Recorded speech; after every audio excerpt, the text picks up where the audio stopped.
Mandelbrot, whose research into fractals later won him fame, observed that the lower part of income distributions is well described by a log-normal function while the upper part has what is termed a power law distribution, that is, there are more people on higher incomes than a log-normal distribution would predict. We will not discuss the problems of the upper income distribution, which includes property and managerial income here, but it is examined in some detail in Cottrell et al. 88. Figure 5.20 bears out Mandelbrot's observation. All of the first decile, first quartile, and the median for male and female wages fall nicely on log-normal curves, but the third quartile and the ninth decile indicate that the right tail of the distribution is flatter than log-normal. The key things we need to determine for wages are: what is the mean wage? What is the median wage? What is the spread or standard deviation of the distribution? Can these arguments be used to account for the difference in male and female workers' wages? Given the standard deviation of the distribution and its mean, the median will be determined, so in essence we have to understand what drives these two parameters. For a log-normal distribution, the mean wage should be somewhat above the median wage, which is what we always observe. In a fundamentally chaotic system like a market economy, we should expect random processes to spread out the wage distribution until some constraint sets a bound on its spread. It has long been known that there is a lower limit to the wage distribution, a subsistence minimum. 89. That this is not some outdated 19th century concept is borne out by the statistics that show that at the tail end of the income distribution, even in a rich country like the United States, many families go hungry. Coleman Jensen et al. State that 8.4% of American households have low food security and 5.6% very low food security. Overall, 48 million people in the United States were food insecure in 2014. People on wages that put them in the low food security category have a wage that is not enough to survive on without federal or charitable food aid.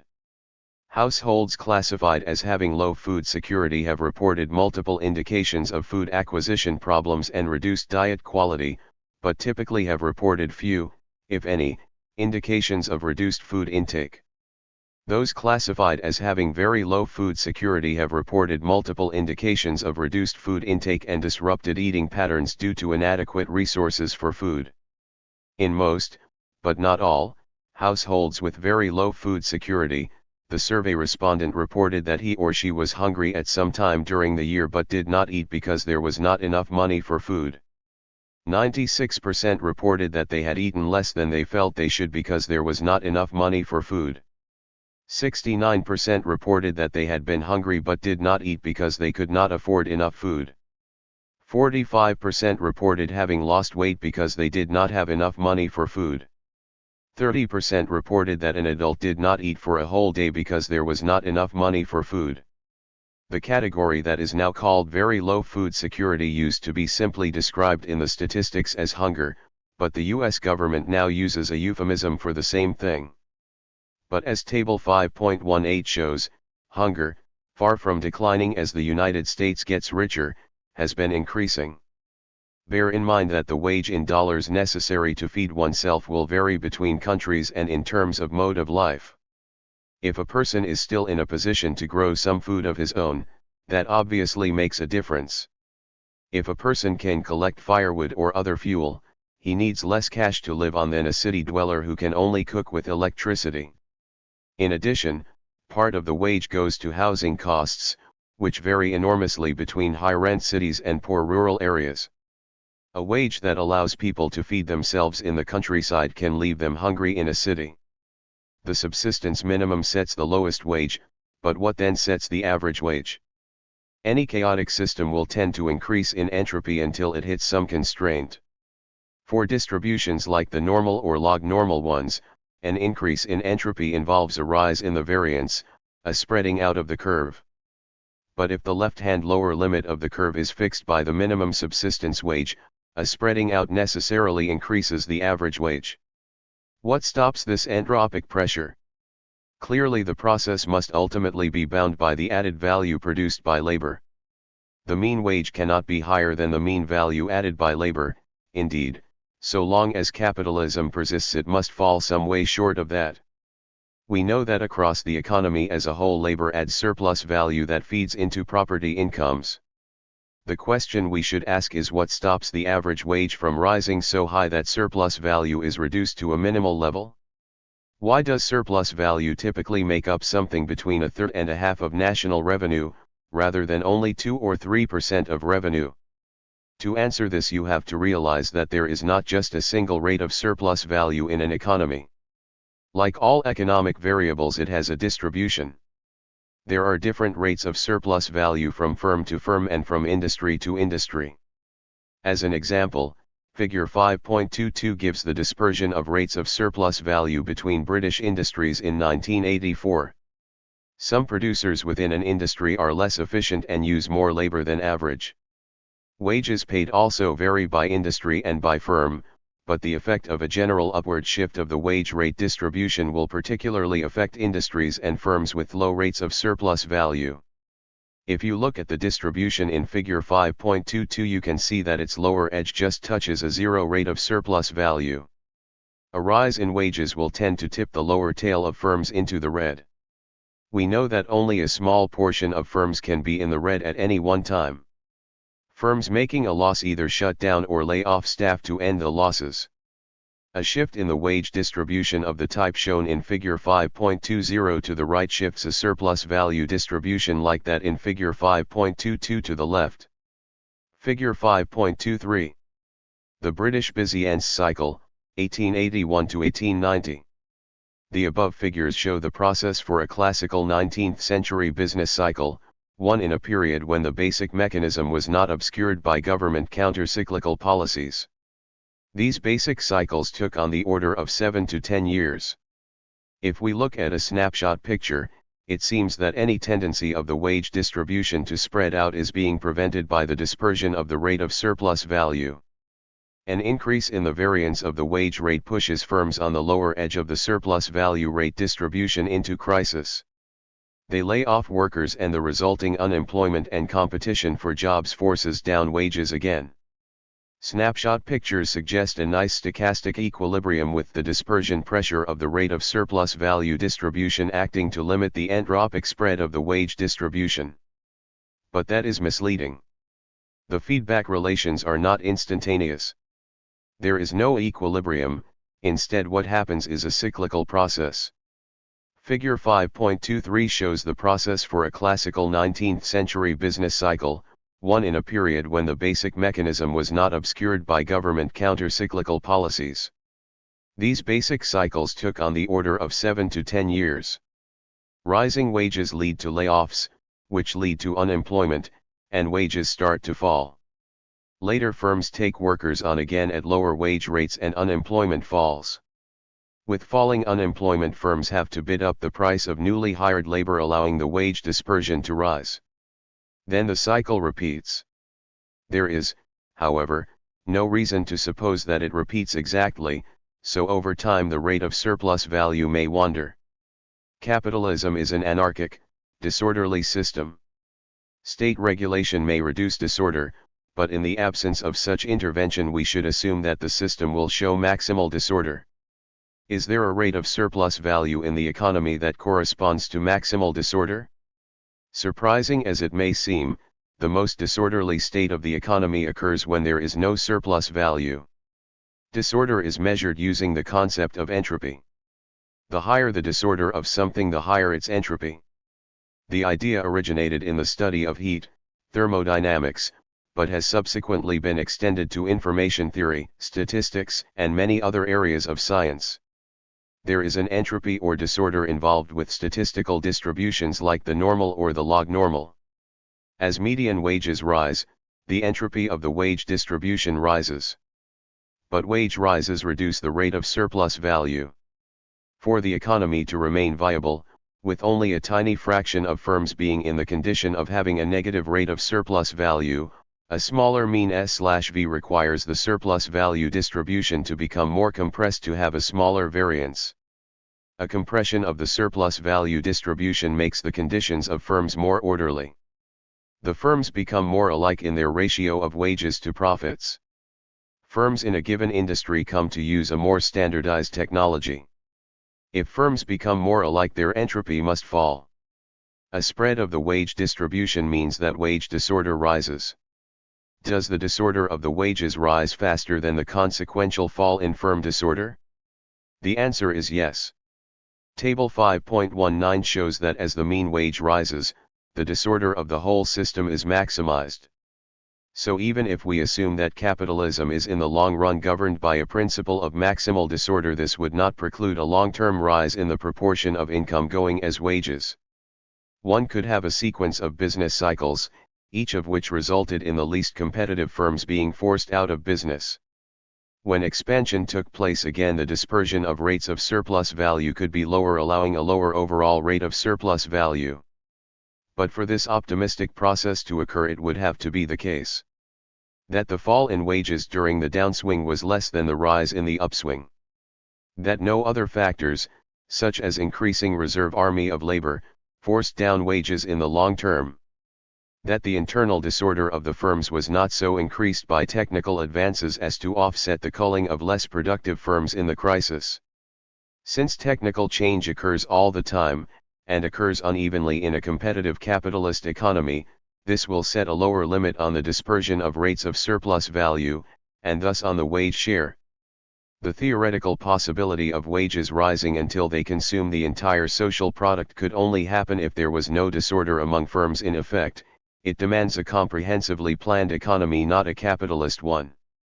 In Table 5.19, the minimum, mean, and median wages are given as labor value fractions of the working day.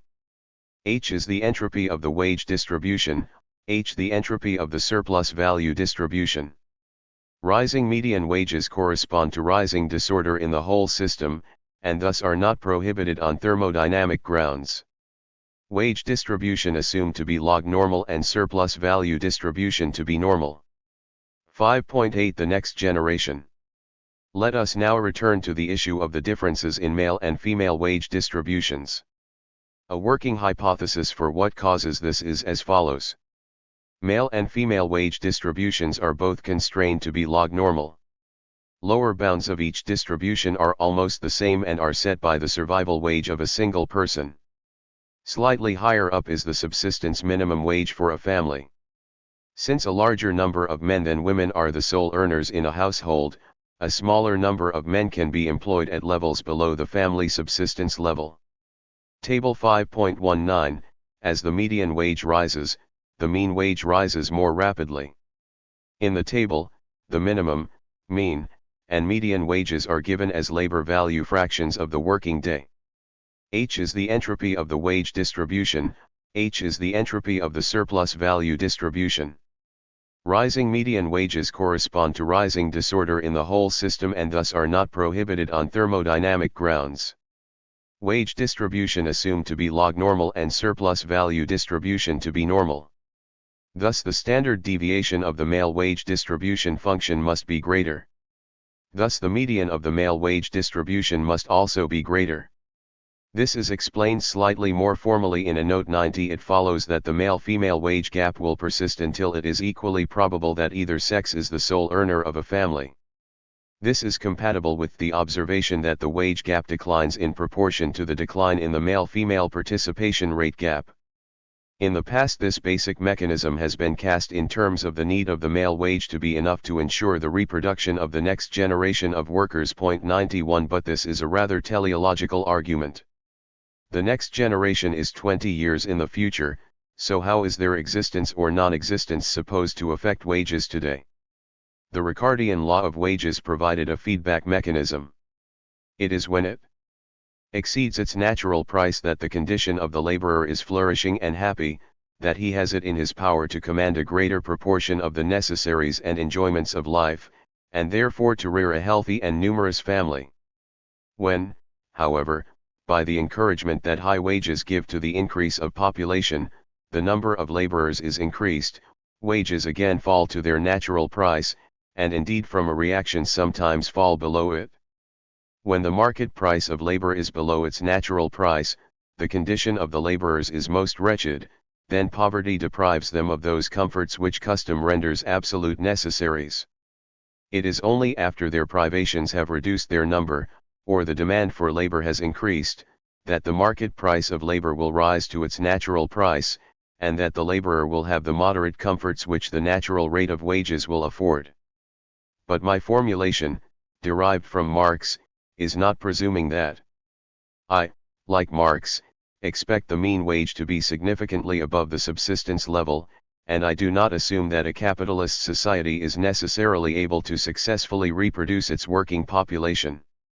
Indeed, the evidence is to the contrary.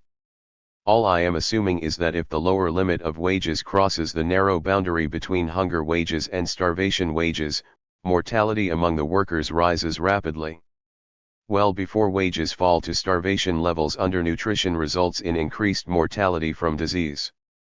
Capitalist firms and governments have not been stopped by moral scruples from working people to death on starvation wages. In famine relief projects, the government of British India worked literally millions to death on public works projects, and in the 1940s German firms notoriously did the same with forced foreign labor. It is not morals, but the very rapid death rate of such practices, that makes them unsustainable. In concluding that this reality forces the lower boundary of the adult male wage up a bit to be above family starvation levels, the only other assumptions necessary are, that families exist, that more men than women are sole breadwinners, and that a great many poor parents will go hungry themselves to put food on their children's plates. As a larger portion of the population becomes economically active, that is, employed in the capitalist sector, the share of the surplus product tends to rise. The same population has to be supported, but more workers are there to do it. At the same time, tasks essential to life, like the preparation and cooking of food, move out of the home. Food is semi-prepared before it appears in the supermarkets, clothes are ready-made. As food preparation and clothes preparation moves out of the house, it is done with less labor. The total time necessary for the day-to-day reproduction of the population shrinks while the number of workers grows. In order to get by, a mode of life is established that becomes dependent on all adults in the household engaging in waged work. The result is to intensify the perception of child raising as a burden. Children become seen as a lifestyle choice to be avoided if you cannot afford them. The birth rate falls below reproduction levels, the working population shrinks, and the economy goes into a long-term crisis expressed in declining profitability. Teleology aside, capitalist economies have relied on coexisting patriarchal and subsistence communities to supply at least part of the next generation of workers. Migrants from the countryside within their boundaries, or colonies without, fed the industrial growth of the great powers. The same process clearly continues. Single migrant labor has the advantage that it can be employed at below a family wage. The cost of bringing up the worker was met by the distant household into which they were born. So capitalism, like slave economy, has long relied on importing labor. In some cases, like the coolies imported from China to the Americas in the 19th century, the social form was only marginally advanced from slavery. But the principle of increasing exploitation by offloading the reproduction costs of labor to surrounding societies remains in force in the metropolitan countries to this day. If this avenue is restricted, the form economy goes into structural crisis. 5.9 Long-term trend of profitability. Capitalism is production for profit. It is run with the aim of monetary gain. This drive may seem far removed from issues of population, but, from the standpoint of political economy, they are closely related. Ultimately, monetary gain is a demographic question. Monetary quantities are determined by labor. They are the abstract symbolic representation of labor relations. Point 92. Population growth is the fundamental constraint on profit because population growth constrains labor. Profits are measured in money, but this is only a nominal measure since the value of money changes over time. The real measure of profit, or any other sum of money, is the amount of labor embodied in commodities that it will exchange against. It is of no advantage to a firm if their money profit goes up, but the amount of embodied labor that this commands actually falls. If we want to ask what, in the long run, and at the level of society as a whole, determines the possibility of making a profit. We concern ourselves with the amount of labor society has, not the amount of money. 93. We can express the process informally with the following argument. Suppose initially that profits make up 50% of net national income and that the capital stock is equal to 200% of national income. Now suppose half the profits are reinvested, then the capital stock grows and profit rate will fall, as shown in the table on page 173. This simple process is behind the tendency of the profit rate to fall over time. Understanding the process in more detail requires that we look at how population growth and productivity will affect things. To do this we have to move from an argument in terms of money national income, which is affected by inflation, to one in terms of person years. The total profit in the economy will then be given by. Here the wage share is expressed as the fraction of a full-time equivalent working year required to produce the goods consumed by the average laborer. The dimension of profit is millions of full-time person years per annum, which is obviously the same as millions of full-time equivalent persons. We can view this as the population that produces those goods purchased out of profits. The reality of profit, behind the screen of money, is the millions of people it commands, the producers of luxury goods, tax advisors, servants plus the people working to produce new capital goods whose wages are paid out of reinvested profit.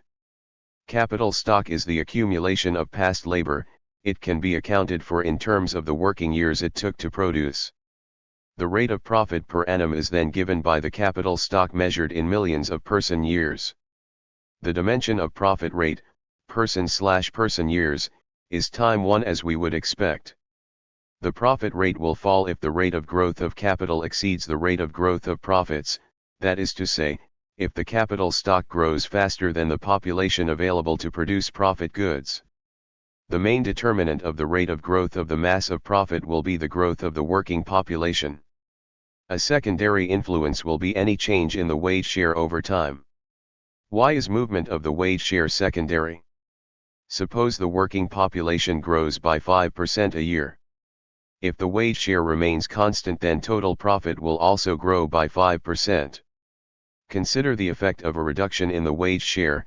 If the wage share is initially 0.6, then a 5% reduction in the labor content of the real wage will produce a 3% increase in the profit rate, but if the initial wage share is merely 40%, the same 5% reduction in the labor content of the wage will raise the rate of profit by 2%.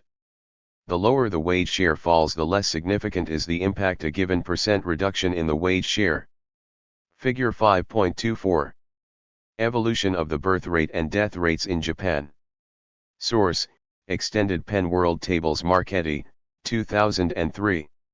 In the long term, the rate of change of profit is strongly affected by the rate of growth of the working population.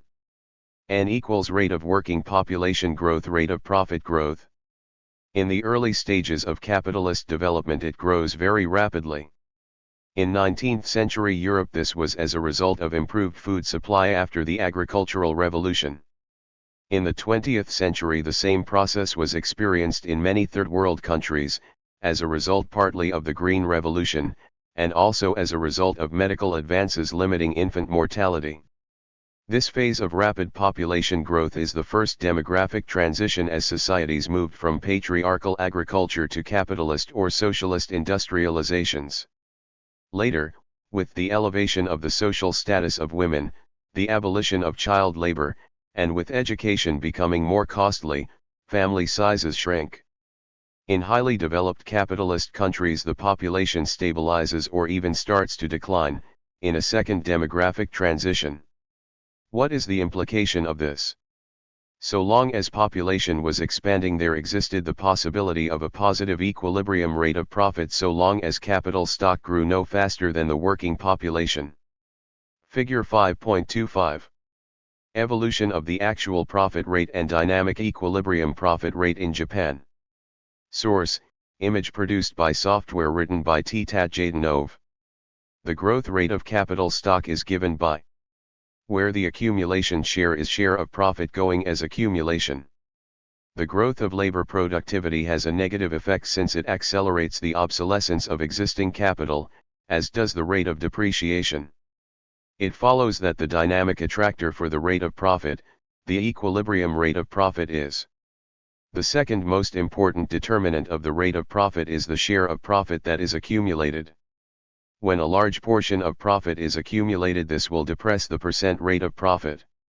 Conversely, if most of profit is consumed unproductively, then the effect is, paradoxically, to raise the rate of profit. If population stabilizes, n equals 0 and the rate of profit falls to a level only sufficient to cover depreciation plus a boost term due to improvement in labor productivity. It is not widely recognized in the media, but the general trend is for technical improvements to slow down over the course of the development of a capitalist economy. Economies with stable or falling populations like Japan end up with very low rates of profit as shown in figure 5.24. The equilibrium profit rate in that graph is R** given above.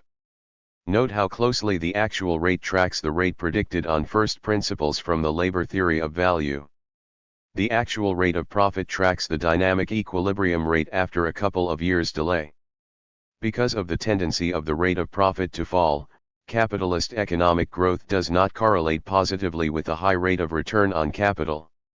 A country like Japan with a high investment rate can grow fast, but the effect of the high investment rate is a low rate of return on capital as shown in figure 5.26. Contrary to expectations, high rates of capital return do not correlate with fast growth. A tendency for the rate of profit to move to zero after the second demographic transition lies behind the ever lower rates of interest in Japan. If the rate of population growth falls to zero, the dynamic equilibrium rate of profit is also zero. If population growth is negative, the attractor for the rate of profit is negative. A key factor in the stagnation of the Japanese working population is that a declining birth rate common to many capitalist countries combines with a policy of strict immigration restriction. Figure 5.26. Relationship between return on stocks and economic growth for 16 developed nations between 1900 and 2006. Source: Siegel, 2002. Countries that allow immigration can offset the tendency of the rate of profit to fall to zero. Immigration boosts the working population in three ways. 1. It directly and immediately compensates for a low birth rate. 2. The activity rate of immigrants is high because they are disproportionately of working age. 3. Immigrants' families tend to have higher birth rates than the settled population of developed capitalist countries, so that they indirectly compensate for the low birth rate of the former. The net result of rapid immigration is to raise the rate of exploitation. For the UK between 1970 and 2008 there was a 75% correlation between the rate of exploitation and the level of inward migration. Statistically, this means that 75% of changes in exploitation can be explained by changes in immigration. A high rate of immigration tends to produce a higher rate of exploitation. When we say that 75% of changes in exploitation can be explained by changes in immigration, this is in a statistical sense if you correlate one against the other. In practice, there are temporal trends in both immigration and exploitation. Both rose from a low in the 1970s. This corresponded to a move toward a general neoliberal policy of freer movement of both labor and capital and restrictions on the rights of trade unions. Figure 5.27, upper panel, shows the growth in immigration from 1976 with a short dip in the early 1980s. The lower panel shows that the equilibrium rate of profit R** starts to rise steadily from 1976 onward, with no interruption. Since changes in the equilibrium profit rate R** are driven mainly by changes in the growth of the workforce and by the accumulation share, we can conclude that the rapid rise in R** from 1978 was due to a slower rate of accumulation combined with the more rapid growth of the labor pool. The actual rate of profit generally lags the equilibrium rate for the UK as for Japan. It lags because it takes time for the capital stock to adjust in response to changes in accumulation. It also has some independence, in that over the short term changes in the rate of surplus value affect the rate of profit. Changes in the rate of growth of the labor force. The slowdown from 1965 to 1975 and the gradual acceleration from then on, are the single biggest factor explaining the long-term shape of the profit rate curve, with fluctuations in accumulation during the trade cycle explaining the decadal oscillations imposed on that. Variations in the rate of accumulation affect the equilibrium rate of profit because a fall in accumulation reduces the capital stock over which the rate of profit is calculated. In addition, the real rate of profit can be affected by slower accumulation tending to increase exploitation, as shown in Table 5.20. The connection between population growth and real wages was a key component of the classical theory of wages. In this, wages were the sum necessary to reproduce labor. The regulation of wages was seen as occurring via population growth. If wages rose substantially above what was needed to reproduce the existing population, then more children would survive to adulthood and the population would grow. Competition between workers would then work to drive down wages toward the subsistence level. Figure 5.29. The effect of the Black Death on farm wages in England, subsampled at 50-year intervals. Vertical axis shows indices of population and real agricultural wages, with 1860 being the base year. Source: data from Clark, 2007. This classical theory does appear to be a good fit to the long-term movement of wages over many centuries in the pre-industrial era. In Figure 5.29 we can see that real wages move in an almost mirror image to the movements of population for the period 1200 to 1750. An extra data point is inserted for 1340, just before the Black Death, to show that the rise in real wages coincides with the fall in population. The Black Death produced a sharp fall in population and an equally sharp rise in wages.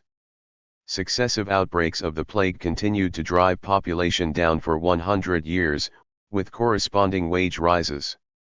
From 1500 a combination of better wages with some degree of immunity to Yersinia pestis allowed population to recover. With the growth in population the levels of wages fell again. They did not, however, fall right back to pre-plague levels even though the pre-plague population was regained by the early 18th century. The Great Plague of the late 17th century again reduced population, by as much as 20% in some areas of the country. This is associated with a late 17th century rise in wages. Even in the late 18th century, the time when the classical theory of wages was developed, some inverse relation between population growth and wages still held, though less strongly than before.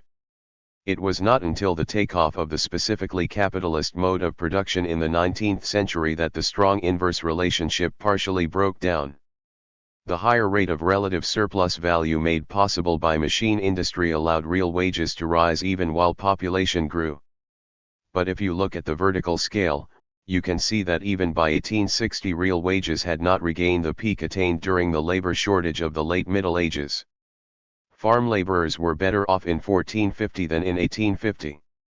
More rapid population growth boosts the rate of profit by two distinct mechanisms. On the one hand, a more rapid expansion of the labor force increases competition for jobs and allows the rate of exploitation to be increased. The rate of surplus value tends to be higher in years when the rate of population growth is higher. 94. Secondly, a growing population absorbs accumulated capital, preventing, or at least slowing down, a rise in the capital-to-labor ratio. The effect of a rapidly growing population is most strikingly seen if we contrast an emerging capitalist economy like South Africa with a mature one like Japan. As Figure 5.30 shows, instead of falling, the South African profit rate rose rapidly from the 1970s. A similar pattern is seen in other African countries like Egypt. Note how the acceleration of employed population growth allows a rising rate of profit. Compared to Figure 5.27, the absolute rate of profit on capital stock in South Africa is about 4 times as high as in the UK. Figure 5.30. South African employed population, profit rate.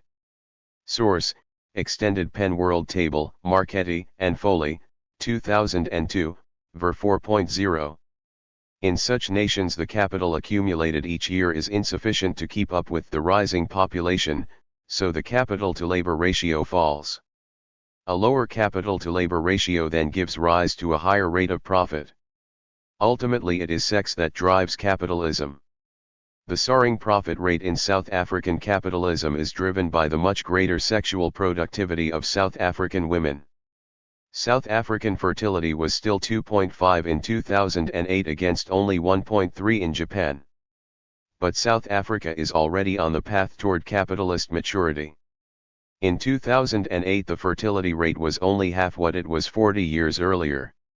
In other African countries the demographic transition is barely starting. In Nigeria, fertility in 2008 was a huge 5.7 children per woman, in Zambia 5.8, in Tanzania 5.6. Equatorial Africa is, in the early 21st century, capitalism's last best hope of profitability. But across most of the world, fertility is falling. It is barely at reproduction levels. This poses a long-term threat to capitalism since the essence of the accumulation of capital is the growth of the proletariat. 95. What are the implications of this for profitability worldwide? If world population growth halts, the dynamic equilibrium gross rate of profit worldwide will end up just being sufficient to replace depreciation of existing capital stock. Data by Mato et al., given in Figure 5.32, indicate that the core capitalist countries have leveled out at a profit rate of 10 to 15%. Since Marchetti and Foley give figures in the same range for the depreciation of stock in the core countries, it seems probable that capitalism is already reaching a stationary state in these countries. Zachariah found in his study that in the core countries gross investments are increasingly going to cover depreciation, i.e. the part of the capital stock used up in production. Due to the continuing availability of labor from the countryside, the peripheral countries show a higher rate of return, but if data in Figure 5.31 is taken into account, the trend for the world as a whole will be toward what has already happened in the core. At this point the value of the world capital stock in billions of person-years would be stationary. Investment would only be sufficient to compensate for depreciation and the gradual cheapening of the capital stock in value terms due to productivity improvements. But accumulation of value will have ceased. This amounts to an existential crisis for capitalist civilization. 5.10 Productive and unproductive activities. In section 4.5 we recounted Adam Smith's critique of the feudal profligacy. It was a critique that focused on the distinction between productive and unproductive workers. With this distinction Smith was expressing the viewpoint of a social group, the urban manufacturing capitalists, who had scarcely existed in the feudal period.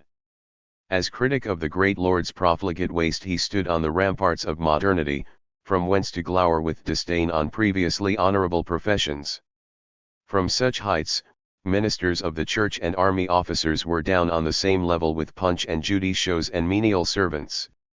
The wheel of history turned, and there came a day when the manufacturers themselves aspired to great lordship. They bought titles and ordered mansions to rival the old aristocracy. That of engineering magnate William George Armstrong, Cragside, epitomizes this fusion of aristocratic and manufacturing values. Built in a grand Tudor revival style, looking like a castle, it contained the latest inventions of the Victorian era: electric lights, hydraulic lifts, powered washing machines, and it was staffed by dozens of servants. With manufacturers now aping aristocrats, Smith's radicalism passed into a decent obscurity. Only Marx, theoretical spokesman of the International Working Men's Association, still thought Smith's idea worth remembering. Manufacturing workers, it seems, were not blind to the profligacy of their masters. 96. Recall that Smith proposed two conditions for paid work in order to be considered productive. 1. The workers must be employed out of capital, not revenue. 2. The work must result in the physical production of lasting vendible commodities. In his notes on Smith, Marx initially weakened the definition so that only the first criterion was needed. Any work that was employed out of capital should, he said, be counted as productive. However, he later seemed to have realized the inadequacy of this simple criterion, when he argued that labor employed by merchants could not count as productive, since buying and selling was not itself a productive activity. That is, productive work must either produce or move a physical and vendible commodity. The opera singers or prostitutes of Smith's time produced no persisting commodity and were unproductive. But if today Placido Domingo is recorded singing, and CDs are pressed and sold of the recording, or if today an actress performs for a sexually explicit film that is then sold as a DVD, the same physical acts become capitalistically productive. 97. The unproductive sector exists by the support of the surplus product of the productive sectors. The expansion of the former reduces amount of surplus available for reinvestment in the latter, and thus affects long-run capital accumulation. As argued in section 5.4.9, it is only in the productive sector that technical advance reduces the necessary labor of society. Any critique of unproductive activity is comparative. It says that if society were organized differently, production would increase. So Smith was saying that once great feudal lords no longer maintained retinues, the retainers could be put to profitable and productive work. Marxians say that if society were communistically organized, then many of those currently working for the banks would be redeployed to making things or providing other social services. Neo-Smithians argue that if those currently employed by the state to provide public services were redeployed to the private sector, production would rise. It is worth looking at a number of sectors of the economy to see what is meant by designating them as unproductive. We will soon discover that there can be a marked contrast between how things appear from private and social perspectives. 5.10.1 Violence. First, let's return to the Gothic splendor of Cragside and its owner, Lord Armstrong, who employed hundreds of workers in his engineering works in the north of England. These, surely, were the very archetype of the productive laborer. But what were they making? In the main they were making cannons. Armstrong's greatest invention had been a breech-loading gun that fired explosive shells rather than the old solid cannon balls. With these, the Royal Navy equipped a new fleet of ironclads. But was this productive? 98. There is no doubt that the guns were physical and vendible commodities, meeting one of Smith's criteria. And the workers who made them were paid out of Lord Armstrong's capital, not his revenue. Indeed, he grew rich enough as a result to retire in baronial style. From his private standpoint the answer was surely yes. He had followed Smith's advice and employed workers in manufacture to great profit. But from the standpoint of society, how could this activity count as productive? The whole point of the original distinction by Smith was to show how labor could be deployed to increase the wealth of nations. The manufacture of instruments of destruction can never do this. Once, in 1914, when the accumulated engines of Armstrong, Schneider, and Krupp were set to work, they wrought a destruction that took decades to recover from. Table 5.21 shows that in the period Smith was writing, wars were frequent.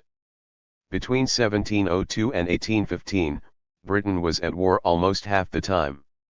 The absorption of labor and resources in war, from an as yet largely unmechanized economy, must, by absorbing so much of the surplus product, have significantly slowed the accumulation of capital. With the advent of a full war economy in the 20th century, with up to 70% of output being wasted on weapons, the destructive effect on the economy was huge. From the early days of industrial capitalism until the late 20th century, armaments production in the UK was carried out both in royal arsenals and royal dockyards, and by private firms like Armstrong's Elswick Works. It is clear that if the work was done in a royal dockyard, the labourers there could no more count as productive labourers than could the sailors who manned the British Navy's ships. For a ship built in the royal dockyard, the cost to the government would simply be the wages of the workers plus the costs of machinery and steel that the dockyards could not make. For a ship built by a private firm, it would include these costs plus a profit margin. If the private yard was to make a profit, it could do so in either of two ways. One, it levied a markup over and above the cost of building the same ship in a royal dockyard. but for this to occur we have to assume some degree of collusion by the state, with the government being deliberately willing to subsidize the private company when it could have the work done more cheaply using its own facilities. 2. It sold the ship at about the same price as the cost of construction in a royal dockyard, but either used better machinery to reduce labor costs or paid lower wage rates, and as a result could still skim a profit. This would only operate if the management or the capital equipment of the private works was substantially better than the government facility. Clearly the same costing argument applies to any activity that can be provided directly by the state or put out to tender by the state. Buxton and Johnston examined the costs of comparable work done in the private and public shipyards. Their work indicates that the costs of ships to the government in terms of pounds sterling per ton were the same for both. The efficiency of the royal dockyards was no different from that of the private yards. The third column of Table 5.23 indicates if a sister ship was ordered from a publicly owned shipyard. The means are given for all ships in the second column and for only those ships with publicly built sisters in the third column. Table 5.23 shows that the average markup on ships where private yards were in direct competition with publicly owned shipyards was very low at only 1.8%. Given the spread of markups on ships, with many selling at a loss, it means that private yards had to quote the Navy break-even price. The third column indicates if a sister ship was ordered from a publicly owned shipyard. The means are given for all ships in the second column and for only those ships with publicly built sisters in the third column. Source: Buxton and Johnston, 2013, Chapter 11. Armaments firms like Armstrong and Vickers seem to have made most of their profits from selling to foreign navies who lacked their own shipyards. The data for naval construction seems to indicate that for an activity where the state directly competed with private contractors, it was very hard for them to make a profit. If, however, the state loses its ability to compete directly, as has happened as a result of privatizations in the late 20th century, the opportunity for private firms to mark up costs at the taxpayer's expense is bound to be much higher. Armstrong's ships and guns exchanged against tax revenue. Every pound of profit his firm earned had been taken in tax from someone else, whether in England or overseas. The classical economists had argued that taxes had to fall on the surplus revenue of the landowners and capitalists, the workers being too poor to be worth levying an income tax on. So Armstrong's profit was a direct deduction from the profits of other capitalists. The resistance of the Manufacturers' Party, the Liberals led by Gladstone, to expensive naval budgets stemmed from this fact. 99 So by the argument used by Marx against the productivity of shop workers 100 we must rule the Armstrong cannon works and all they employed as unproductive. Figure 5.36. Difference between the unproductive war industry and the productive economy when outputs of industries are examined. There is a mutually supportive feedback between the productive sectors, whereas war production acts as resource sink. More generally, no activity which is itself unproductive becomes productive by a mere change in the social form under which it takes place. Privatization does not make an unproductive activity productive. 5.10.2 Vice. The existence of money and monetary payments gives rise to the illusion that anything that garners money must itself be productive, an illusion actively fostered by those who derive their incomes from activities thus sanctified. A contemporary example is how, since the ideological dominance of neoliberalism in the 1980s, there has been a move to relabel prostitution as sex work and gambling as an industry. Since in capitalist society a major component of work is waged labor, where it appears that labor is being exchanged for money, any transaction in which money changes hands is made to seem like labor. Again, since in commercial societies most industry is run for a profit, then anything run for a profit, including casinos and brothels, looks like an industry. This is what Marx termed commodity fetishism, and Schumpeter called the veil of money. It blinds us to the actual social relations behind cash transactions.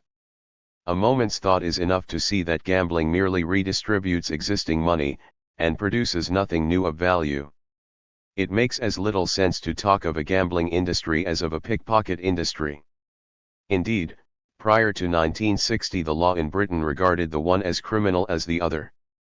We saw with warship building how an ultimately destructive activity can be presented as a productive industry.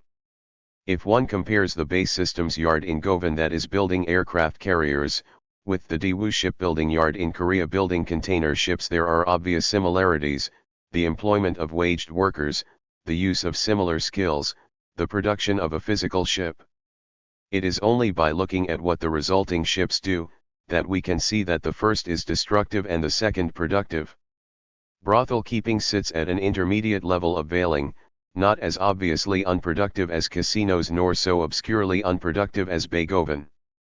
Brothels are not in business to turn out a physical product, they are one of Smith's unproductive services vanishing at the moment of their performance, but the sex work advocates ask, do they not employ waged workers?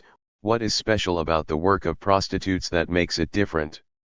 Should they not be treated like any other job and given the security that comes with a recognized form of employment? One response is to point out that as an institution, brothels originated in slave society and, internationally, are still to a substantial degree dependent on what was called the white slave trade and is now termed human trafficking. Another response is to pull away the money veil and point to what would ultimately be criminal actions. Just as warship building hides a conspiracy to commit piracy and murder, procuring veils conspiracy to rape. Kalontai, speaking well before the cant about sex work had been invented, and in an early socialist, rather than capitalist, economy, understood very clearly why it exists in capitalist countries and why it was unproductive in a socialist economy. The trade in women's flesh is conducted quite openly, which is not surprising when you consider that the whole bourgeois way of life is based on buying and selling. There is an undeniable element of material and economic considerations, even the most legal of marriages. Prostitution is the way out for the woman who fails to find herself a permanent breadwinner. Prostitution, under capitalism, provides men with the opportunity of having sexual relationships without having to take upon themselves the responsibility of caring materially for the women until the grave. And what, after all, is the professional prostitute? She is a person whose energy is not used for the collective, a person who lives off others, by taking from the rations of others. Can this sort of thing be allowed in a workers' republic? No, it cannot. It cannot be allowed, because it reduces the reserves of energy and the number of working hands that are creating the national wealth and the general welfare. From the point of view of the national economy, the professional prostitute is a labor deserter. For this reason we must ruthlessly oppose prostitution. In the interests of the economy we must start an immediate fight to reduce the number of prostitutes and eliminate prostitution in all its forms. There is a common sense obviousness under the changed social conditions about why prostitution is unproductive. In a society where goods were allocated on ration, a prostitute was seen to be taking the rations of others and not contributing to national wealth and general welfare. When economic relations were no longer disguised by money but seen in physical terms, this was a common sense practical observation, and if it was obviously true in an unveiled economy, it must already have been true behind the money veil in the previous capitalist economy. Gilded by money, unproductive activities in a commercial economy appear productive, intercourse becomes sex work. In one sense, of course, sex is work, and productive. Both parties involved expend metabolic energy in the act, and the productive issue causes the mother to expend far more energy in the gestation and birthing. Such labor is, in reality, the foundation of all other production. But this is not what apologists for brothels mean. To them, work is where money changes hands. Never mind that since Roman times the aim of commercial sex has been for men to avoid any responsibility for the children who result. They could expect neither inheritance nor sustenance from the fathers. Exposure, abandonment, or the dubious mercy of the foundling hospital was often their fate. The figures for this traffic, available for many cities, are truly shocking. In all of France fully 127,507 children were abandoned in the year 1833. Anywhere from 20 to 30% of all children born were left to their fate. The figures for Paris suggest that in the years 1817 to 1820 the foundlings comprised fully 36% of all births. In some of the Italian hospitals the mortality ran to 80 or 90%. In Paris, the Maison de la Couche reported that of 4,779 babies admitted in 1818, 2,370 died in the first 3 months and another 956 within the first year. So notorious was the mortality rate of these institutions that Malthus remarked, "Considering the extraordinary mortality which occurs in these institutions, and the habits of licentiousness which they have an evident tendency to create, it may perhaps be truly said that, if a person wished to check population, and were not solicitous about the means, he could not propose a more effective measure than the establishment of a sufficient number of foundling hospitals, unlimited as to their reception of children." As an institution, prostitution was doubly destructive of labor power. Not only did it condemn to an early death the prostitutes' infants, but the money that patrons spent in the brothels was taken from the mouths of their legitimate offspring. 5.10.3 Finance. What is now called the finance industry is another big unproductive sector. Apologists for the banks say the Smithian classification is misleading.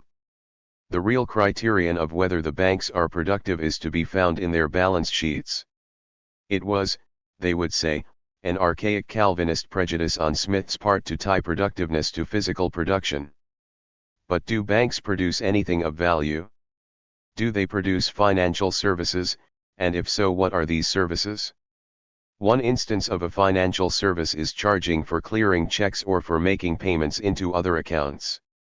However, what one sees when one looks at the UK banking sector is that such charges are insufficient even to meet the wage bills of the banks.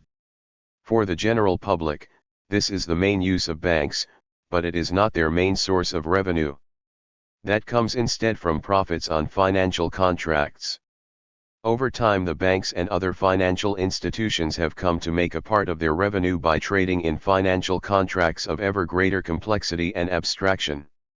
The orthodox justification for the banks playing a productive role is that they provide the finance that the economy needs. 101 Money, according to Adam Smith, is the ability to command the labor of others. 102 The provision of credit gives a capitalist the authority or permission to commandeer part of the pool of social labor to his project.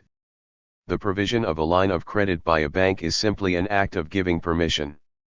What makes it seem different from, for example, a building permit, is that the permit is allocated by a private body. If you want to extend your house, you need 2 permits, one from an office of the city who checks the soundness of the design, and one from the bank who checks the soundness of your credit. The fact that somebody can hand out permissions does not make them productive. If we look at what actually happens, it is builders, plasterers, and plumbers who actually make houses. The city or bank official who signs a permit no more makes the house than did Hadrian in building the wall that bears his name. Society projects onto the powerful a creative genius that really pertains to those they command. When permits are in demand, those handing them out can take their cut. If a city official does this, we call it a bribe. When a bank does it, we call it interest. At one time, the charging of interest was regarded as the moral equivalent of an official taking a bribe. With the rise of bankers to political dominance, their very wealth, obtained in this way, comes to be seen as a token of social respectability. 103. It may seem that a loan, unlike a permit from the town hall, gives access to the real resources to build the house. But this is an illusion. Workers build houses using bricks and timber. The loan gives the homeowner command over these resources. If the building industry was under state control, or even when, as in the 1940s in the UK, bricks were simply rationed by the state, access to the bricks and labor would also depend on an official permit. It is an artifact of the current legal order that private citizens cannot print their own money or issue generally acceptable authorization for work. Banks, on the other hand, are in the special position that they can issue money without legal constraint. Section 3.5 explained how monetary relations arose from the action of states in commuting taxes in kind into money taxes. This forced everyone subject to tax to acquire money and to enter the commodity economy. The power of money to command labor is a delegated power, derived from a prior direct command that the state has over the persons of its citizens. Nowadays, such direct command is limited to military conscription, and usually only young men are subject to it. For the rest, the state accepts money in settlement of citizens' debts. Debts to the state are the original sins. They exist independent of our volition or actions. The innovation of the modern age is the way that absolution is offered, by check or credit card. The state accepts private checks for tax payments because the clearing banks have deposit accounts with the state bank. When people sent the exchequer checks drawn on Bank X, the account of Bank X with the state bank is debited correspondingly. The combination of state banks with private banks gives rise to the specifically capitalist monetary system.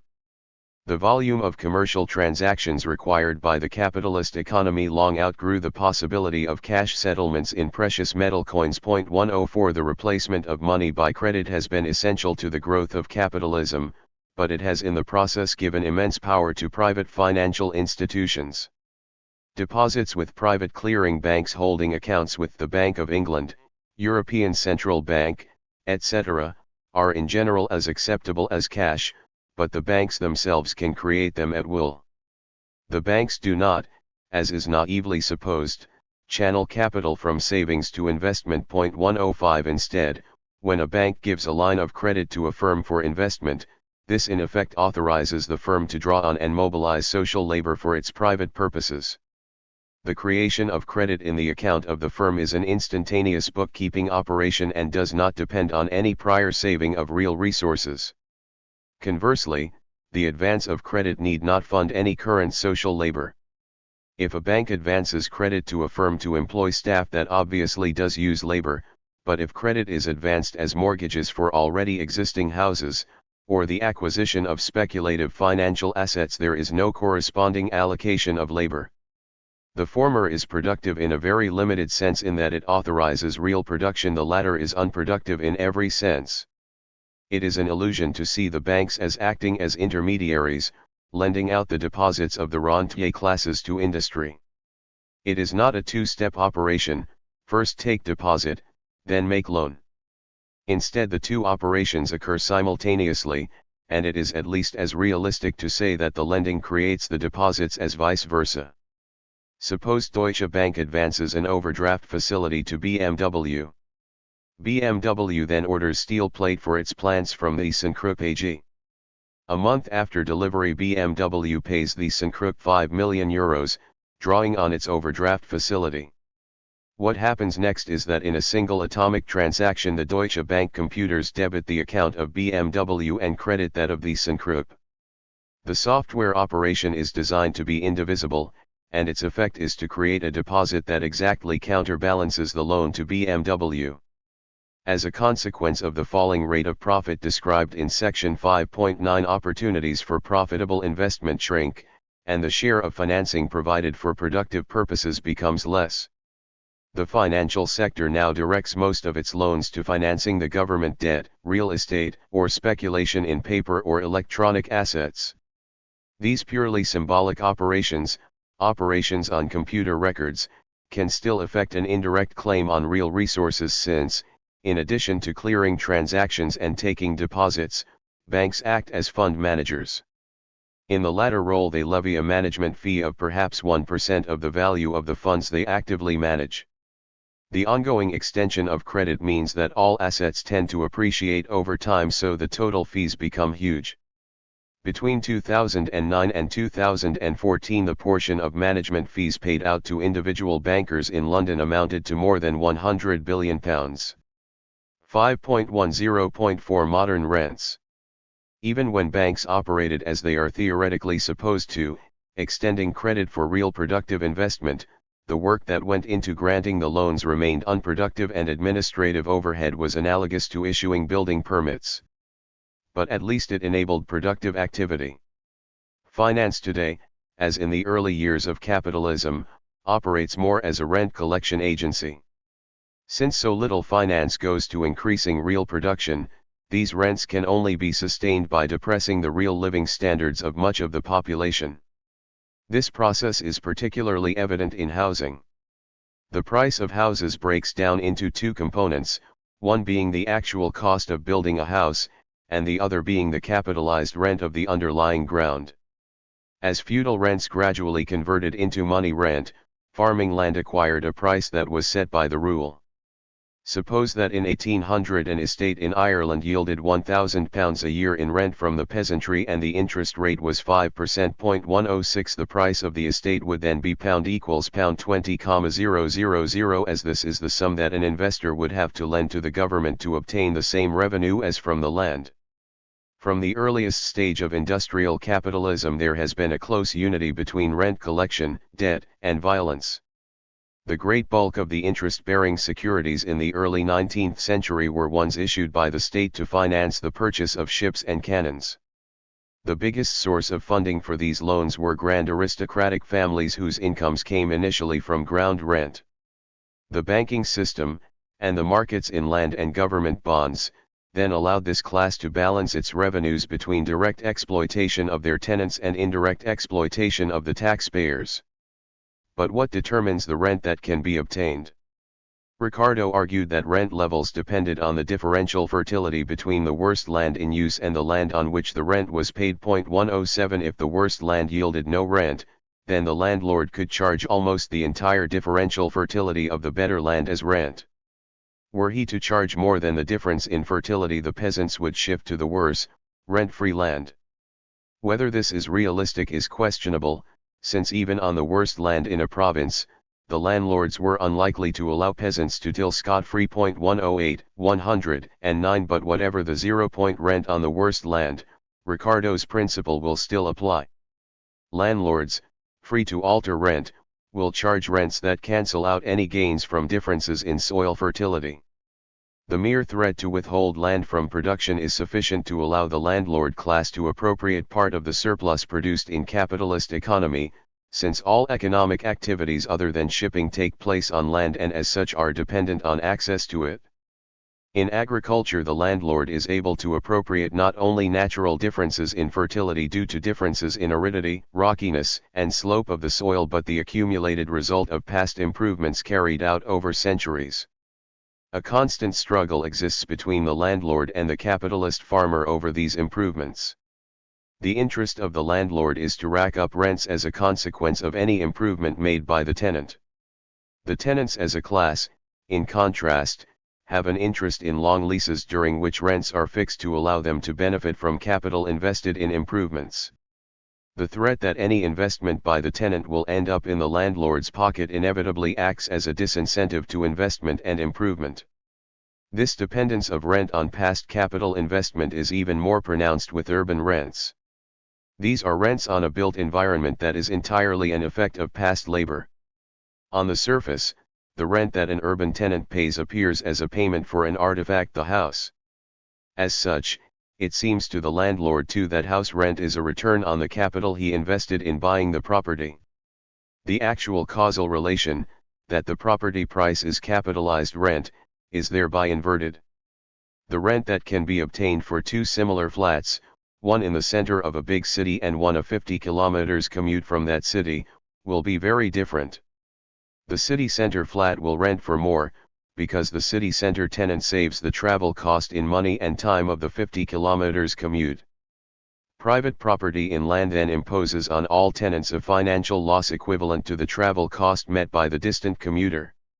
As capitalism concentrates jobs in huge cities, workers are either forced to spend hours traveling, and to buy the cars needed to do this, or to forfeit an equivalent cost in rent to the landlord class. In economically developing cities, rents trend up, as the commuting circle expands. The price of a house bought to rent is determined by the capitalized rent, so property prices similarly escalate. Expectations of capital gains on rented houses make such investment doubly profitable. There is the rent return, plus the speculative profit to be had from selling the house at a higher price later. The rent-driven appreciation of property prices then becomes coupled with another process, the generally declining rate of profit in productive investment. Suppose the rate of return on productive investment falls from 6 to 4%, then, quite apart from any change in general rent levels, the price of a flat returning a rent of £5,000 a year will appreciate as shown above. Figure 5.37 illustrates how these two processes have operated in the London area. It shows prices for flats in London and in East Anglia, the latter area being effectively on the margin of the London commute distance.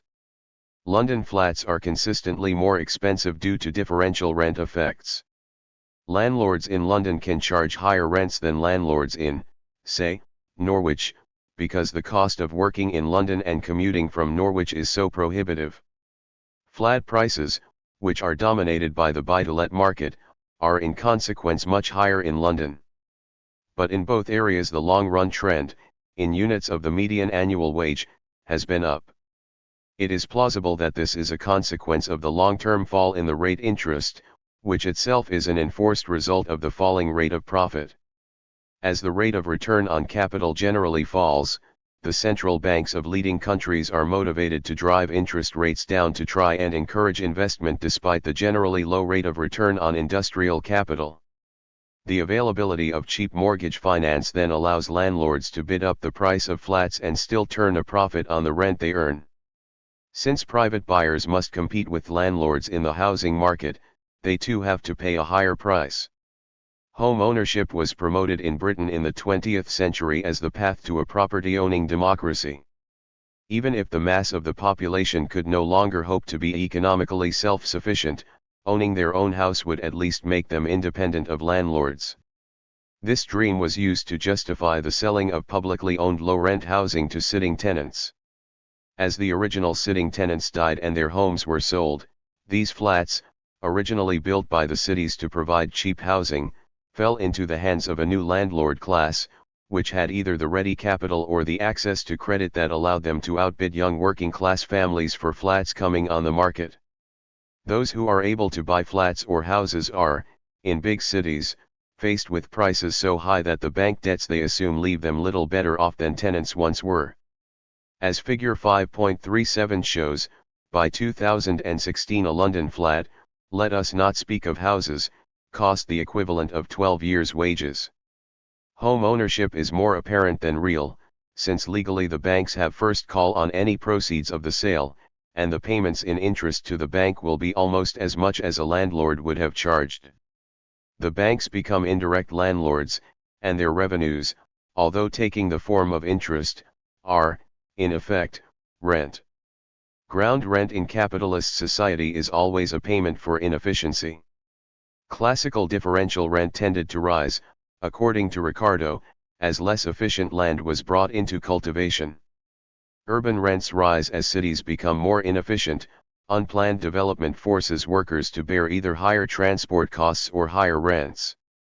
The banks and the landlord classes are then the beneficiaries of such inefficiency. Figure 5.37. Movement in flat prices, measured in terms of years of median salary needed to purchase the flat, for London and an area at the outer limit of the London commute zone. What governs the relative value of landed property versus productive capital? The value of landed property is an imputed capitalization of the revenue that flows as rent. If the average rate of return on capital is used for calculating its value, then the share of wealth represented by landed property will stand in the same ratio as the ratio of total rents to total profits on capital. Under conditions of falling profit rates, however, the apparent rate of return on land will be greater than that on capital, since landed property steadily appreciates in market value. Assume that the working population of a nation is fixed at 20 million and that half the working year goes as surplus. The value of the surplus is then fixed at 10 million person years. Suppose that the initial capital stock is 40 million person years, and the rent revenue is 2 million. This rent has to be deducted from the surplus to give the profit to capital. The rate of return on capital is then equals 20%, and the market value of the landed property will be 10 million. Now suppose that of the surplus of 10 million, 5 million goes in investment. Next year the capital stock will be 45 million and the rate of return will have fallen to equal 17.8%. At this new rate of return, the capitalized value of 2 million in rent is now 11.25 million. The landlords have thus had a return of 2 million in rent, plus capital gains of 1.25 million, so the market profitability of landed property will be equals 32.5%, which is much better than the return to be had on productive capital. So long as the capital stock grows faster than the population, this will go on. Investing at the same rate of 5 million per year, the effect after 20 years is that the capital stock has reached 140 million and the rate of return is down to 5.7%. Landed property now has a capitalized value of 35 million, and the market profitability of landed property, including appreciation, is 9.6%. Landed property will, in late capitalism, seem to be consistently more profitable than productive investment. As a result, the funding provided by the banks goes disproportionately to real estate. Where does this inflow of cash end up? Some of it goes to build new properties. Higher land prices justify higher buildings, so city centers are continually in the process of being destroyed and reconstructed to pack the maximum square meters of residential and commercial property onto each square meter of land. Another part of the loans simply go to finance purchase of existing properties or to remortgage properties at inflated prices. Since the flow of funds into the sector must balance the flow of funds out, and only part of the inflow goes to meet real new building costs, where does the rest end up? In the main, it gets diverted into consumption expenditure. Upper middle class homeowners sell houses in the cities, move elsewhere to consume the profits. Commercial real estate firms distribute, in dividends, profits gained by selling properties at higher prices. This too ends up funding the consumption of the rentier classes. A similar phenomenon applies to any property title that promises to bring a stable future income. A declining general rate of profit means that shares in companies that do not expand their capital base appreciate. Holders of these shares, whether individual rentiers or fund managers, can then appropriate a portion of the capital appreciation as revenue. In the process, the capitalist class as a whole takes on more and more the aspect of former ruling classes, rent-seeking and revenue-consuming. Periodic banking crises reveal how the capital base of the system has vanished in an orgy of luxury consumption. Now, all free market objections to state intervention vanish overnight. The taxpayer is called in to make up the loss. Chapter 6. Socialist Economies. 6.1 What does socialism mean? Mises noted that socialists have no uniform idea of what socialism is. Each socialist, or at least each group of socialists, proclaims that only its view of socialism is right and that all others are misleaders, enemies of the people, etc. Each socialist, he claims, implicitly assumes that the future socialist state will be headed by himself. True socialism is what that socialist will decree. All other views are dangerous heresies best dealt with by the firing squad. This seems to be a fairly accurate caricature of a substantial fraction of the socialist movement. While the communist parties tended to have a fairly clear idea of what they wanted to achieve, based for the most part on an emulation of the USSR, other socialist parties have been loath to give a concrete view of how socialism should be organized. On all sides there has been a reluctance to examine the practical problems of organizing a socialist economy. Socialism arose first as philosophical movement by thinkers like Owen and Fourier in the early 19th century. At that stage socialist thinkers were willing to advance quite detailed utopian plans for the reorganization of society. Later it became a political movement of the working classes seeking a just society. Marx and Engels, the thinkers with the most lasting influence in the workers' movement, applauded the work of the early utopians in establishing the socialist movement. They were in particular full of praise for Owen. But they were severely critical of the utopias of later philosophers like Proudhon and Dühring. They claimed that the later utopians were pale reflections of the earlier pioneers and that their utopias were for the most part internally inconsistent. Marx took the view that as a scientist he could not put forward detailed theories about socialism, a form of society that did not yet exist. Economic and social research had to base itself upon the data provided by real society. He was ready to identify features of contemporary capitalism that revealed the potential for a future socialized production system, but not to construct a detailed theory of socialism in the absence of data. He was willing to say that capitalism had generated a class struggle that would lead ineluctably to the dictatorship of the proletariat and thence to a classless society. As to what this society would be like, he was only willing to give sketchy predictions: that it would be based on planned production rather than the market, that it would not use money, etc. After the Russian Revolution, and in particular after the mid-1930s, the communists held that Marx's views had been amply borne out in practice. The dictatorship of the proletariat held sway, the economy was operated under a single plan, and classes were being abolished. They had had to invent things as they went along. They had had to improvise, and much of what they did could not have been predicted in detail from Marx's writings. But this was to be expected. Socialism was something born out of real life and history, not the crystallization of philosophers' dreams. For the communists, from the 30s to the 60s, if you wanted to know what socialism was, you just had to look at Russia. For other, non-communist socialists, the issue was more problematic. 110 Although the great majority of socialists during the period from the 30s to the 50s took things at face value and accepted that Russia was socialist, there was always a minority who did not, and in Western Europe during the last 50 years such views have probably come to represent a majority of socialist opinion. From the early days of the Communist Revolution in Russia, the social democratic parties in Europe argued that socialism could not be established by the methods of dictatorship that the Bolsheviks were using. They argued that the workers' movement had during the previous decades struggled hard to win the franchise, for freedom of association and the press. To establish a one-party dictatorship, impose censorship, and to imprison and execute political opponents went against everything the movement had stood for.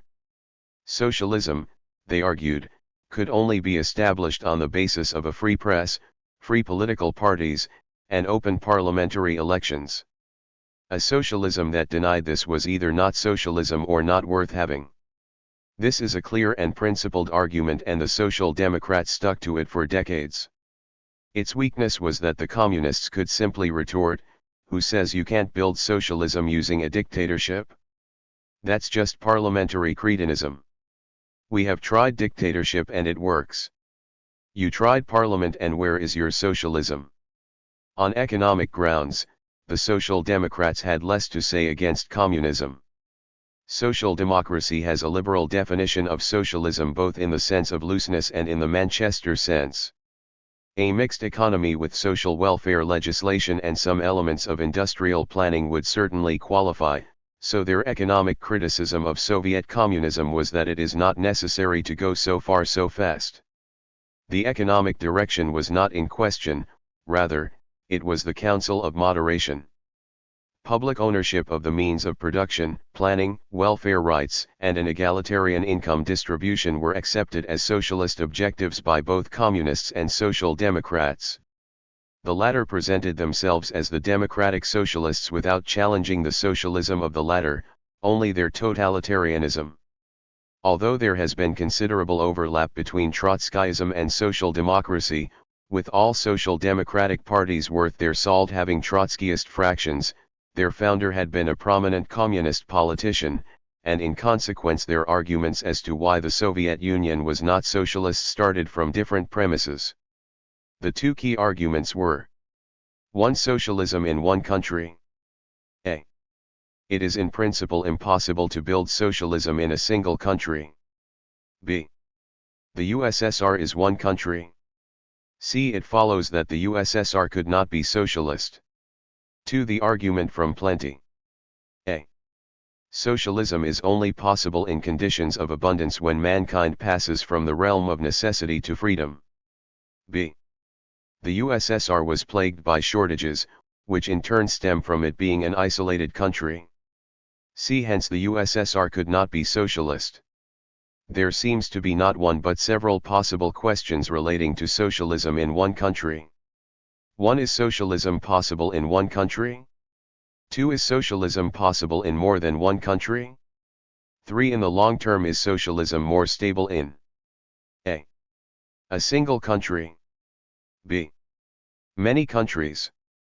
In short, my answers to this would be 1, yes, 2, yes, 3, a. This may seem a bit paradoxical, but my meaning will become clearer as the argument progresses. From my perspective, questions 1 and 2 are partly empirical. Only partly, because the meaning of the question still relies upon the interpretation one makes of the word country. This is commonly used to refer to a nation-state, but nations and states are not coterminous.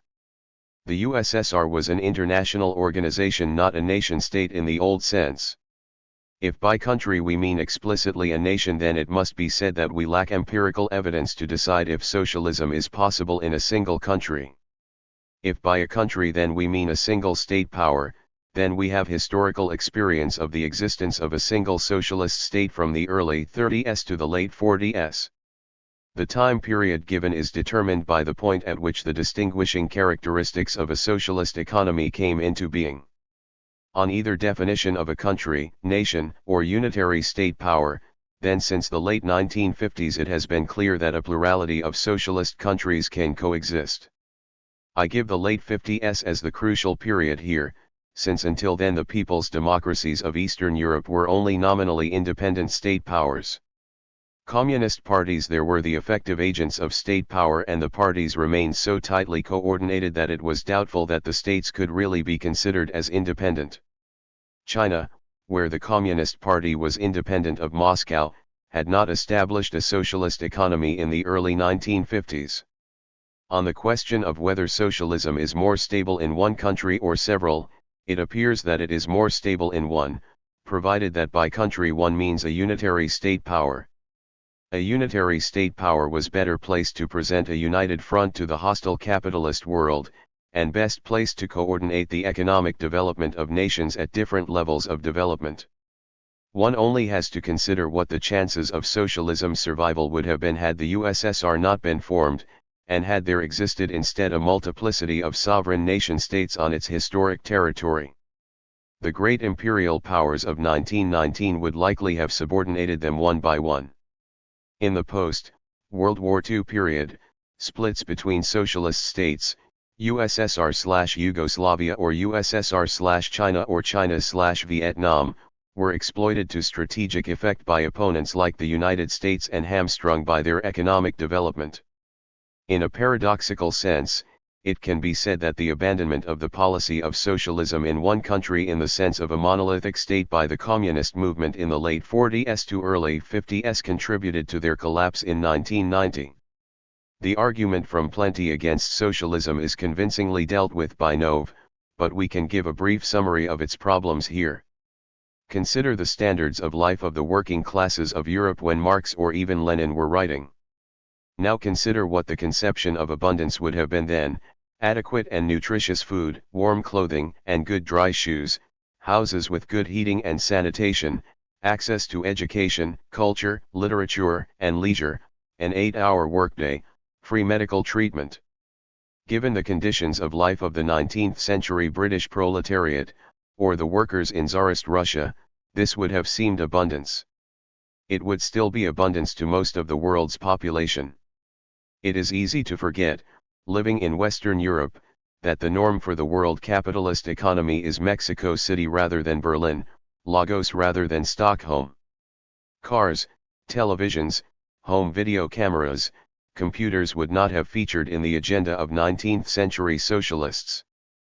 By the standards that the workers' movement originally had in mind, the workers of East Germany, Czechoslovakia, and to large extent the USSR were already entering into an age of abundance by the 80s, while for significant sections of the population even a rich free market economy like the United States in the 80s failed to provide abundance of such necessities. Despite this, these economies were still clearly in the thrall of scarcity. This was true whether the measure of scarcity was the presence of queues, the budgetary constraints faced by the government, or the aspirations of the population for oriental luxuries. The advance of technology had given rise to new aspirations that had yet to be met. In any technically advancing world this is bound to be the case. Newly developed technologies open up possibilities that cannot immediately be met in unlimited quantities. It may well be the case that in market economies advertising artificially stimulates these needs, but even in the absence of ads there was no lack of black market demand for Sony products in the USSR. Beyond this, it is an open question as to whether the current consumption pattern of, for example, France could be extended to the whole world population given ultimately limited resources. It is, moreover, doubtful that the establishment of a socialist world economy would have been helpful in alleviating scarcity in the USSR. Although its national income per head was below that of the leading capitalist countries, it was still well above average by world standards. As such, it would have had to make substantial aid contributions to socialist countries in the Third World. It had to do this for China in the 50s. The contributions it made to Vietnam, Cuba, Angola, etc., were already a subject of some popular resentment. Another school of socialist thought was the communist left. Their most articulate theorist was Amadeo Bordiga, the founder of the Italian Communist Party, who actually remained politically active down to the 1960s. In 1952 Stalin published a short book, Economic Problems of Socialism, which set the terms of communist orthodox debate about the Soviet economy. Shortly thereafter a publication by Bordiga appeared under the imprimatur of the International Communist Party, called Dialogue with Stalin. In this Bordiga argued against the idea that the USSR was socialist, holding instead that its economy was a form of state capitalism. Some of his arguments parallel those of the Trotskyists, that socialism was not possible in one country and that it demanded abundance. To this he added the argument that the USSR continued to be a commodity-producing society. The Marxist vision of socialism had always been one in which commodity production was abolished, he argued. But in the USSR workers still worked for money wages and paid rubles for goods in the shops. At a formal level he was correct, money did exist. But the difficulties involved in establishing a genuine market economy in Eastern Europe after the counter-revolution of 1990 indicate that the social reality behind money and prices in these countries was somewhat different from that in the West. In the consumer goods markets, prices bore only a weak relation to the amount of social labor required to produce them or to demand. In producer goods there was not really a market at all, since money alone was not enough for an enterprise to ensure supply of a good, if this good had not been allocated to it in the plan. Bordiga was right in raising the existence of money and the commodity form as a potential problem, but like most other leftist writers he was none too specific as to what alternative form of economic calculation to use. During the 1960s the leaders of the Communist Party of China started to argue that the USSR had reverted to capitalism. It was claimed that Khrushchev, and then Kosygin, had taken the road to capitalism and that the USSR had passed from being a socialist state to being a social imperialist one. Given that the economic changes introduced by Khrushchev were fairly minimal, this argument was hard to sustain. If, however, one views them as allegorical comments on an internal Chinese political debate about the appropriate way forward, then they make a lot more sense. Within China there was a fierce struggle between the Maoists and the followers of Liu Shaoqai and Deng. Liu was stigmatized as China's Khrushchev. Alternatively, this can be seen as labeling Khrushchev as Russia's Liu. If the economic policies followed by Deng after he came to power are indicative of what was being proposed in secret party debates during the 60s, then the charges of capitalist roadism seem to have had some reality in the Chinese context. But until Gorbachev, those advocating similar measures in Russia were far from the centers of political power. It is now a century and a half since Marx was writing, and today we have much more historical evidence to go on than he had. We have had extensive opportunities to observe societies that were by common understanding called socialist. We say by common understanding, being well aware that some people dissent from this, but whether one takes account of the constitutions of these societies, which proclaimed them to be socialist, the common view of their citizens who believed them to be socialist, or the common view of the international press which declared them to be socialist, that appears to have been the consensus view. Many currents of thought in the socialist movement have dissented from this consensus, on the grounds that the conditions in countries of hitherto existing socialism violated numerous socialist ideals. This may well be true, but as social scientists we cannot judge the real world by the standards of an ideal one. It is not the job of reality to materialize our ideals. Reality just is in all its glories, horrors, and contradictions. When judging the reality of socialism in comparison with ideals advanced by its early advocates, we adopt an unusual criterion. We do not judge feudalism or capitalism by the standards of an ideal, and were we to do that we would soon find that no real capitalist society corresponded in whole to this ideal. One may note that it was a common argument by opponents of socialism to say that since welfare state Britain differed in many respects from the ideal type of 19th century capitalism, it was no longer really capitalist. If a thinker advances a theory about a kind of society before it ever comes into existence, the scientific status of the theory is weak. If the predictions of the theory come to conflict with later observation, one can either decide that the theory needs modification or that reality has been misbehaving. If one adopts the latter policy and says that socialism has never existed anywhere in the world, one may hope to escape some current political unpopularity, but one has hardly advanced one's ability to deal practically with the problems that led to this unpopularity.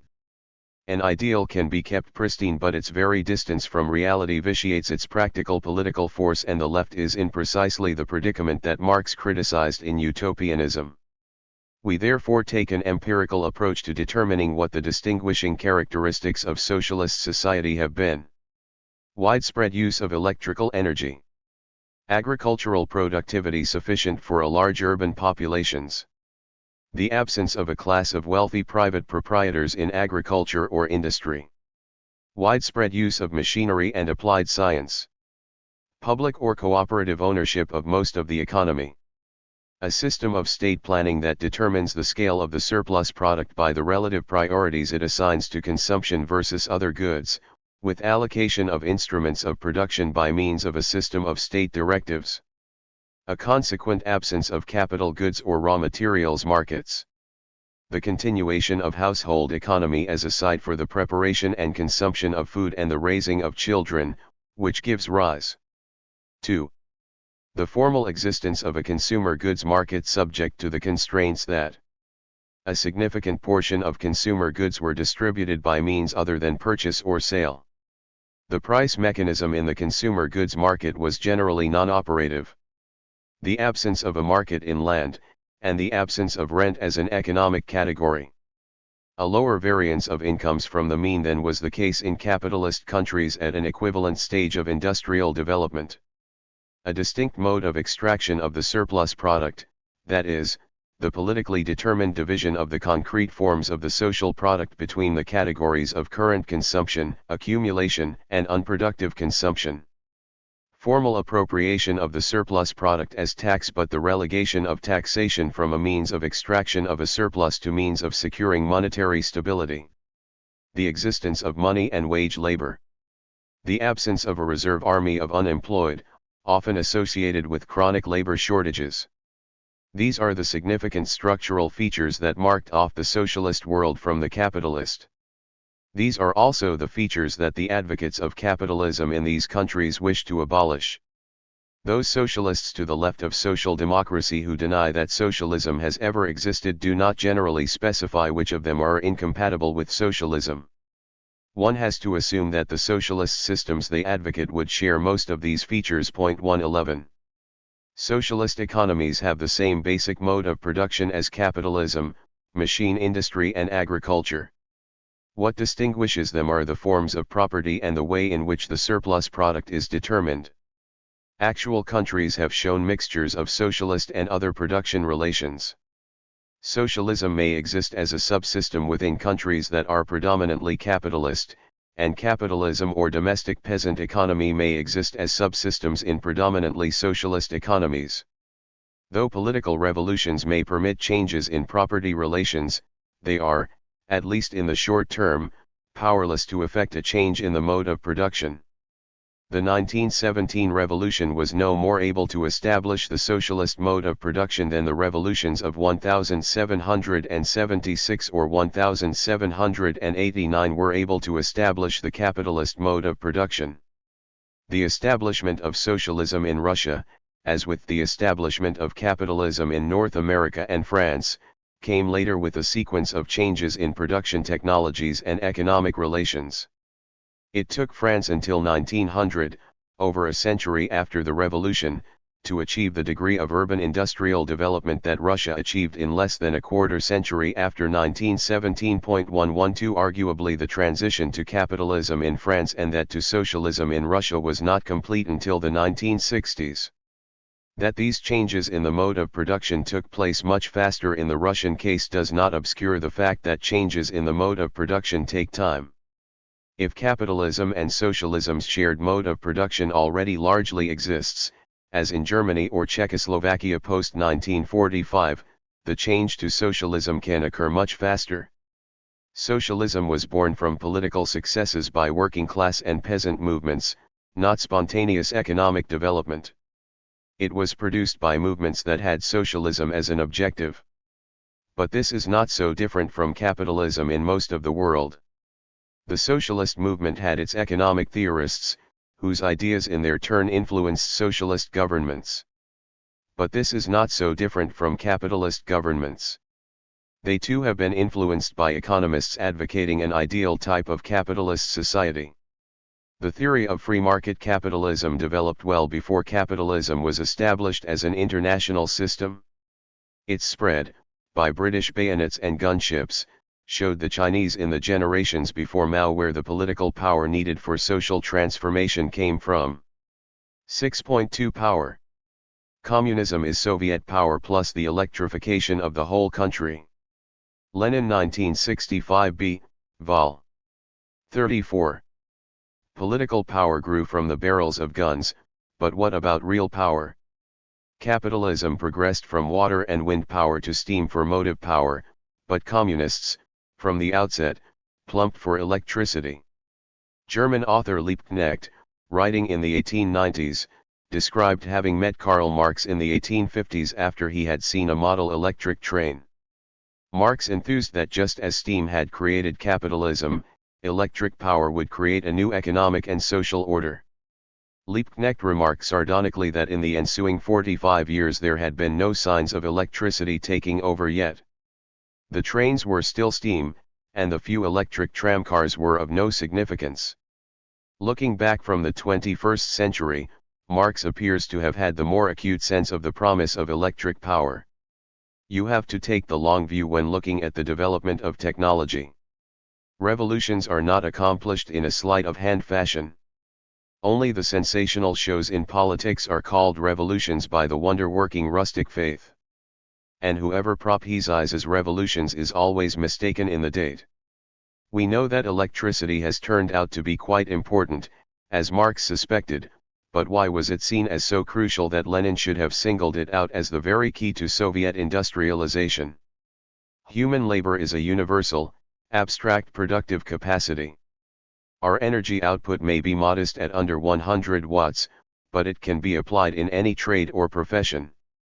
The first available alternative to human effort was that of our brute servants the ox and horse. Strong as these companions are, their skills are limited. They helped us draw vehicles or pull plows, but they could not help cruise ships, lay bricks, or spin wool. Steam went to sea with us, supplanting half a crew, replaced our beasts in traction, turned spinning mills and cut stone for our cities. But the steam engine was heavy, inflexible, and produced only motive force. It could not sing, wash, or see for us. With electricity we harnessed for the first time a power that rivaled that of human labor in flexibility, while vastly surpassing it in magnitude. Electricity rode for us, then spoke for us, then saw for us in telegraphs, telephones, and televisions. Its motors range in size and power from our little fingers to that of 50,000 horses. It lights our darkness, heats our homes, stores our records, reasons, and calculates. It becomes power in the abstract, the general what. We have become so accustomed to electric power that we have difficulty relating it to real effort, so it is worth relating it to human power. A trained human cyclist, pedaling hard, generates only enough power for one incandescent light. To become abstract general power, electricity requires networks of supply, initially urban, then national, continental, and in the future, world-girdling. In the construction of these networks, competition of multiple private firms was counterproductive. Initially, with competing suppliers, there was no standardization of voltages or connectors, which slowed the uptake of anything more complicated than simple electric lighting. Providing power mains to a city or region is expensive, making it uneconomic for multiple competing companies to lay their own wires down every street. Electricity trends to monopolies. Even in capitalist countries, the state had to take on a directing or ownership role in its supply. Thus the state either built the national grids and power stations or at the very least set technical standards and regulated prices for private suppliers. Because of its integrated character and because of the forward investment it required, electricity became one of the first industries for which long-term national plans were made. Even after the Thatcher government in Britain privatized electricity, it proved impossible for the state to relinquish its directive role in regulating price and enforcing the development of wind and nuclear generation. When the British state required new nuclear power stations, it had to turn to the state-owned French electricity monopoly to supply them. It is no surprise then that the leaders of Soviet Russia saw electricity not only as an enabling technology for industrialization and the development of the countryside, but also as the paradigmatic example of where central state planning could steal a march on competitive capitalism. When a socialist government was elected in Britain in 1945, it too immediately set about the establishment of a nationalized system of electricity supply, including a state hydroelectric board. As a general rule internationally, the state was needed to embark on huge capital-intensive electricity projects like building dams across major rivers. Figure B.1 shows that, in a capitalist country, the rate of profit is widely divergent between different industries. The industries in which labor costs are a small fraction of the advanced capital tend to have a lower rate of profit, which is what one would expect from the labor theory of value. Private industry is reluctant to embark on capital-intensive projects like hydropower or tidal and are even reluctant to use nuclear energy unless given state financial incentives.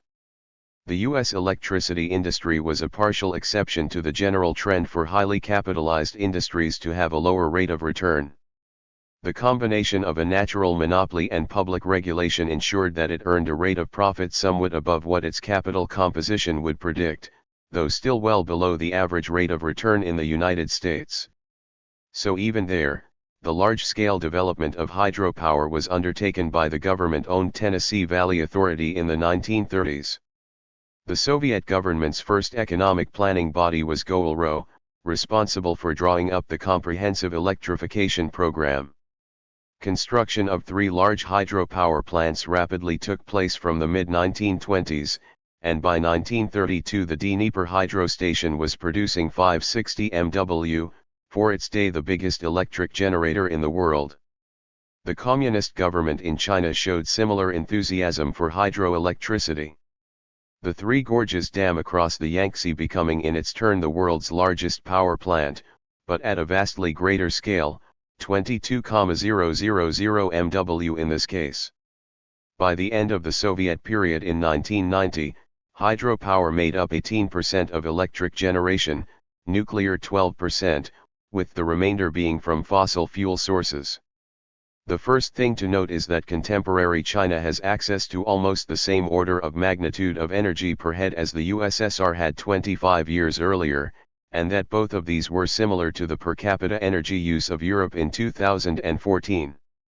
The tables also reproduce the data for energy use for Britain in 1907 for comparison. This shows what a huge increase in energy use took place during the electrical revolution of the 20th century. Britain in 1907 was one of the 3 richest and most highly mechanized countries in the world. For each man, woman, or child within its coastline it had steam power equivalent to the efforts of 7 human workers. By 2014 that had risen to the equivalent of 24 people. But a quarter of a century earlier, the USSR was already using the electrical equivalent of 27 humans for each citizen. 113. For all but the GB 1907 figure, which comes from Table 5.5, these are figures for average electrical power use computed from the annual number of billion kW hours produced. The figures, except for GB 1907, are for average power delivered for each hour in the year, and will be somewhat below the installed capacity. The figure for the UK in 1907 is given for continuity with figure 5.7. Source: for recent data, Global Energy Statistical Yearbook 2016, Soviet data from Rudenko, see Bibliography, 1993. Production of electricity from heat inevitably involves energy losses in the form of waste heat, both in the flue gases and in the warm water that has been used to condense steam from the turbines. Efficiency is measured in amount of heat used to produce a kilowatt-hour of electricity. In these terms, the USSR had overtaken the UK by 1963, using 12,200 BTU/kilowatt-hour against 12,400 in the UK, but was still some way behind the United States, which used only 10,500. A significant difference between the power plants in the socialist and capitalist countries was the widespread use of combined heat and power in the former. In these systems, the waste heat from thermal power plants was taken in pipes to heat whole city districts. Moscow had 1,800 miles of such piping. The overall efficiency of energy use was thus considerably higher than the simple BTU/kilowatt-hour figures would imply. The Soviet practice was to heat new housing developments using local thermal heating plants, whose heat output was thermostatically determined by the outside air temperature. Once the development had reached a sufficient size, heat would be piped into the main hot water network from thermal power plants. After this, the original local thermal plant was kept as a backup. The USSR achieved economies of scale by using standardized modular thermal power plants, though such standardization may have slightly slowed down the improvement in thermal efficiency.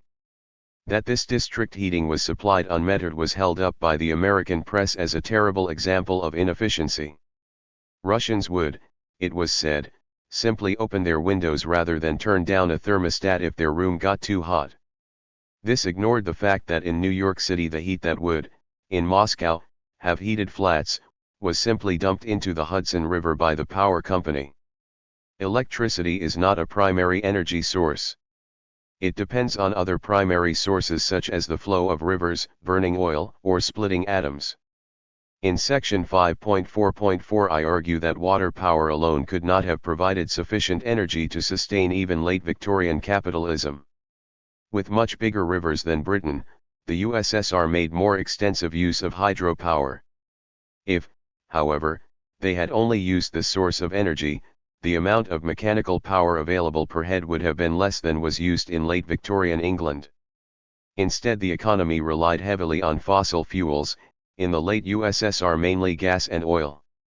According to Allen, one reason for the slowdown in Soviet economic growth from the 1970s was that the continued expansion of energy use could only be achieved by accessing oil and gas from Siberia, a much more costly task than getting it from the Caspian Basin. The hitherto existing industrial mode of production, variants of which both historical capitalism and socialism have shared, depends on sunlight long sequestered in fossil form. Any such mode of production is self-limiting, destroying its own conditions of existence. This limitation lies, in a sense, below even the demographic constraints we already analyzed for capitalism. Their dependence on resources which, by the scale of human history, will quickly be exhausted, marks out their mode of production as transitory. It will not be the first mode of production to exhaust its resources. Mesolithic hunting seems to have done the same, precipitating the Neolithic revolution in agriculture. Peasant feudal economy, in contrast, was relatively self-sustaining, if stagnant. If necessity again proves the mother of invention, a similar revolution to a more sustainable mode of production will take place. A key element of this will be the shift from fossil fuels to other modes of energy production. China, which up to now has relied preponderantly on coal to fuel its power stations, uses far less nuclear than the USSR did. Benefiting though from a quarter century of technical development, it was by 2015 using much more recyclable sources of energy. But even allowing for a very rapid growth in solar, wind, and nuclear energy in the 5-year plan to 2020, fossil fuel generation is so big that it will still produce over 60% of electricity. Chinese nuclear power, like that of the USSR, has been based on water-cooled designs. It is arguable that such reactors are inherently more dangerous than gas-cooled ones, since there are inherent explosion risks on overheating with water cooling. The serious accidents at Chernobyl and Fukushima were with different variants of water-cooled reactors. Development of safer high-temperature gas reactors has been set as a high-priority technical goal in China. Fast neutron reactor technology, which makes far more efficient use of nuclear fuel, is also being developed. 114 Ambitious plans to install hundreds of GW of these exist, but whether the Chinese economy in the 21st century is any more successful with them than the aborted plans that the UK, France, and Japan had for fast reactors in the past, remains to be seen. The technology has in the past proven very difficult to master, but China may have the resources of scale and population needed to make it work. 6.3 Reproduction and division of labor. We are now approaching a social revolution in which the economic foundations of monogamy as they have existed hitherto will disappear just as surely as those of its complement prostitution. Monogamy arose from the concentration of considerable wealth in the hands of a single individual man and from the need to bequeath this wealth to the children of that man and of no other. For this purpose, the monogamy of the woman was required, not that of the man, so this monogamy of the woman did not in any way interfere with open or concealed polygamy on the part of the man. But by transforming by far the greater portion, at any rate, of permanent, heritable wealth, the means of production, into social property, the coming social revolution will reduce to a minimum all this anxiety about bequeathing and inheriting. Having arisen from economic causes, will monogamy then disappear when these causes disappear? One might answer, not without reason, far from disappearing, it will, on the contrary, be realized completely. For with the transformation of the means of production into social property there will disappear also wage labor, the proletariat, and therefore the necessity for a certain statistically calculable number of women to surrender themselves for money. Prostitution disappears, monogamy, instead of collapsing, at last becomes a reality also for men. Engels and Hunt, 2010. Societies have characteristic family ideologies and family laws structured by their economies. This was a basic thesis of Engels and Hunt, who used this premise to try to predict how the family would change in a post-capitalist society. The nice point is that this theory of the history of the family then itself became part of the ideological foundation of socialist family relations. The professed aim of the communists was to reform the relations between the sexes along the lines advocated by Engels. The universal participation of women in public industry would have as a consequence the abolition of the monogamous family as the basic economic unit of society. Private household work would be transformed into a social industry and society as a whole would take responsibility for the care and education of all children whether born in or out of marriage. With considerations of property removed, marriage would be based on mutual love alone. Arranged marriage would vanish. We tend to think of arranged marriages as something oriental, but the underlying principle, of the marriage being a matter of passing down and accumulating property, was widespread. Even in 19th century England, marriages among the upper class centered on the property motive. It is a truth universally acknowledged, that a single man in possession of a good fortune, must be in want of a wife. Only the poor, Engels maintained, could afford to marry for love. But in the socialist future, love would become the sole basis for marriage. Under the influence of radical legal theorists, the Soviets at first envisaged that marriage law, like other contractual law, would be phased out in socialist society. The only interest the state would have in people's cohabitation would be to register it for statistical purposes along with births and deaths, so the RSFSR 1926 Family Code treated sex, marriage, and divorce as a private matter in which the state did not interfere. This liberal attitude extended to not prohibiting incest, bigamy, homosexuality, or marriage with post-puberty minors. Bigamy or polygamy, though not prohibited in marriage law, insofar as these involved economic exploitation of women, could be criminally prosecuted under the heading of exploitation. While contemporary Western commentators largely approve of the liberal attitude of the early Soviet state to homosexuality, they are more silent on its liberalism toward incest, bigamy, and other practices that would now be frowned on. In 1920 free abortion had been introduced, which produced a rapid decline in the birth rate in urban areas. During the 1920s the Moscow birth rate fell from 30.6/1000 to 21.7/1000, while abortions rose from 5.7/1000 to 35.2/1000. Given that the overall death rate in the mid-1920s for the RSFSR was 21/1000, this appeared to represent a potential fall to below replacement birth rates. The birth rate in Moscow was unrepresentative. In rural areas where state hospitals providing abortion did not exist, that is, for the majority of Russians, the birth rate was much higher at 44/1000 for the greater Russian population. Clearly there was no general threat to reproduction in the 1920s, but projecting forward for a rapidly urban population in the mid-1930s, or a population vastly depleted by war in the mid-1940s, the outlook may have seemed different. Such a projection failed to take into account the fall in the death rate that could be anticipated to follow rising living standards. On the other hand, given the international environment, a sharp rise in deaths due to enemy action may have been anticipated. The subsequent 1936 law severely restricted abortion to cases of danger to maternal health or genetic disorder, and at the same time introduced substantial subsidies to women with large families. For the sixth and each subsequent child a stipend of 2,000 rubles a year, equivalent at the official exchange rate to $2,300, was introduced. Given that the average annual wage at that time was 2,700 rubles, this was a large benefit. Paid maternity leave of 112 days was introduced along with birth benefits. One could either see these measures as not a list, or alternatively as being to protect mothers and children. They introduced, albeit partially, the principle that Engels had advocated, that the cost of raising children should be borne by society as a whole. If it is a social obligation, then it applies to all members of society. Those who have no children have to support the costs of those with children, and by paying a penalty, be encouraged to have kids themselves. A 1941 law sought to make this economic obligation explicit by introducing a tax on bachelors, single, and childless citizens of the USSR.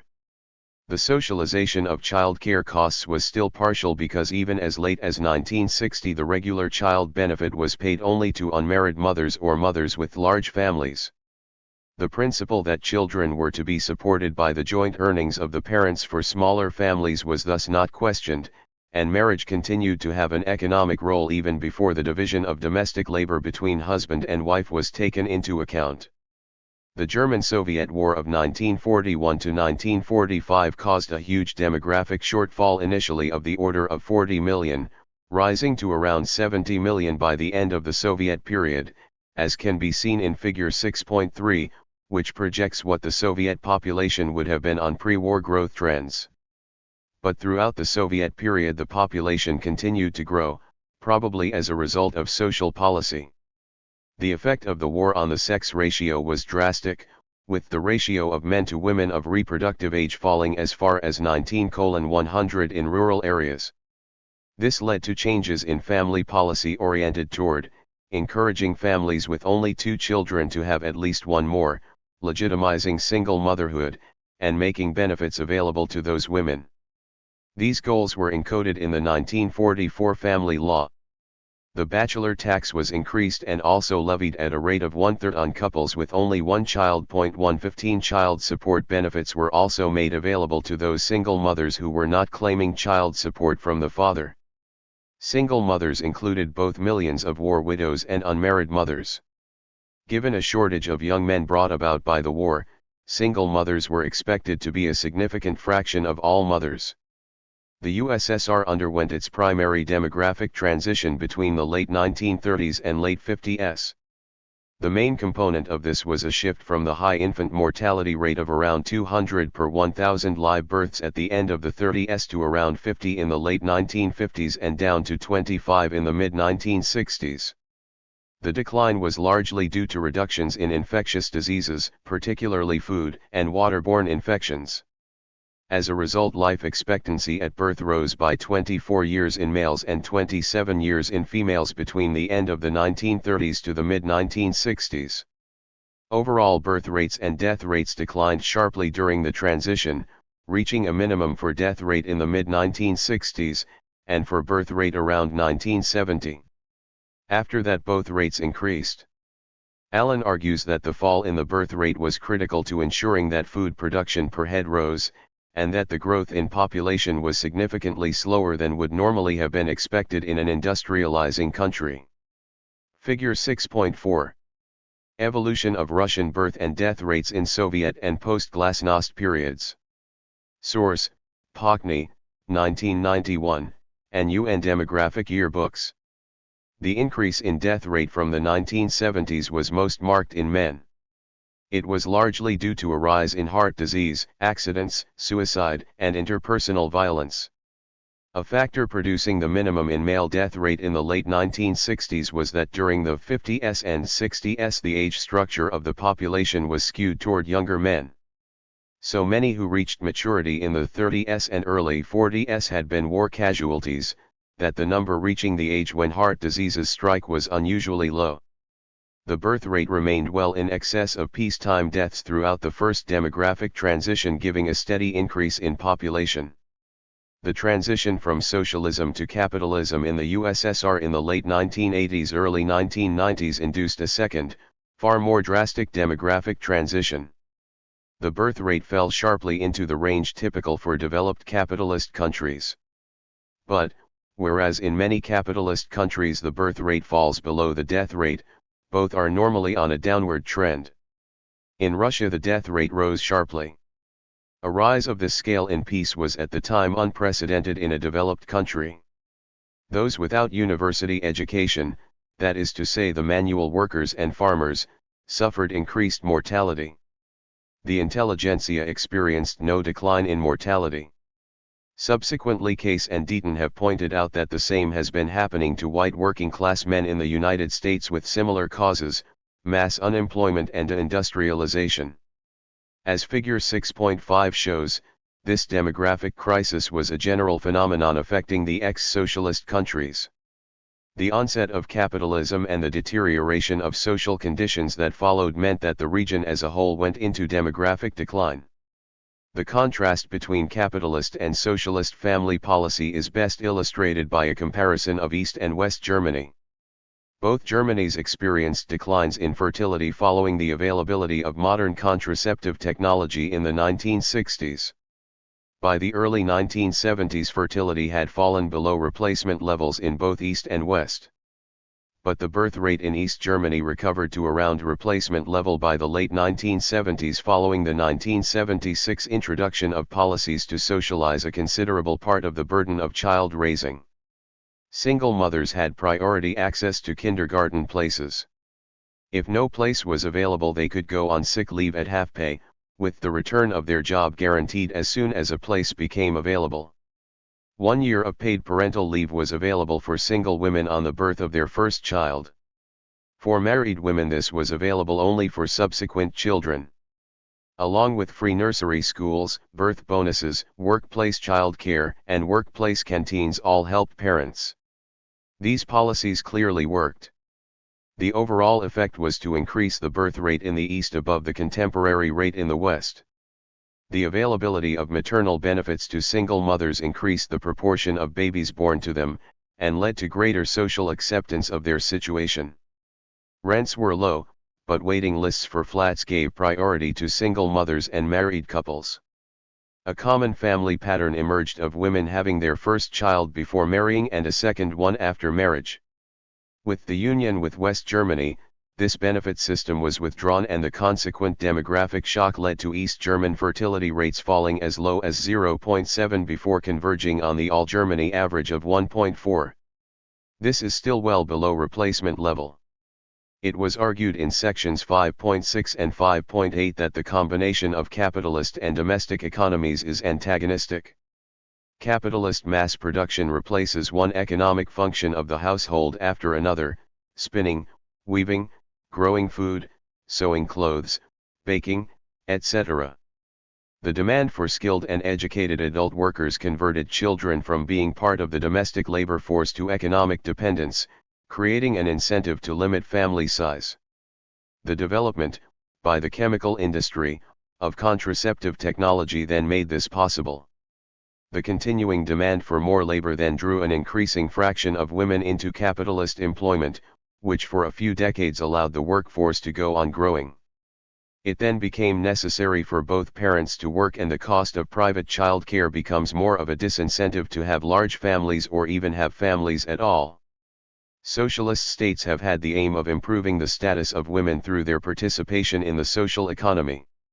As such, they could have been faced with the same spontaneous tendency toward below replacement fertility. They avoided this because women's participation in the socialist sector went alongside a deliberate policy of socialization on child care. A socialist economy does not face the same problem of a demographically induced falling rate of profit that affects capitalism. The state can choose to continue to invest even if the rate of return falls to levels at which capitalists would stop investing. But the rising share of old people in a rapidly shrinking population, as implied by very low birth rates, is a problem whatever the economic system. Turning from Europe to Asia, we see an inverse problem. Socialist governments, instead of trying to hold the birth rate up, tried to reduce it. Across the continent, the 1950s and 60s launched a process of two demographic transitions. One from a high birth rate high mortality society to a high birth rate low mortality one. Two from a high birth rate low mortality society to one where both birth rates and mortality were low.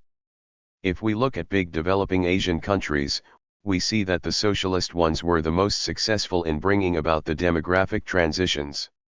On life expectancy, Asian socialist countries have been very successful, overtaking the USSR just before that state collapse, and being well ahead of non-socialist India. The decline in life expectancy in Vietnam from the late 1960s coincided with the most intense period of the Vietnamese-American War. In China, the most rapid improvement in life expectancy was during the Maoist period, when initiatives like the mass training of medical auxiliaries to improve rural health care were rolled out. A consequence of the rising life expectancy was to create a danger that there would be more people than could be fed on China's limited arable land, so from the 1970s the government had an active birth control program. This was remarkably effective. The rapid rise in life expectancy in the 1960s was followed by an equally dramatic fall in fertility during the 1970s. The government population policy culminated in restricting most families to have only one child, with the restriction lasting 35 years from the end of the 1970s. As figure 6.8 shows, current fertility falls below the reproduction level. By 2010 the fertility rate was down to 1.5.116. Figure 6.8. Fertility in India, China, and Vietnam. Source: World Bank Database. The effective female fertility rate, the number of daughters per woman, is what determines long-term population dynamics. It must be at least one for steady reproduction. In China, preference for boys has skewed the population by several mechanisms: selective abortion of female infants, higher mortality of girls due to neglect, and a lower likelihood of having a second child if the first is a boy. As a result, the male/female ratio in China is 117/100. So each woman in China was, by 2010 giving birth to on average only 1.5 times equals 0.69 girls. The official abandonment of the one-child policy indicates that the government considers that the birth rate has fallen too far. Between the 1980s and the 2010s, China enjoyed what some economists call a demographic dividend. The birth rate had fallen, so the number of children supported by each adult was lower, while there were still plenty of young adult workers born during the baby boom and low infant mortality of the 1960s. This accelerated the expansion of an industrial urban economy. The productive workforce grew disproportionately fast compared to the overall growth of population. Figure 6.9. Movement in relative unit labor costs in Germany, United States, and China. National labor cost in year 2000 is taken as 100. By the middle of the 2010s, the productive share of the Chinese population starts to decline. Some growth of the urban population will continue as a result of the continued mechanization of agriculture, but overall the dependency rate will rise. Given that China has a high ratio of population to agricultural land, there may be some justification for a slow and managed decline in its population. In the long term, a somewhat lower population density should make a sustainable form of economy easier to achieve. But that sort of managed decline would imply an effective female fertility rate closer to 0.9 than 0.7. If population is to be either stabilized or allowed to shrink more gradually, China will have to adopt mother-friendly reforms similar to those introduced by the DDR in 1976 and to carry out a big cultural campaign to raise the perceived worth of baby girls. China in the 1980s developed a mixed economy that combined state-owned industry alongside semi-private agriculture and private capitalist firms. The position of workers, whether in state firms or private capitalist firms, was similar. They were employed for a wage and lacked long-term security of employment. The level of wages was determined by supply and demand on the labor market. In these circumstances, the one-child family policy acted to favor the labor interest. It reduced the number of young workers entering the labor market and, by the 2010s, was strengthening the bargaining position of workers. When combined with the rapid rate of investment in China, this allowed wages to rise very fast. A policy introduced when the socialist economy was dominant operated a generation and a half after its introduction to strengthen the position of workers at a time when the private sector was just becoming the dominant element of the economy. The long lags associated with any demographic feedback means that social relations may change considerably before the feedback takes effect. 117. Figure 6.10. Movement in monthly wages in India, Indonesia, Thailand, and China. Money wages in equivalent $USD. The social relations of any economic system have to ensure the reproduction of the society from year to year. I have written in the last part about the most fundamental function of any economy, human reproduction. Let us now look at the reproduction of the non-human aspect of the economy. Any economy must schedule regular productive activities and ensure that the non-human environment is prepared for these activities. Some of this preparation is carried out by nature, by the cycle of the seasons, and the flow of elements and life through the ecosystem. Some of it is prepared by human activity itself, plowing and weeding land, setting aside seed corn, preparing stocks of fuel, raw materials, and tools for future production. Even a relatively simple peasant economy needs to have a specialized branch of the division of labor responsible for organizing such scheduling. The rise of calendar priesthoods in the Neolithic is an example of such a temporal coordination branch of the division of labor. With rises in the density of population in places like Egypt, the functions of such priesthoods went beyond saying when crops should be sown and land plowed to maintaining and distributing buffer stocks of grain. 118. With the development of more advanced industrial production, the preparation of the portable conditions of production won importance. The land stays there to be plowed each year, but the raw materials and tools of industry must be delivered to where they are used. Delivery depended in turn on the harnessing of beasts, the conquest of the wind, and the taming of steam. The masters of these forces, the classes first of merchants, then merchant capitalists, and finally industrial capitalists, then assumed control of the conditions of production. The industrial capitalist had to organize both the human and the inanimate resources needed for his factory. He had to order in and schedule the delivery of the machinery, buildings, and raw materials for the workers he hired. Unlike the priest who had only to adapt to the regular movement of Apollo and the helical rising of Venus, the capitalist had to attend more numerous and capricious gods. The manager of the Ryahimaki St. Petersburg Railway had to order his locomotives from Nielsen and Company in Springburn, Scotland, his steam coal from the mines of Wales, sleepers cut from local timber, etc. In all cases he had to be sure that the goods met his technical specification and that they would be available on time, delivered to the right place. This presupposes a developed commercial correspondence. The suppliers and users have to exchange letters, telegrams, and later emails that inform one another about technical specifications, likely delivery times, quantities, prices offered and prices agreed. I will call all the information about the physical properties of the goods the use-value channel in this information flow, and the information about prices the exchange value channel. The use-value channel is needed in any industrial system, whether it is a mass of independent firms, a big multinational with component parts spread around the world, a state organizing in wartime production, or a socialist planned economy. The comparative importance of an exchange value channel has been disputed.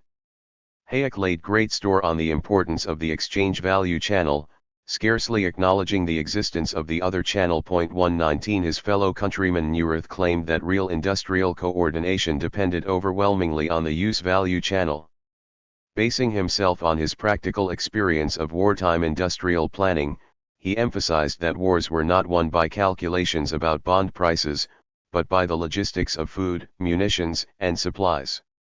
Efficiency in war economy depended on calculations in physical terms along with controls and rationing of physical products and labor. By applying these methods, it was possible for the Central Powers to overcome shortages and obstacles such as the British blockade that would otherwise have proven fatal at an early period of the war. Neurath believed that after the war the organizational structure used by the war economy would be readily adapted for a peacetime socialist economy. Neurath briefly attempted to put these principles into practice in the short-lived Bavarian Socialist Republic of 1919, before being imprisoned on its suppression. Similar sentiments about the peaceful application of wartime planning, which Neurath termed state capitalism, were expressed by Lenin. 120. War was key to the transitions to socialism, whether the revolutionary civil wars in Cuba, China, Vietnam, or the Great World Wars of the 20th century. The world wars disrupted many capitalist states through invasion or mutiny and fostered war economies which were halfway to socialism. 6.4 Determination of the surplus product. In capitalist war economies, production, by and large, still took place in privately owned firms. There were state munitions factories like the Royal Arsenal or the Oak Ridge and Los Alamos atomic weapons plants, but these were exceptions. The state directed labor by conscripting it into the army, and by conscripting women and men in key trades into essential war work.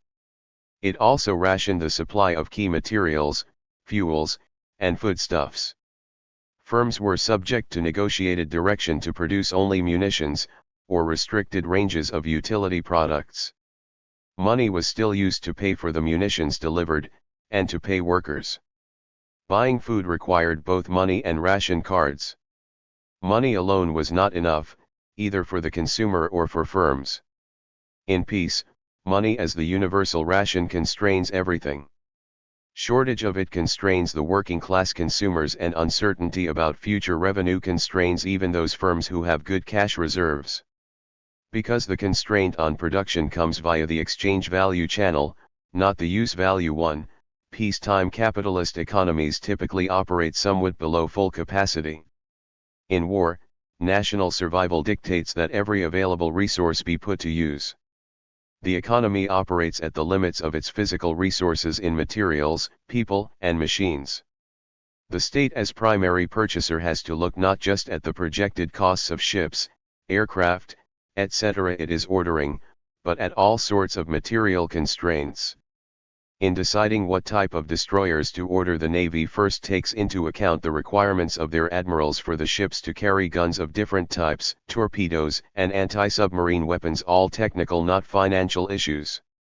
They then had to take into account the number of shipyards in the country able to build ships of different sizes, the delivery schedules for different kinds of projected weapons and ship machinery, the availability of metals and alloys of different weights and strengths. They then have to ask whether the demands on skilled labor would require the cancellation or postponement of other orders. 121 Money was a relatively secondary concern. The availability of state credit, at least within the domestic economy, that was effectively unlimited, removed money as a constraining resource. The same point about money applied a fortiori to the socialist economies. Keynes's essay on war economy is extraordinarily important for giving English-language readers an insight into the common problems facing both war economies and socialist ones. He starts by posing the basic question. We shall, I assume, raise our output to the highest figure which our resources and our organization permit. We shall export all we can spare. We shall import all we can afford, having regard to the shipping tonnage available and the maximum rate at which it is prudent to use up our reserves of foreign assets. From the sum of our own output and our imports we have to take away our exports and the requirements of war. Civilian consumption at home will be equal to what is left. Clearly its amount will depend on our policy in the other respects. It can only be increased if we diminish our war effort, or if we use up our foreign reserves. It is extraordinarily difficult to secure the right outcome for this resultant of many separate policies. It depends on weighing one advantage against another. There is hardly a conceivable decision within the range of the supply services which does not affect it. Is it better that the War Office should have a large reserve of uniforms in stock, or that the cloth should be exported to increase the Treasury's reserve of foreign currency? Is it better to employ our shipyards to build warships or merchantmen? Is it better that a 20-year-old agricultural worker should be left on the farm or taken into the army? How great an expansion of the army should we contemplate? What reduction in working hours and efficiency is justified in the interests of ARP? One could ask 100,000 such questions, and the answer to each would have a significant bearing on time amount left over for civilian consumption. Keynes argued that under wartime conditions there was a permanent shortfall of supply of consumption goods. While the normal effect of this was to induce inflation, the effects of wartime legislation such as excess profits taxes were to suppress the inflation in the short term. In wartime the size of the civilian cake was fixed. Working harder increased the surplus for war production but not for consumption. If we work harder, we can fight better. But we must not consume more. Assuming people worked longer hours, there would be more going out in wages. In the long term inflationary pressures would break through. In the absence of a common plan by the government, the effect would be that prices would rise to absorb the additional wages. So all the extra money paid out for the longer hours worked would end up in the accounts of the capitalist class, and workers would experience no rise in real wages. The capitalists would then lend their increased profits to the government to finance the war, or perhaps spend some of them on personal consumption, further reducing the share available to workers. If they lent the money to the government, they would end up owning even more of the national debt, giving them thereby a claim on post-war resources. But of course not only goods were in short supply. So was labor. This put trade unions in a position to bargain for higher wartime wage rates. But given the actual fixed output of consumer goods, no increase in real wages would result, simply more inflation. To avoid inflation it was therefore necessary to remove from circulation and transfer back to the government the extra money that it was spending on the war. Were this done simply by increasing income taxes and indirect tax, the money would be removed, but workers would see no benefit from their extra work. Instead Keynes proposed a scheme of deferred pay. A graduated scale of enforced savings, analogous to progressive income tax, would be imposed. Workers would get war bonds that could be redeemed for cash after the war. Keynes notes that in war, in the face of rising costs, there was strong pressure both to subsidize essential foodstuffs and to introduce to the UK family benefits of the sort discussed earlier in the context of the USSR and the DDR. He warns that such policies, aimed at greater equality, would only be viable in the context of the deferred wages scheme, since otherwise they would have led to further inflationary pressures. 6.5 Socialist economic growth. Peacetime socialist economy shares many of the attributes of a war economy: tight resource and labor constraints, money no longer a constraint, suppressed inflation, controls over the allocation of physical resources.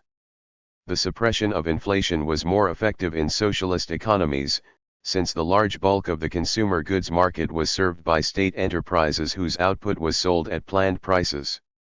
The Keynesian solution to suppressed inflation was not really available. People ran up balances in their savings accounts, but the idea of forced saving into bonds that would be redeemed for consumption at a later date was not feasible in the long term. It only works if the period of increased labor output and restricted consumption is going to be relatively short. There has to be a reasonable prospect that at a later date circumstances will be more relaxed. The socialist growth theory of Feldman had something of this character. It proposed that there would be a period of sacrifice while a larger share of national income went into the production of means of production. This would lead to a larger possible output of consumer goods, since the expanded machine-producing sector could supply the consumer goods sector with the means to increase its output. The rate of growth of income increases as a function of the industrialization of the country at every stage of its development, for the ratio Q/Kp is undoubtedly one of the primary indicators of the level of industrialization of the country, by virtue of the constantly increasing significance of industry in the contemporary economy. Thus an increase in the rate of growth demands considerable industrialization. In order to raise the constant increment of income from 10% to 15.7%, it is necessary to almost double Q/Kp. Thus an increase in the rate of growth of income demands industrialization, heavy industry, machine building, electrification. In the quote above, Q/Kp refers to the ratio of capital in Sector I producing means of production to Sector II producing consumer goods. The basic equation of the Feldman growth model is DSF equals DO/D, where D is the overall rate of economic growth, SF is the index of capital effectiveness or the output to capital ratio, D is the overall output in the current period of the economy, DO is the net output of the capital goods sector, analogous to Marx's Sector I, but net also of the capital consumption in Sector 2.122. Given Marx's labeling of reproduction as where suffix 1 indicates producer goods and suffix 2 consumption goods, CI is capital goods consumed in Sector I and 6 wage goods consumed in Sector I. We can obtain Feldman's DO as DO equals O1, equals S1 plus V1, C2. Although Marx's reproduction schemes only deal with flows of wage goods and producer goods, the Feldman model uses a variable S, which is the annual output, in rubles, produced per each ruble of producer goods in use. It thus has dimension time 1 as is required of any rate of growth. Marx's variable C refers to flows of producer goods, but it is common to use another variable K to stand for the stock of capital goods when discussing capital composition and the rate of profit. The organic composition of capital, which Marx showed to be inversely related to the rate of profit, is then, Feldman's capital effectiveness can then be defined as SF. If we assume that in a socialist economy there is no luxury consumption by capitalists, then the entire surplus is directed into building up the stock of means of production. Further, since this is a socialist economy in expansion, Marx's basic static equilibrium condition that C2 equals V1 plus S1 does not hold. First, because of the accumulation, and second, because the two sectors are not financially independent properties balancing their trade with one another. They are instead seen as both parts of the same unified property. Transfers between them therefore do not have to take the form of equivalent exchange. In Marx's analysis there is an assumption that the same variable symbol can stand for different things as a consequence of commodity trade. So his symbol V stands initially for a sum of money advanced to buy labor power. but later it stands for the labor time required to make the wage goods bought by the workers under the assumption that the value of the wage goods will be the same as the value of the money paid for them. 123. But how are we to relate this to the Feldman model, which historically appears to have been the original guiding theory behind Soviet industrial policy? What are the units in which the growth is expressed? The simple answer is that the units are monetary, but how do these money quantities relate to physical output and to labor hours? By its nature, a growth theory is talking about development over time. For a snapshot view, as in Marx's reproduction theory, we can abstract from changes in the value of money. Over periods of several years this is no longer safe. We would expect that in an industrializing economy the productivity of labor will rise, so that either or both of the ratios will change. But for the moment let us assume that we are looking at a sufficiently small interval for these changes to be insignificant. It would then be valid to treat all of the quantities in the Feldman model as measures in terms of labor time. Let us see what this implies. 1. The variable D is rate of growth of money national income. National income is in millions of rubles per year, so its units would be, and the growth of national income AD would be in equals. The proportionate rate of growth is then obtained by dividing through by national income DG. Assume for the sake of argument that in those days a ruble was the product of 1 person hour of labor. What the growth of national income converts to is a measure of. But since years and hours are both time, they cancel out, and the final measure is equivalent to delta D. What does this tell us? It says that if we assume that over the short term labor values do not change, the Feldman equation is actually giving us a measure of the number of new people added to the economy each year, that is, the growth of the industrial labor force.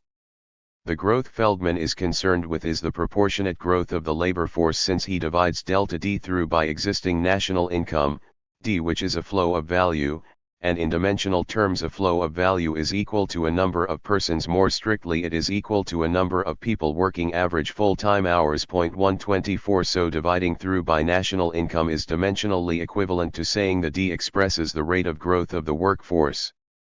We can check the rationality of this by looking at the other terms of his formula. 2. The term, by the rule that a flow of value is a number of persons, expresses the fraction of the workforce devoted to the net production of means of production. 3. The effectiveness of capital index S measures the flow of output value made possible by a unit investment in means of production. If our unit of means of production is 1 person year, and the units of value flow are persons as before, this expresses how many years a worker would have to work to produce the means of production needed for 1 more worker. 4. I leave it to the reader to check that after translation into the language of the labor theory of value, both sides still have dimension. So Feldman's formula, once you strip it of its monetary form, is relating the rate of growth of the productive labor force to the share of the labor force making means of production, via a constant of proportionality. One can view Feldman's as a master equation governing the dynamics of socialist economy for the dynamics of capitalism. Let us next look at some of its implications in the short, medium, and longer term. The equation above indicates that the larger the proportion of output devoted to new means of production, the faster will be the rate of growth. To move to a high-growth mode, a socialist economy had to raise the relative size of Sector I compared to Sector II. Once this shift had been achieved, both sectors could grow more rapidly. Allen presents evidence that the early years of the Soviet planned economy fitted this Feldman pattern rather well. As figure 6.11 shows, over the first 5-year plan real consumption per capita fell. This is consistent with overwhelming emphasis being devoted to the machine-building industries, and little investment going into consumer goods industries. This produced a shift in the relative proportions of sectors I and II. But in the subsequent plan, where the output of the machine building could be directed into increasing the capital stock of consumption industries, there was a rapid rise in real per capita consumption. 125. It can be seen that in the period of overlap the two trends are very similar, which validates Allen's data. The underlying point is that the rate at which children grow will be closely dependent upon living standards, particularly the available diet. This did not necessarily mean that urban real wage rates rose rapidly, rather, a larger portion of the population moved from the countryside to the cities, and urban living standards were substantially above the primitive levels of peasant life. Thus, averaged across the whole population, real consumption rose, and the corollary of this is that production of consumer goods rose rapidly.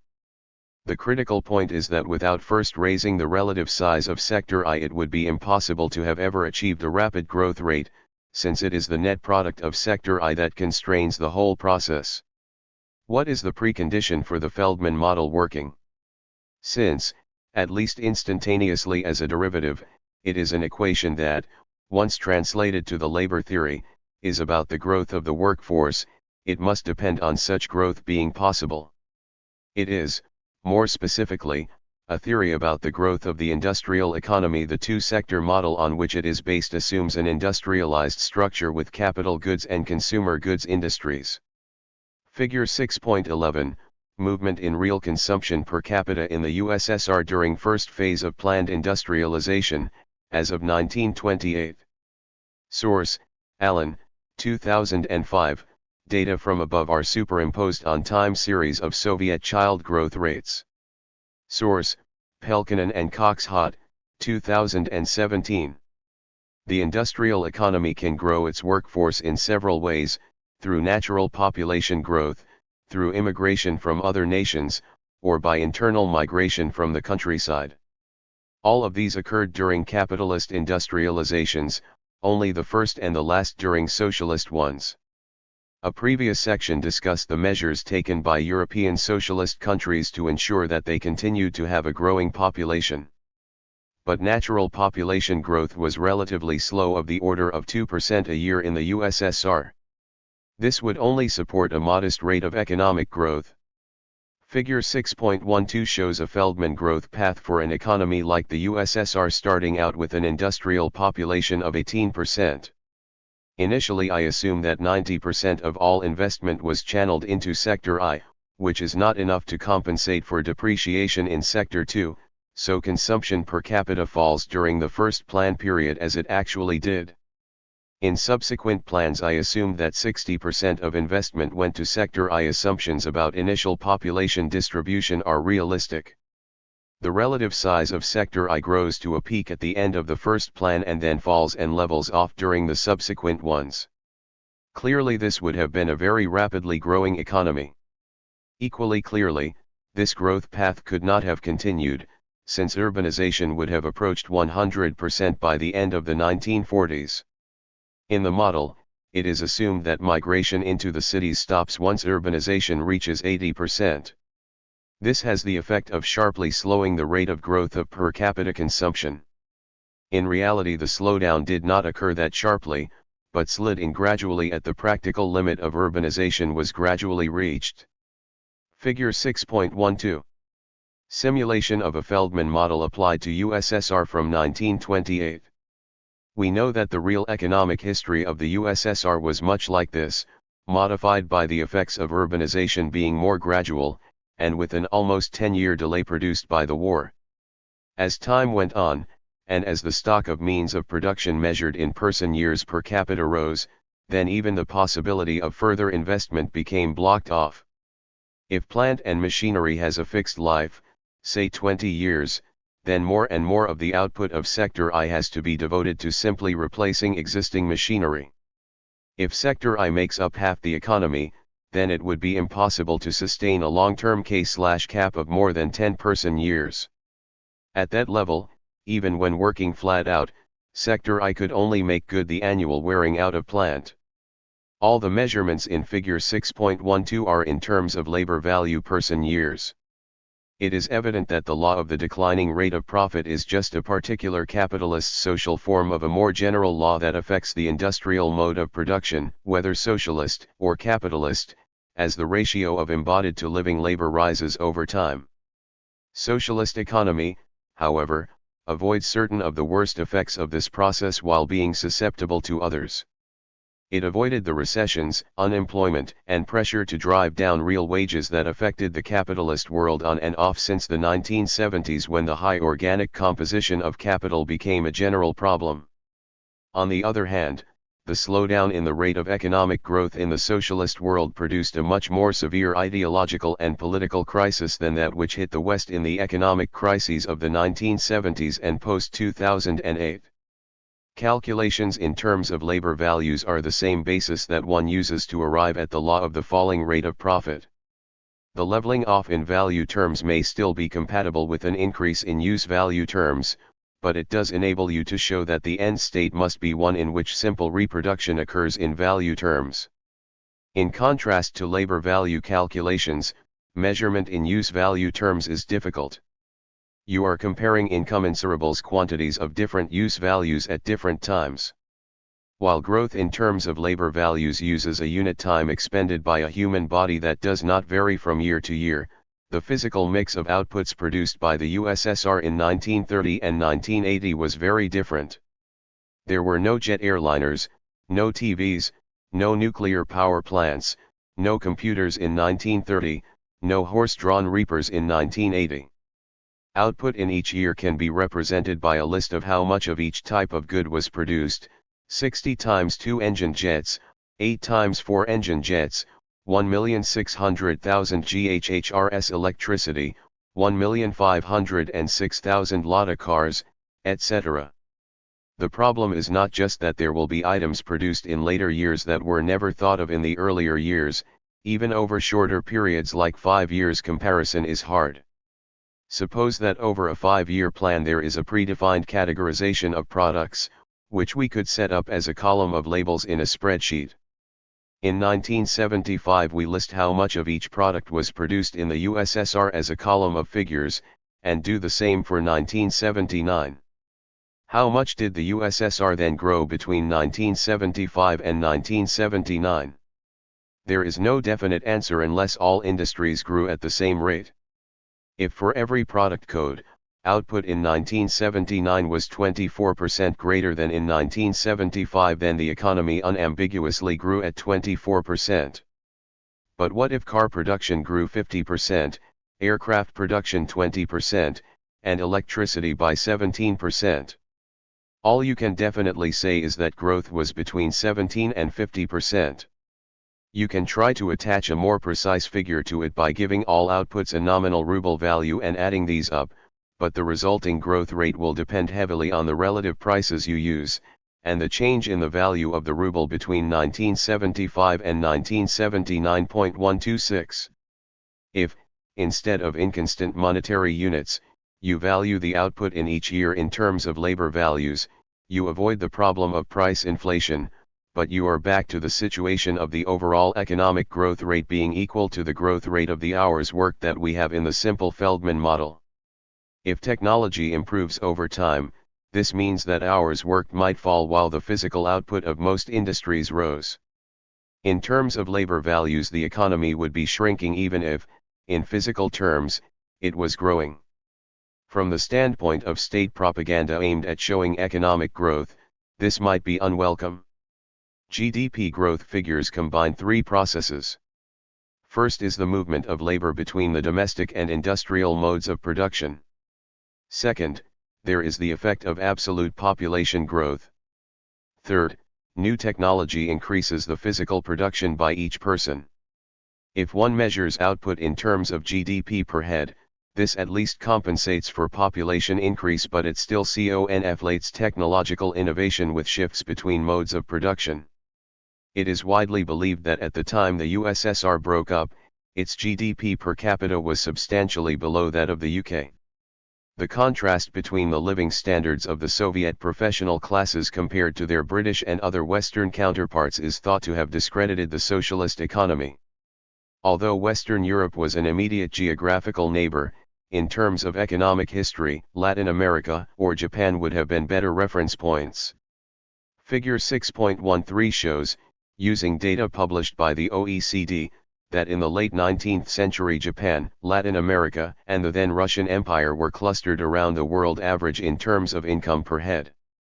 They fell into a middle-income group, well ahead of China and India, but were far poorer than the UK. Compared to the world average, the Soviet planned system did pretty well. Planning started at the end of the 1920s and finished at the end of the 1980s. The USSR started the period of planned economy with 4/5 the world average income per head, level with Latin America. It ended at 1 1/3 world average. Latin America had tracked the world average. Soviet income per head was 25% of the UK level in 1928 but had climbed to 45% by 1960. In the next 30 years Soviet incomes roughly tracked UK growth, ending at 43% of UK levels. According to the OECD, Soviet long-run rates of income growth were better than those of the UK for most of the USSR's life, slipping back slightly in the 1980s. Internationally, the really big success stories were Japan and China. Japan moved from being a middle-income country to overtake the UK by the 1970s despite the severe setback caused by wartime bombing that had razed most of its cities. Estimates of the long-term growth of the USSR, or estimates of the comparative sizes of the US and Soviet economies in, say, the 1980s are inevitably controversial, with proponents of different political views giving divergent estimates depending on the pricing models that they choose to adopt. Thus the Bezier curves in figure 6.13 should be interpreted as giving the rough shape of what happened. There are no totally objective answers to these questions. The very idea of precise comparisons between the overall national products of different countries, or different periods, is a monetary illusion.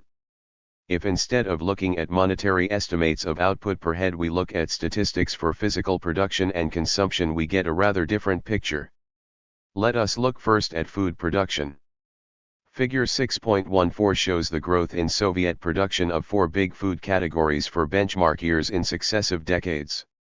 From 1950 to 1970 all categories expanded rapidly. Grain and milk production then leveled off while meat and egg production continued to grow rapidly. The leveling off of grain production appears initially to be a failing, but if we compare the Soviet performance with the United States, the long-term trend of grain production is very similar.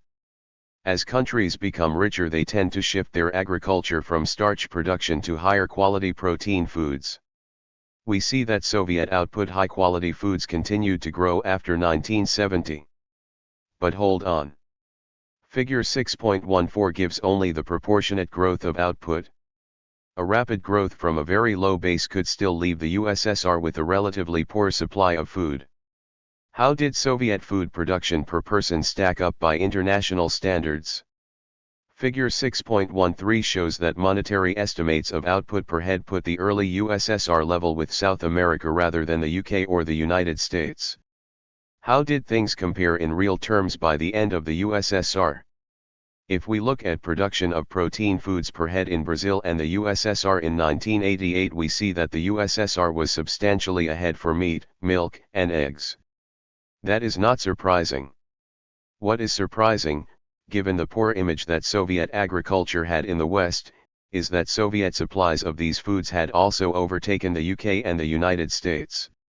The Soviets were also relatively successful in the production of consumer durables. Production of TVs, washing machines, and refrigerators increased exponentially in the 1950s and 60s, expanding hundredfold or thousandfold. Then from the late 60s durables stabilized at levels of several millions a year. But that is not surprising with new products. They start out from a base of zero, and stabilize at a level sufficient to replace wear and tear. Soviet production levels of a range of products stabilized at levels that would allow the majority of households to have a TV, a radio, a washing machine, etc. Compared to the West, the biggest shortfall was in the production of cars. This leveled off at a production level of 1.3 million a year, which was far too low to allow car ownership to be general. At the end of the Soviet period they were producing only about 1 car per 200 inhabitants. The relative underdevelopment of the car industry in the 1960s can be ascribed to ideological imperatives, the view that private cars were a bourgeois form of transport and that the only acceptable socialist form of car was the public taxi. In the age of global warming, an opposition to widespread car use may again come to seem rational, but in the 1970s, with fossil fuels still plentiful, the decision was taken to mass-produce cars. With the ideological objection gone, the default assumption became that in due course every family would have one. The long waiting lists for cars then became a source of discontent, evidence that socialism could not mass-produce cars the way capitalism could. The failure of the USSR to provide general car ownership was real, and if you accept that car ownership is praiseworthy, then the failure was a legitimate ground for complaint. But that does not explain why loaves, not lattes, loomed large as a grievance. The Soviets actually produced more food per head than in the West, so why the discontent? It comes down to money, and prices. Food was systematically underpriced, with consequences we will describe below. Figure 6.15. Soviet production of major consumer goods. Source, Pockney, 1991. 6.6 Why the socialist economies still used money. This leads us on to the question of why socialist economies like the USSR still used money. Money was a way of integrating national accounts, a means of preparing the accounts of individual factories, a means of distributing income to workers. The official doctrine from Preobrazhensky to Stalin was that money was due to be abolished and that it remained only as an auxiliary mechanism of use in state budgeting and trade with the as yet unsocialized sections of the economy. 127 It is easy to see that the overall state budget required some sort of scalar unit of calculation. If you want to make decisions about the overall proportions in which resources are to be distributed between consumption and investment, between civilian and military production, between health and education, you need some unit in which these proportions could be expressed. Money provided that. In principle, a socialist economy might have followed Marx's suggestion and used labor directly as its unit of account, but Preobrazhensky was dismissive of this possibility. Under the mixed system of economy, money had a great advantage, and could not be replaced by any labor units or other artificially conceived methods of calculation. This is not entirely convincing, since it is hard to see why labor units would have been more artificial than printed paper sheets with numbers of rubles written on them. The state could equally well have issued notes with hours of labor written on them. Marx had made the slightly enigmatic statement that such notes were no more money than a theater ticket.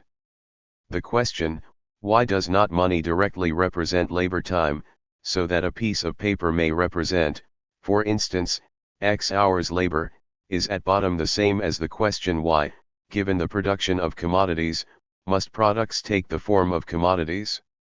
This is evident, since their taking the form of commodities implies their differentiation into commodities and money.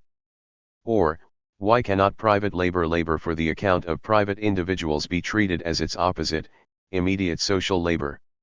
I have elsewhere examined thoroughly the utopian idea of labor money in a society founded on the production of commodities. On this point I will only say further, that Owen's labor money, for instance, is no more money than a ticket for the theater. Owen presupposes directly associated labor, a form of production that is entirely inconsistent with the production of commodities. The certificate of labor is merely evidence of the part taken by the individual in the common labor, and of his right to a certain portion of the common produce destined for consumption. But it never enters into Owen's head to presuppose the production of commodities, and at the same time, by juggling with money, to try to evade the necessary conditions of that production. The implication of this passage from Marx was that he thought that labor notes were practical in the situations where production was directly associated, which in the Soviet context would mean once the whole economy was nationalized, once private firms and collectives had been replaced by state farms and private handicraft no longer existed. The argument of Preobrazhensky, and later Stalin, was that these conditions did not exist in either the 1920s or the 1950s, though that does not dispose of the issue. We need to ask why the existence of commodity trade with private or semi-private producers excludes the use of labor units. Marx's answer in his polemic against Proudhon had been to argue that in a commodity-producing society without overall direction and planning there was no reason to suppose that overall supply and demand for each commodity will balance. Hence, even if a tailor expended 4 hours on a pair of trousers, there is no guarantee that it will sell for 4 hours. If demand is slack, he may have to accept a lower price point, 128.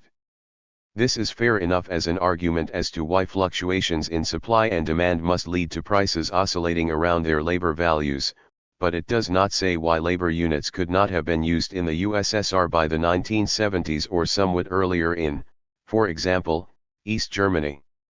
Nor, more interestingly, does Marx's argument explain why the paper notes issued by the East German and Soviet states were labeled marks and rubles, not ours. At one level, the signs on the pieces of paper are arbitrary. With an appropriate monetary and price policy, it would have been possible to reissue new currency marked in hours such that, taken on average across the economy, goods sold in the shops for 1 hour of notes actually had, again on average, required 1 hour to make. This would still be money, it would have circulated and could have supported a private or black market. There would have been nothing to prevent it passing from hand to hand like any other paper money. It would thus not have fully met Marx's criterion of being certificates issued to individuals certifying their part in common labor, but the unit of account would at least have ceased to be arbitrary, and the social relations of the economy would have become a bit clearer. But clarity would have been unwelcome to Preobrazhensky and Stalin. The former developed the policy of primitive socialist accumulation, under which the rapid growth of heavy industry was to be funded by forcing the agricultural sector to sell its output at below value. Industrial products were to be sold back above value. If the currency had been denoted in hours, it would have been blatantly clear to collective farmers that the state was cheating them. They were being paid for only a fraction of the time expended growing grain.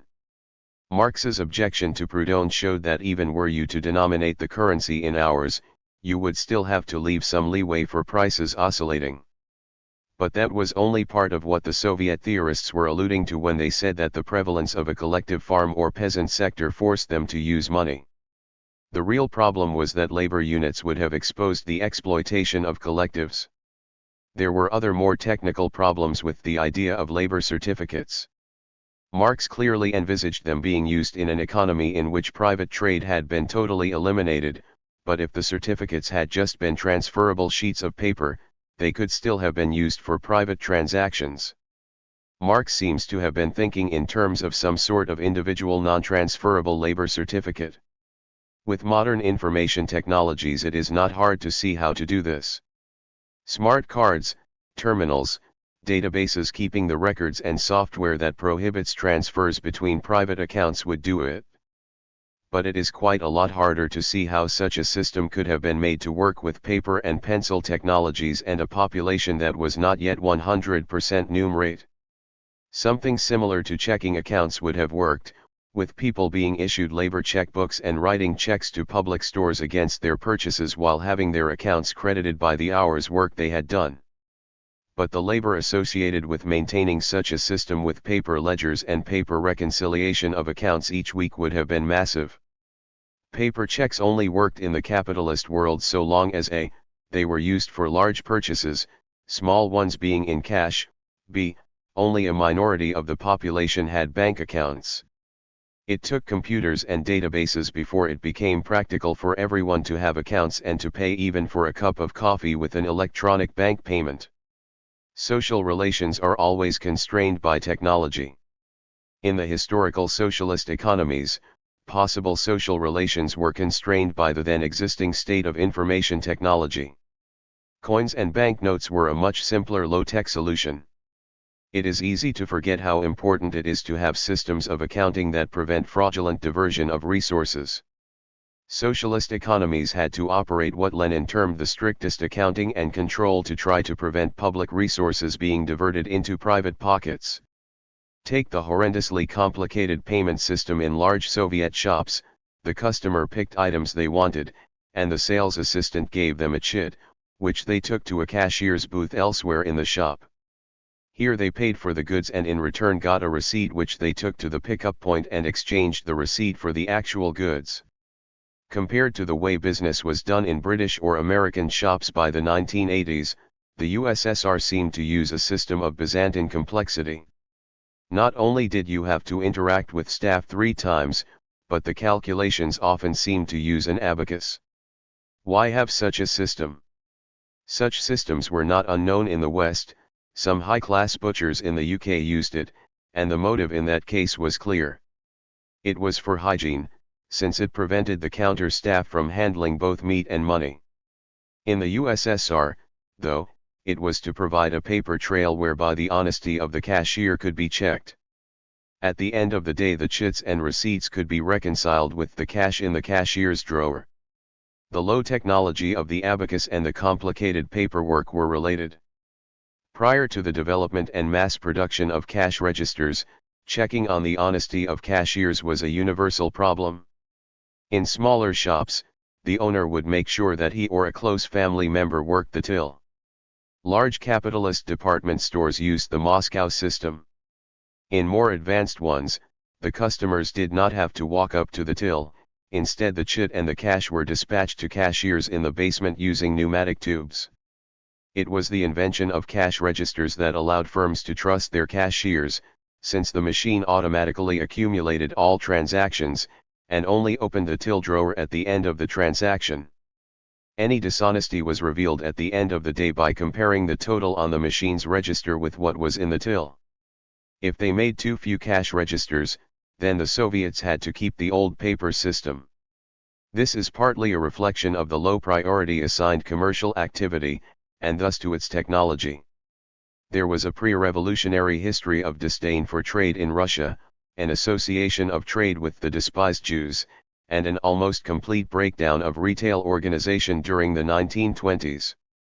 Although an attempt was made to modernize and mechanize it in the second five-year plan, it remained a low-priority sector. But the lack of mechanization in trade was symptomatic of a more general slowness in adopting labor-saving techniques. Labor was not used as efficiently in Soviet industry as it was in the United States or West Germany. In one sense, of course, the USSR used labor very effectively. It had no unemployment and the proportion of women in full-time employment was higher than in any other country. But a developed industrial economy has to be able to transfer labor to where it can be most efficiently used. Under capitalism, this is achieved by the existence of a reserve of unemployment, which, though it is inefficient at a macroeconomic level, does allow rapid expansion of new industries. The Soviet enterprise tended to hoard workers, keeping people on its books just in case they were needed to meet future demands from the planning authorities. This was made possible both by the relatively low level of money wages and because the state bank readily extended credit to cover such costs.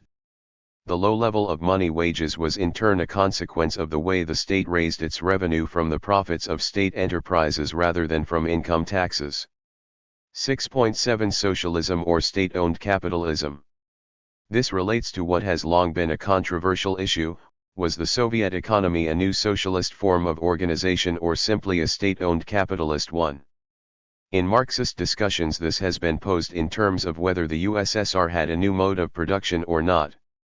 Scholars like Hillel Tikhtin hold that socialism is, in principle, a new mode of production, but that the existing socialist economies did not have this mode of production and the USSR had no mode of production. In socialist and Marxist theory, this is both theoretically and technically impossible, as socialism is a global system, a mode of production succeeding capitalism, which can only be implemented on a world scale. Hence, any statement that the USSR, China, Venezuela, or Cuba were building socialism does not make sense, unless the building of socialism is implicitly or explicitly redefined away from Marxism and practically any socialism within the Marxist tradition. I think that there are many problems with this. First, there is a highly selective narrowing of the Marxist tradition. Tikhtin may think that no Marxist would ever have seen the Soviet bloc or China as socialist. But he can only hold that by defining out of existence all those millions who have been members of communist parties in these countries and who considered themselves to be Marxist. These people were apparently not part of the Marxist tradition. In effect, he is saying nobody who agrees with me could possibly disagree with me. Well, yes. At best it is no more than an appeal to authority, and a dubious one at that. It is questionable that Marx even proposed such a thing as a socialist mode of production. 129 He certainly never published any theory of such a mode of production, far less any argument that it could only exist globally. Even if he had argued that, how would he have known that socialism could only exist globally? There could have been no empirical backing for this alleged theory in the 19th century. What is the empirical evidence now to back up such a theory? This comes down, in part, to what people mean by mode of production. How could any society exist without a mode of production? If we ask the question, what mode of production did the USSR have, in the sense of a mode of material production, then it is clear that the mode was electrified machine industry. But we know that this was also the mode of material production in the United States at the same time. So the mode of material production is either not enough to distinguish capitalism from socialism, or socialism must have required some radically different technologies. Ticktin could be arguing the latter, that some as yet unknown technology which can only operate at a global scale is required for socialism. Any claims about technologies yet to be thought of must be rather speculative and would not sit with Ticktin's claim that the USSR had no mode of production at all. Instead, what he means is that a mode of production was something self-sustaining and stable with a unique mode of extracting a surplus product. I argue that Ticktin is fundamentally wrong. The USSR did have a distinct mode of surplus extraction. All societies beyond subsistence level need to produce a surplus, and socialist societies are no exception. If we accept Marx's argument that the different economic forms of society are distinguished by the means by which the surplus is produced, then socialist society must have its own form of surplus extraction. It is by looking at actual socialist societies like the USSR that we can grasp what this is. Socialist planned economy does indeed have a distinct form of surplus extraction. The magnitude of the surplus is determined by the planned allocation of labor between that for the reproduction of the working population versus other activities. This is the inverse of the mechanism that operates under capitalism, where the monetary division of the value added between wages and profits comes first. In a capitalist economy, the allocation of labor between reproduction and other activities occurs as a second-order effect when the wages and profits are spent. In a socialist economy, it is the allocation of labor that comes first. Keynes was focusing on just this issue with respect to war economy in the passage I cited earlier. He makes it even more clear in another passage from his essay. This leads up to our fundamental proposition. There will be a certain definite amount left over for civilian consumption. This amount may be larger or smaller than what perfect wisdom and foresight would provide. The point is that its amount will depend only to a minor extent on the amount of money in the pockets of the public and on their readiness to spend it. A socialist economy, because a determining part of its economic calculation and control is performed in physical rather than monetary units, has something in common with other economies that were either non-monetary or had limited use of money. The easiest comparison is with classical European feudalism, where the labor performed for the lord was distinct in time and space from the work the peasants did for themselves. Money had no influence over it. The peasants' obligations were specified in terms of time or material products. Given the dwarf scale of the feudal division of labor, this appears as a direct interpersonal relation between the peasant and the lord. For the socialist economy, the determination was impersonal and vast, operating at the scale of a whole continental economy, via the allocation of millions of workers to tens of thousands of branches of production. Once the amount of labor allocated in the plan to making consumption goods is fixed, no changes in wages, etc., can alter the overall ratio of surplus to necessary labor. If money wages rise without the labor allocation going to consumer goods rising, then the effect is the accumulation of money in people's bank accounts that will ensure a tight market in consumer goods. Goods would fly off the shelves, but there would be no overall rise in real wages. The existence of planning introduces a disconnect between monetary relations and value relations, understood as quantities of embodied labor.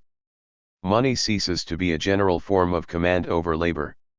For a start, socialist economies have often explicitly prohibited the private employment of workers.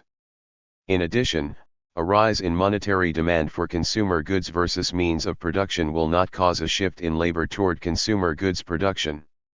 Wages and prices policies then become a matter of controlling monetary demand to make it fit the real product of the consumer goods industries. 6.8 Why the law of value applies in socialist economies. The issue of the role of commodities and money in socialist economies was debated by the communists in terms of what they called the law of value. The term had exoteric and esoteric meanings. The exoteric, or superficial, meaning is that in a capitalist-type economy, relative labor values will act as attractors for relative prices. The esoteric meaning is that the distribution relations in all societies are constrained by the distribution of labor. 130. In a capitalist economy, the great branches of production subsist by trade, and their respective revenues must at least be roughly proportional to the populations they support. Although in a socialist economy the great bulk of the economy is publicly run, the distribution of the population across sectors of the economy continues to exert an influence, as does the fact that the population still lives in households. This may seem an unexceptional observation, but communist organizations that grew up within previous class societies dispensed with the household as an institution. Think of a monastic community or Owen's New Harmony. In such householdless communities there would be no personal property, as opposed to community property. Food preparation was communal, and child care was either abolished as in monastic orders or carried out communally. But if you have households, then private property of the household is distinct from community property. Since the composition and consumption needs of households differ, it is impractical to give all households a uniform ration of goods. An old couple would have little need for children's shoes or toys, for example. So a socialist economy with households has to allow some flexibility in consumption, which they achieve by distributing a portion of people's income in money. In principle, they could have used something other than coins and notes. They could have kept social credit accounts or labor accounts for people, but in all cases many goods for household consumption would have something very like a price. Figure 6.16. The New Harmony Utopian Community in Indiana, designed by Robert Owen in 1825. In a socialist society, then, with households, how does the esoteric aspect of the law of value, the underlying constraint posed by the social division of labor, express itself? 6.8.1 Intersectoral relations. I shall divide the socialist economy into three sectors. 1. The production of means of production.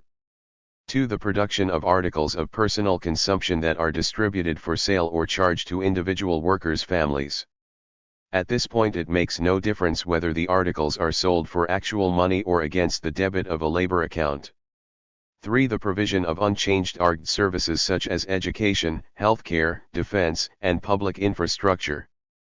This is not to say that being conscripted into the army is not a charge on the conscript, but that they do not individually have to pay in cash or labor credits for their military service. Similarly, education costs adult society time and resources, and costs the pupils a keenly felt loss of playtime, but it is assumed that there are no school fees. I will use the numbers 1, 2, 3 to denote these sectors. Sectors 1 and 2 produce physical outputs, that is to say, they are materially productive in the sense of Adam Smith's use of the term productive. I will call the output of Sector 1 machines, though it also includes all other means of production, and will use the symbol M, in lowercase, to indicate a flow, for the gross output of machines and the stock of machinery and equipment used in the sectors as M1, M2, M3. Machines wear out. I assume that a fraction of them wear out each year. So for the sectors the flow of new machines needed to simply stand still is given as delta M1, delta M2, delta M3. If the economy is growing, there will be some surplus flow of machinery over wear and tear, set aside for growth, which I will call Mg.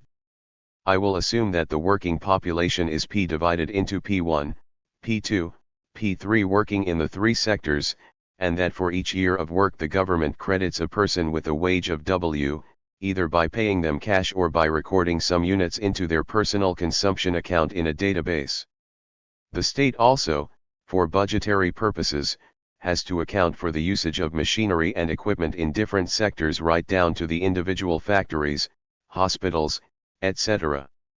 The accounting unit for such charging is assumed to be the same, either money, labor hours, or conceivably energy, as is used for personal consumption accounts. I will use C for the charging rate for a machine. This then gives the current accounting cost C of each sector, assuming that the government does not charge itself interest, of. The accounting costs of each sector are made up of the charge for the use of publicly owned machinery, and the payments to the people working there. The first is a charge internal to the public sector, but the government has to carry out such sectoral charging if it is to make overall budgetary decisions about the scale of the sectors. The only point at which an actual sale happens, with change of ownership, is when the output of the consumer goods industry is sold to the working population.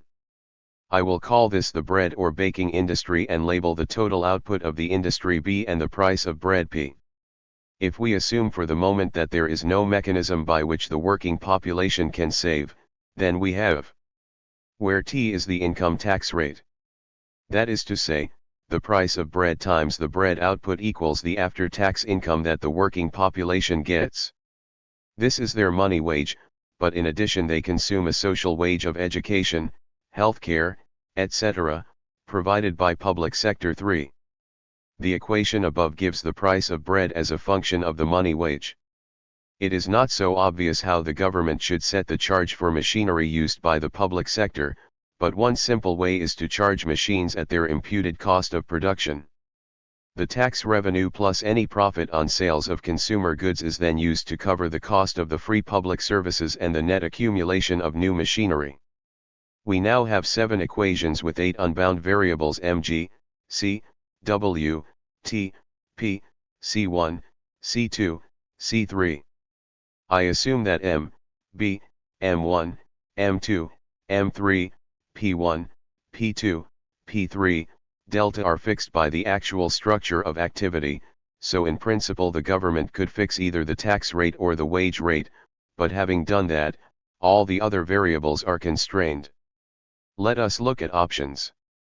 If the socialist country retains money, but delivers many services free, it has to balance the monetary demand in the hands of workers from their wages with the amount of social labor going into consumer commodities. Since a part of the socialist working day had been allocated to producing free goods and services, and another part to the accumulation of new buildings, infrastructure, and machinery, the disposable income of the working class had to be limited to the money equivalent of the number of hours spent making consumer commodities. There are, in principle, a number of ways this could be done. 1. By levying an income tax or poll tax on employees.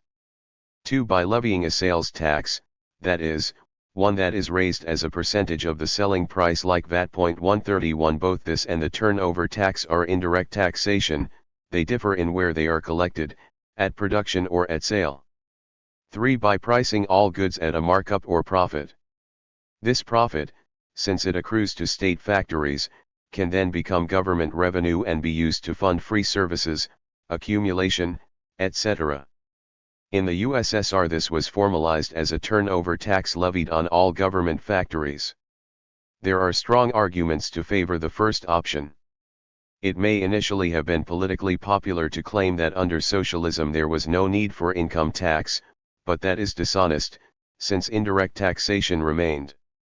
Wages were still held down to a level that would allow the turnover tax to fund government services, so in terms of take-home pay people were no better off.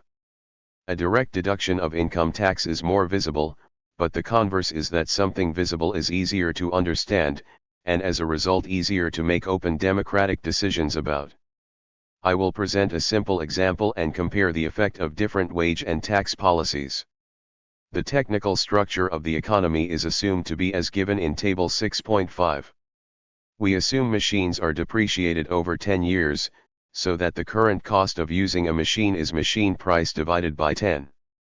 1. The wage is fixed at 1, this ends up equivalent to valuing things at labor values, no profit is made on the sale of consumer goods, and income taxes are adjusted to meet the cost of the public services and accumulation.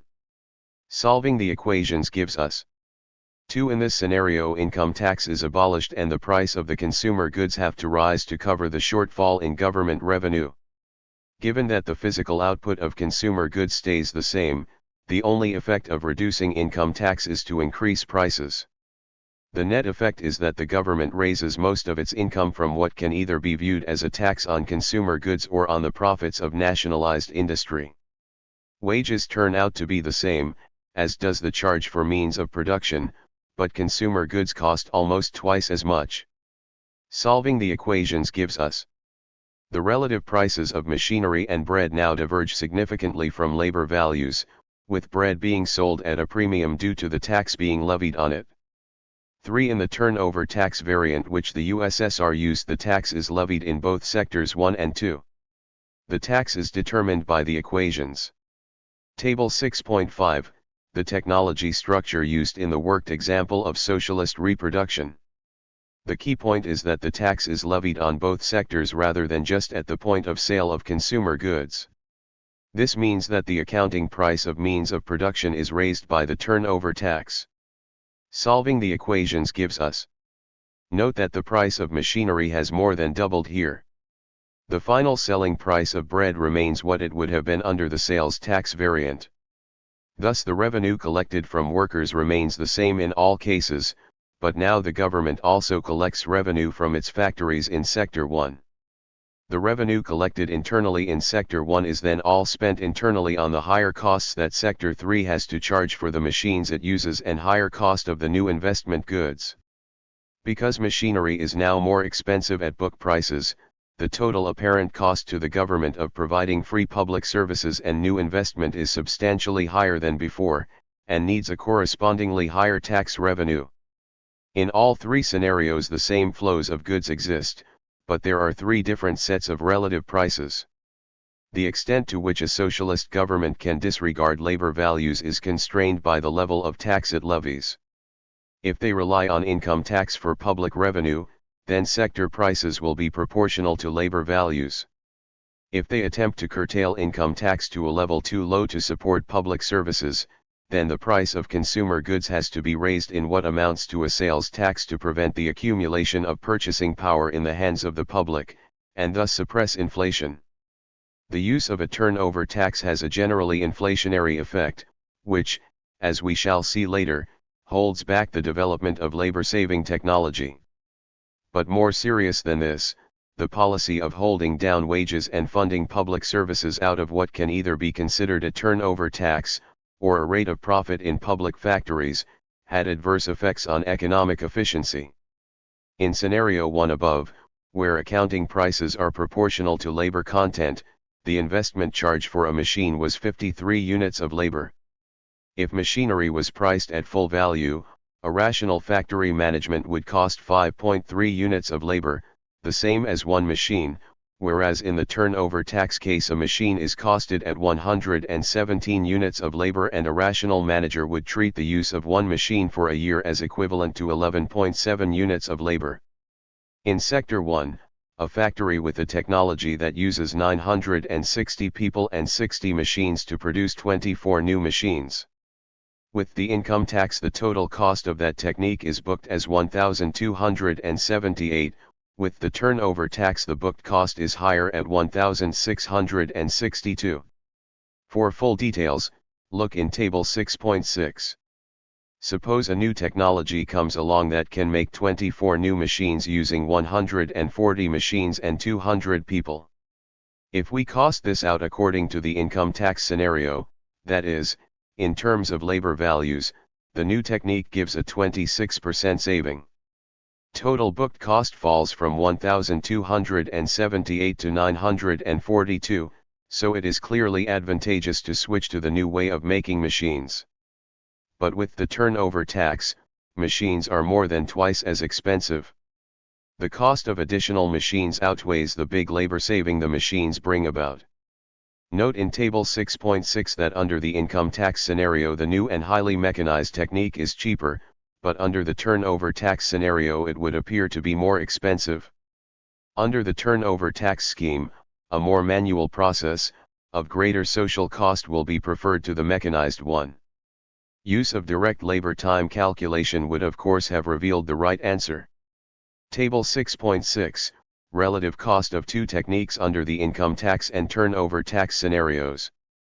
Note that under the income tax scenario, the new and highly mechanized technique is cheaper, but under the turnover tax scenario, it would appear to be more expensive. The Soviet solution of a turnover tax was short-term populism that hampered efficiency. In the long run it encouraged the wasteful hoarding of labor by factories, since the combination of low wages and subsidization of services and essentials meant that the true cost of labor was hidden.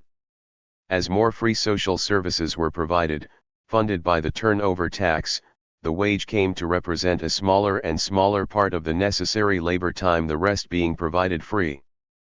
But this made labor appear cheap and new machinery appear expensive. Rational managers would not replace labor-intensive processes with machines, because using lots of workers seemed more cost-effective. Hence chronic overstaffing and poor uptake of more efficient techniques.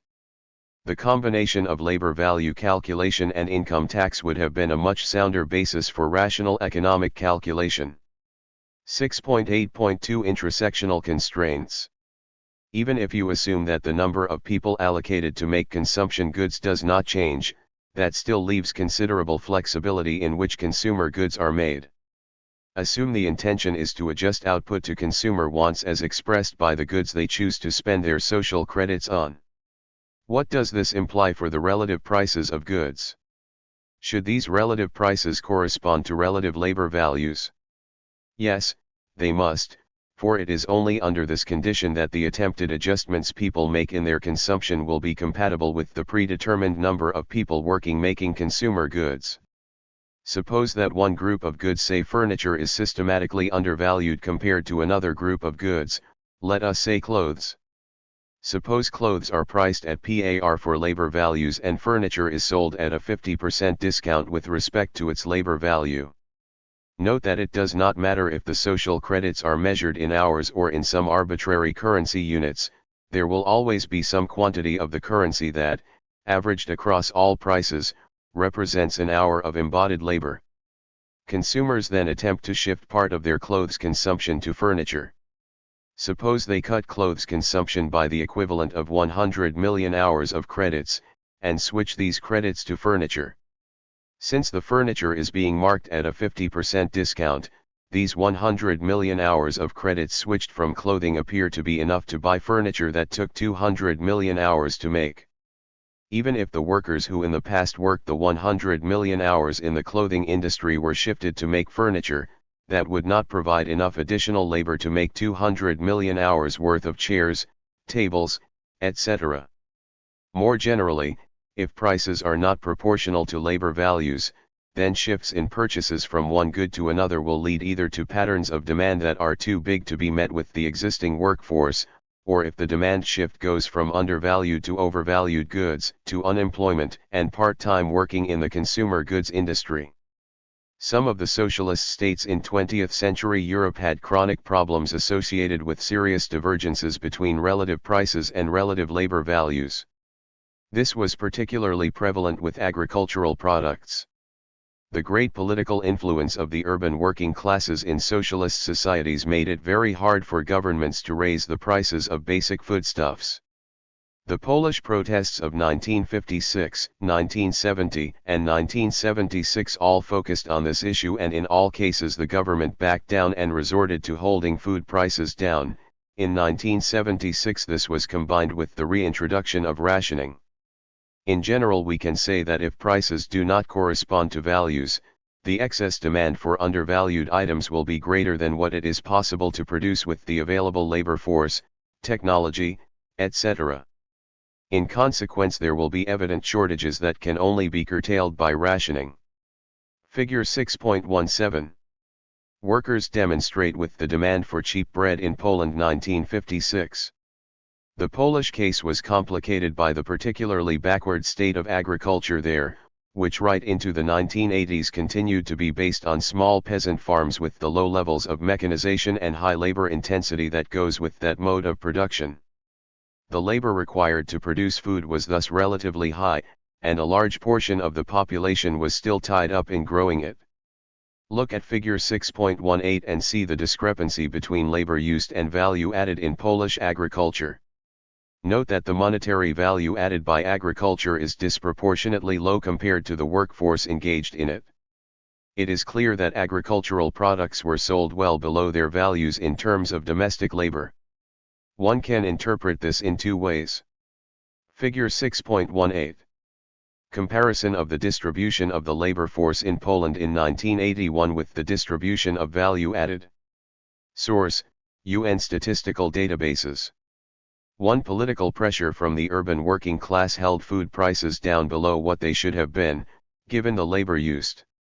2. The efficiency of Polish agriculture was low by international standards, hence the low value added per unit of labor used.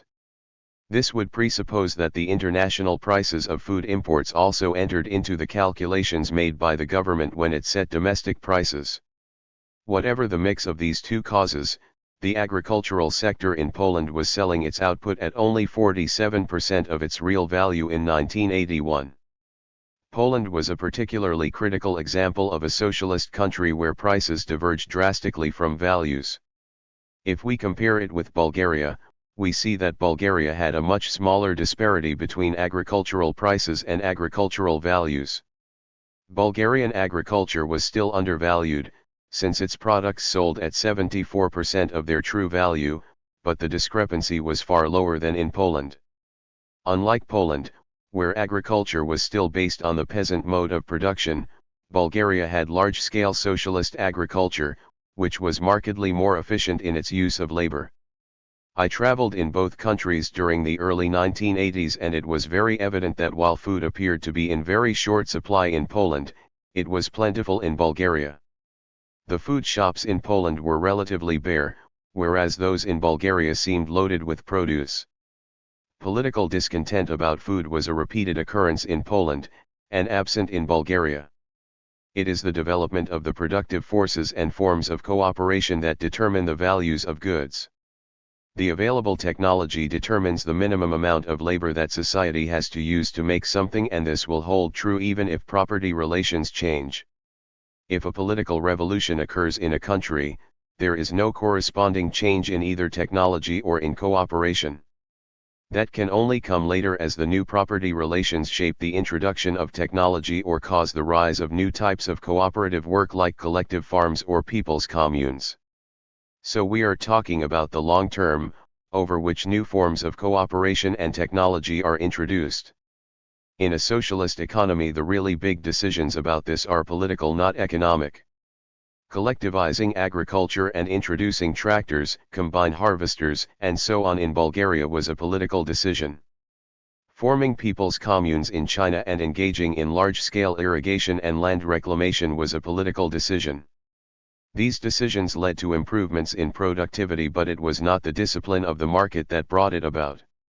The actual labor productivity in a sector will be a random variable. If the minimum labor required shifts due to new technology, then, unless the dispersion of the random variable increases over time, the mean also goes down. I emphasize minimum as the leading edge of technical change shifts the minimum requirement.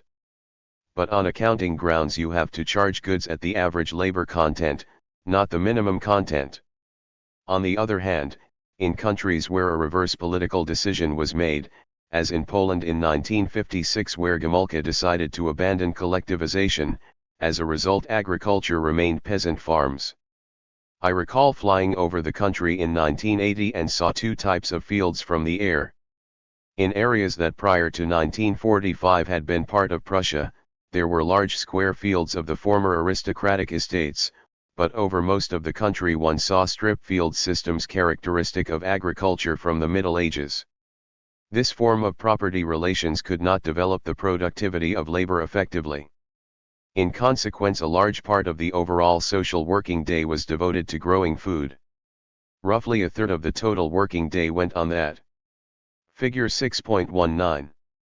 Comparison of the distribution of the labor force in Bulgaria in 1981 with the distribution of value added. Source: UN Statistical Databases. On the other hand, political pressure from the working class meant that food had to be sold cheaply. I remember that in 1980 the prices were ridiculously low by our standards. This meant that in terms of the selling prices, the farming sector, 1/3 of the economy, sold its output at well below its value. In selling price, the apparent value added by agriculture was around 12% of the GDP. So there was a big discrepancy between price and true labor value. If the population attempted to devote 20% of total income to food, which was easily affordable at the prices prevailing, then peasant agriculture could not have supported that. An expenditure of 20% of income would be a rise in demand by 2/3 and would have required 2/3 more labor on the land to produce it. Quite impossible. I give Poland as an example because it is the most striking instance of a socialist government attempting to ignore value in setting prices in the state shops. That was a political decision, and the effects it produced were also political. Chronic shortages as shops were quickly sold out of meat. This in turn produced discontent that could be harnessed by those arguing for the return of a full capitalist system. The irony was that the consumption of meat per capita in Poland was actually greater than in Scotland at the time, and there were no complaints about meat shortages in Scotland. The point I am making is that the temptation to say you can ignore labor value in a socialist economy should never be given way to. Its results are politically disastrous. How can you plan with the law of value? The answer depends on whether you are talking about the exoteric or esoteric interpretation of the term. The esoteric interpretation is that the law of value is an expression of something deeper, the proportions in which the social workforce is distributed between different concrete activities. Planning with the law of value is in this sense planning the distribution of social labor, and ensuring that the social labor is used effectively. 132 As compared to the traditional Soviet techniques, this would have involved several important differences. 1. Accounting for all products in terms of embodied social labor and ensuring that the selling prices of consumer goods is proportional to the labor embodied. It is only under these circumstances that shifts in consumer demand between products is labor conserving. 2. Using labor time as the general unit of account, with some form of non-transferable personal labor accounts. 3. Charging factories for the total labor used by abolishing the distinction between labor and labor power. If money wages are paid, then labor appears undervalued since labor power has a lower value than the labor itself. This biases the choice of techniques toward inefficient labor-intensive ones. 4. Setting goals for output of consumer goods modulated by the shifts in spending of labor tokens. 5. Giving factory collectives hard labor budgets. They would have a budget in hours to achieve a given physical output, but they would be free to select between using living labor or machinery evaluated at its labor content to do so. If they overused their budget, they would face staffing transfers, with individuals being transferred to other collectives where their labor was more socially necessary. Labor time accounting demystifies or defetishizes social relations. Rather than relations appearing to be between people and an objective thing called money, they make it evident that what is involved are people's lives. If I get 1 hour of social credit for each hour I work, and can for this credit acquire goods that took an hour to make, then it is clear that I am participating as an equal in social exchange. If I am only credited with 40 minutes time for working an hour, it is clear that there is something odd going on. If the difference is made of a 33% income tax that I had a chance to vote on, that is one thing. If instead I see that someone else is getting credited with more than an hour for each hour that they work, I am going to be asking some hard questions. Labor time accounting has a presumption of equality and equity. If one person gets credited more than they actually work, the a priori implication is that there is something dodgy about it. Its adoption would thus involve a big pressure toward leveling, between different categories of work and leveling between men and women. It of course eliminates completely the possibility of unearned capital income. It makes the moral presumption that labor is the only legitimate source of income. Any other income, to the old, the sick, to families with children, has to be an explicit voluntary deduction from the incomes of those who work. The significance of labor tokens is that they establish the obligation on all to work by abolishing unearned incomes. They make the economic relations between people transparently obvious, and they are egalitarian, ensuring that all labor is counted as equal. It is the last point that ensured labor tokens were never adopted under the bureaucratic state socialisms of the 20th century. What ruler or manager was willing to see his work as equal to that of a mere laborer? There is nothing terribly original in this scheme, which is set out briefly here, but in much more detail elsewhere. It is simply a detailed and literal elaboration of the proposals Marx made in his comments on the draft of the 1875 program of the German socialists. The assumption is that people would have electronic labor credit cards whose credits could only be cancelled out, not circulated. You could not pay credits into somebody else's account, but you could get things from communal stores. This completely eliminates the possibility of a black market. It is absolutely essential that distribution labor values of goods be realistic.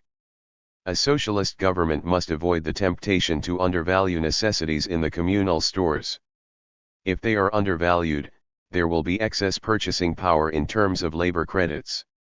If bread used 300 million person-hours to make but was sold for 100 million hours, an excess of 200 million credits would have been issued to the bakers, millers, farmers, etc. Such undervaluation, we know from bitter experience, just leads to queues and apparent shortages. If prices are equal to labor content, then deviations of sales from actual production can be used to adjust plan targets on a real-time basis, reallocating labor from products whose demand falls short of production to those that are selling out. Deviations of distribution price from labor content would, however, still occur in a planned economy for environmental reasons. If the planning system had a constraint that total production of fossil fuel had to decline by 2% a year, then the planning authorities would be forced either to raise the distribution price of fuel above its labor content or to ration petrol. If petrol was distributed at a premium, goods that did not contain fossil fuels would have to be distributed to consumers at a discount. There might be a case for the environmental premiums or discounts being displayed on the label. Free distribution of goods and services is only viable for those goods or services for which certain special conditions are met. The actual allocation can be rationed by deliberate decisions or by queues. This is how the NHS is able to function. You can get free treatment but only if a doctor decides you need it and you are willing to wait your turn. This rules out, for example, resources being wasted on penis or breast enlargement surgery, where the actual usage is easily calculable. We know that demand for primary schooling is set by the number of children reaching school age. Making schools free increased demand up to this limit and no further. The resources being used would otherwise go to waste. Examples are the free district heating provided in the USSR from waste heat of power stations, providing free travel to pensioners outside of rush hours, free use of internet once the basic infrastructure has been installed. 6.9 Crisis of Socialism and Effects of Capitalist Restoration.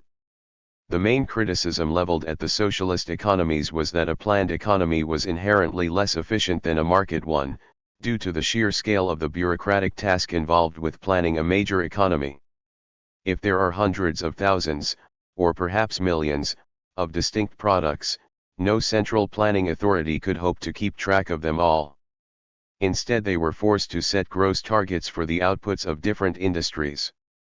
For some industries like gas or electric power, this was not a problem. Electricity and gas are undifferentiated, a kilowatt is a kilowatt, no argument. But even for another bulk industry like steel, there was a wide variety of different rolled plates and bars, different grades of steel with different tensile strength, etc. If the planners could not keep track of all these different varieties and just set rolling mills targets in tons, the mills would maximize their tonnage of whatever variety was easiest to produce. The steel example is a little forced, since this degree of differentiation was still fairly readily handled by conventional administrative means. Tonnage targets could still be set in terms of distinct types of steel. But when you turn to consumer goods, clothes, crockery, etc., the range of products was too big and targets were started set in terms of monetary output. The plan would specify a growth in the value of output of clothing, furniture, etc. What this translated to then depended on the price structure. In order to prevent other forms of gaming the plan by enterprises, it was important that the prices were economically realistic. If the price for chairs is set too high compared to tables, it becomes rational for factories to concentrate on chair production. By resorting to monetary targets, the socialist economies were already conceding part of Mises's argument. They were resorting to the monetary calculation that he had declared to be vital to any economic rationality. Liberal economists argue that it was impossible for planners to come up with a rational set of prices, as only the competitive market could do so. Planning required aggregation.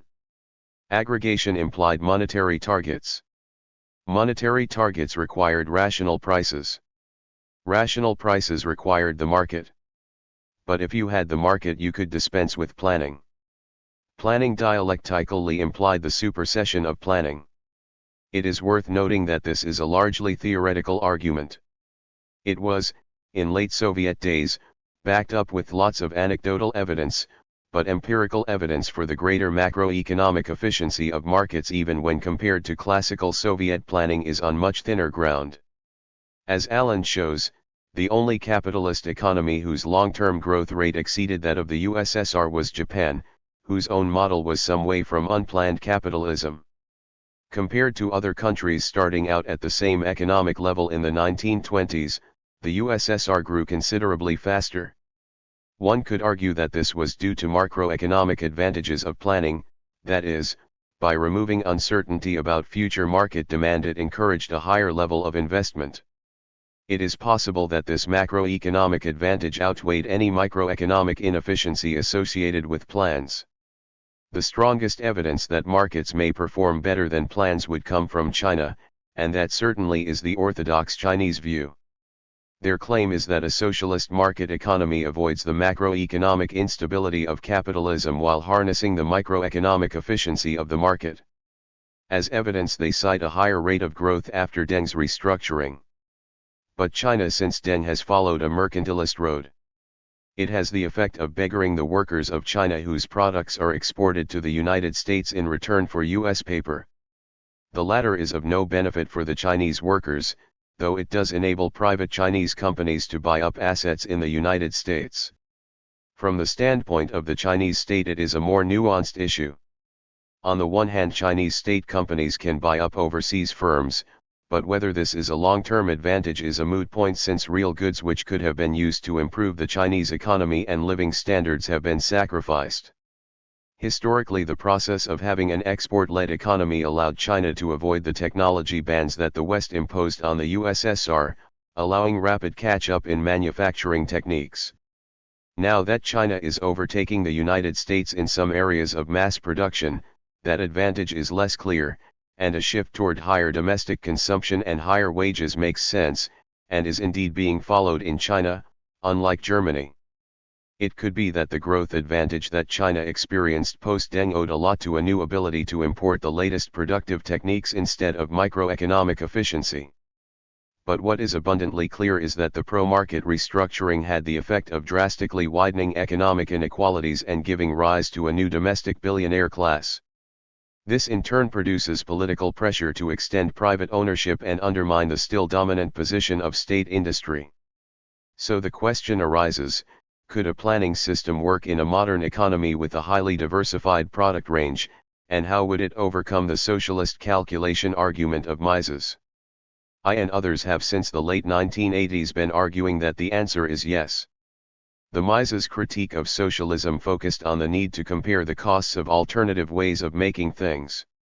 Unless you can do that, you cannot choose the most efficient. Our response has been not only that labor time in principle is an alternative, which Mises conceded, but that with modern computer technology it is perfectly possible to maintain up-to-date figures for the labor cost of each input to the production process. Using these, workplaces will have data that are as good as prices for choosing between techniques. There are limitations to labor values as there are to any scalar measure like price, since the constraints on production are multifactorial. Not only labor power, but also natural resources and ecological considerations constrain what we can make. No single scalar measure can handle this. But the problem of how to deal with multiple constraints like this was already solved by socialist economics way back in the 1930s.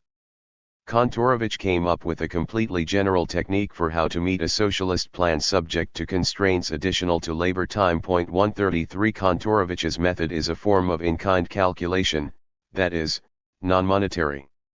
It was not practical to use it at the level of the whole Soviet economy during his lifetime as the computing resources were too poor, but by the 1990s computers were up to the job. 134.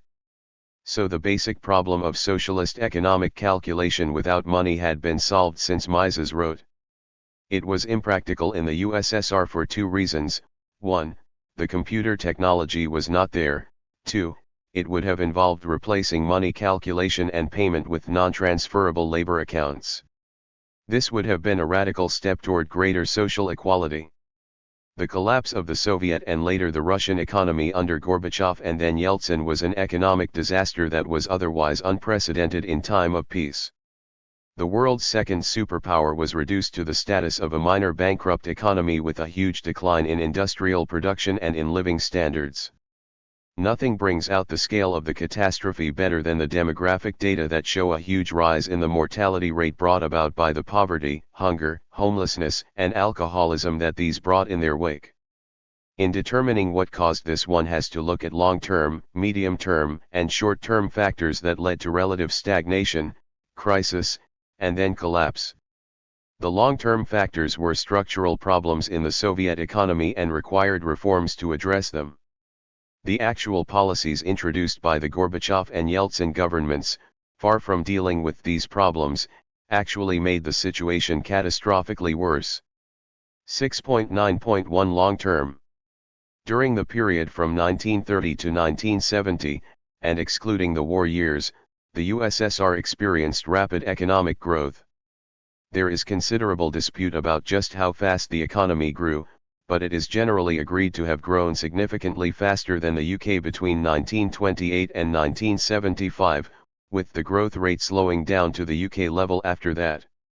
This growth took the USSR from a peasant country whose level of development had been comparable to Brazil in 1922 to becoming the world's second industrial and technological and military power by the mid-1960s. A number of reasons contributed to this relative slowdown in growth in the latter period. It is easier for an economy to grow rapidly during the initial phase of industrialization when labor is being switched from agriculture to industry. Afterward, growth has to rely upon improvements in labor productivity in an already industrialized economy, which are typically less than the difference in productivity between agriculture and industry. I discussed this earlier in the context of the Feldman theory. A relatively large portion of Soviet industrial output was devoted to defense, particularly in the latter stages of the Cold War, when they were in competition with Reagan's Star Wars programs. The skilled manpower used up for defense restricted the number of scientists and engineers who could be allocated to inventing new and more productive industrial equipment. The United States and other capitalist countries imposed embargoes on the supply of advanced technological equipment to the USSR. This meant that the USSR had to rely to an unusually high degree on domestic designs of equipment. In the West there were no comparable barriers to the export of technology, so that the industrial development of the Western capitalist countries was synergistic. Although Soviet industrial growth in the 1980s slowed down to US levels, this by itself was not a disaster. After all, the United States had experienced this sort of growth rate for decades without crisis. Indeed, while working-class incomes in the United States actually stagnated over the 1980s, in the USSR they continued to rise. The difference was in the position of the intelligentsia and the managerial strata in the two countries. In the United States, income differentials became progressively greater, so that the rise in national income nearly all went to the top 10% of the population. The bulk of the working class in the United States has seen its income stagnate for half a century. In the USSR, income differentials were relatively narrow, and while all groups continued to experience a rise in incomes, this was much smaller than had been the case in the 1950s and 1960s. This 2.5% growth was experienced by some of the Soviet intelligentsia as intolerable stagnation, perhaps because they compared themselves with managers and professionals in the United States or Germany. A perception thus took root among this class that the socialist system was failing when compared to the United States. Again, this would not have been critical to the future survival of the system were it not for the fact that these strata were disproportionately influential within the USSR. Although the ruling Communist Party was notionally a workers' party, a disproportionately high proportion of its members were drawn from the most skilled technical and professional employees, and manual workers were proportionally underrepresented. The slowdown in Soviet growth was in large measure the inevitable result of economic maturity, a movement toward the rate of growth typical of mature industrial countries. A modest program of measures to improve the efficiency of economic management would probably have produced some recovery in the growth rate, but it would have been unrealistic to expect the rapid growth of the 1950s and 1960s to return. What the USSR got, however, was not a modest program of reform, but a radical demolition job on its basic economic structures. This demolition job was motivated by neoliberal ideology. Neoliberal economists, both with the USSR and visiting from the United States, promised that once the planning system was removed and once enterprises were left free to compete in the market, then economic efficiency would be radically improved. The medium-term causes of Soviet economic collapse lay in the policies that the Gorbachev government embarked on in its attempts to improve the economy. The combined effect of these policies was to bankrupt the state and debauch the currency. One has to realize that the financial basis of the Soviet state lay mainly in the taxes that it levied on turnover by enterprises and on sales taxes. In an effort to stamp out the heavy drinking that led to absenteeism from work and to poor health, the Gorbachev government banned alcohol. This and the general tightening up of work discipline led, in the first couple of years of his government, to some improvement in economic growth. It had, however, unforeseen side effects. Since sales of vodka could no longer take place in government shops, a black market of illegally distilled vodka sprang up, controlled by the criminal underworld. The criminal class that gained money and strength from this later turned out to be a most dangerous enemy. While money from the illegal drinks trade went into the hands of criminals, the state lost a significant source of tax revenue, which, because it was not made up by other taxes, touched off an inflationary process. Were the loss of the taxes on drinks the only problem for state finance, it could have been solved by raising the prices of some other commodities to compensate. But the situation was made worse when, influenced by the arguments of neoliberal economists, Gorbachev allowed enterprises to keep a large part of the turnover tax revenue that they owed the state. The neoliberals argued that if managers were allowed to keep this revenue, they would make more efficient use of it than the government. What actually ensued was a catastrophic revenue crisis for the state, which was forced to rely on the issue of credit by the central bank to finance their current expenditure. The expansion of the money stock led to rapid inflation and the erosion of public confidence in the economy. Meanwhile, the additional unaudited funds in the hands of enterprise managers opened up huge opportunities for corruption. The Gorbachev government had recently legalized worker cooperatives, allowing them to trade independently. This legal form was then used by a new stratum of corrupt officials, gangsters, and petty businessmen to launder corruptly obtained funds. 6.9.3 Results. Liberal theory held that once enterprises were free from the state, the magic of the market would ensure that they would interact productively and efficiently for the public good. But this vision of the economy greatly overstated the role of markets. Even in so-called market economies, markets of the sort described in economics textbooks are the exception, restricted to specialist areas like the world oil and currency markets. The main industrial structure of an economy depends on a complex interlinked system of regular producer-consumer relationships in which the same suppliers make regular deliveries to the same customers week in, week out. In the USSR, this interlinked system stretched across 2 continents, and drew into its network other economies, East Europe, Cuba, North Vietnam. Enterprises depended on regular state orders, the contents of which might be dispatched to other enterprises thousands of miles away. Whole towns and communities across the wilds of Siberia relied on these regular orders for their economic survival. Once the state was too bankrupt to continue making these orders, once it could no longer afford to pay wages, and once the planning network that had coordinated these orders was removed, what occurred was not the spontaneous self-organization of the economy promised by liberal theory, but a domino process of collapse. Without any orders, factories engaged in primary industries closed down. Without deliveries of components and supplies, secondary industries could no longer continue production, so they too closed. In a rapid and destructive cascade, industry after industry closed down. The process was made far worse by the way the USSR split into a dozen different countries, all with their own separate economies. The industrial system had been designed to work as an integrated whole, split up by national barriers. It lay in ruins. If the economy had continued to grow even at the modest rate of the later Brezhnev years, say 2.5%, then industrial production would, on this scale, have stood at 140% of 1990 levels. The net effect of 13 years of capitalism was to leave Russia with half the industrial capacity that could have been expected even from the poorest performing years of the socialist economy. Chapter 7. Future Economies. In the social production of their existence, men inevitably enter into definite relations, which are independent of their will, namely relations of production appropriate to a given stage in the development of their material forces of production.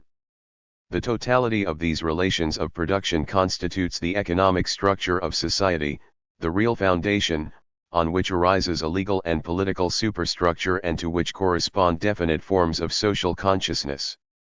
The mode of production of material life conditions the general process of social, political, and intellectual life. It is not the consciousness of men that determines their existence, but their social existence that determines their consciousness. At a certain stage of development, the material productive forces of society come into conflict with the existing relations of production, or this merely expresses the same thing in legal terms with the property relations within the framework of which they have operated hitherto. From forms of development of the productive forces these relations turn into their fetters. Then begins an era of social revolution. The changes in the economic foundation lead sooner or later to the transformation of the whole immense superstructure. Marx et al., 1978, Preface. What distinguishes a utopian approach to social transformation from a materialist one is that the latter must start with the real contradictions that exist between technological imperatives and the social forms that currently exist.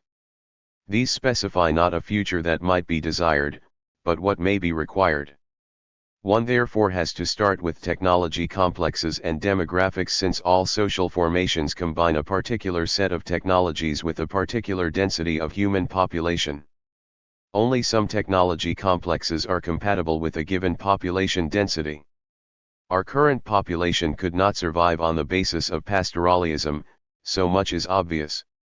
Nor can the present population long survive on the basis of an extractive fossil fuel economy. The consequences of the existing economy for climate change, food security, and health are so severe that even with the existing social relations, something historically unprecedented is happening.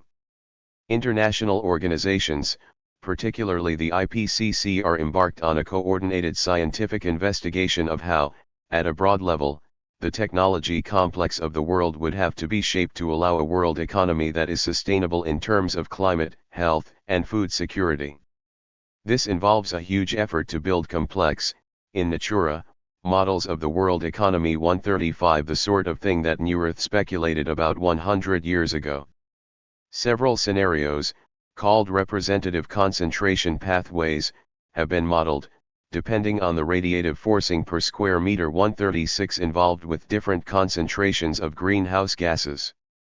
So, for example, the hottest model is RCP 8.5 involving an 8.5 watt per square meter forcing by 2100.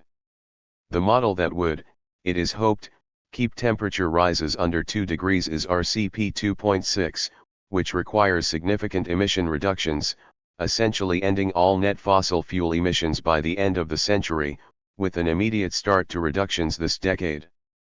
Van Vuuren et al. Claim that there is sufficient technical potential to achieve these emission reductions.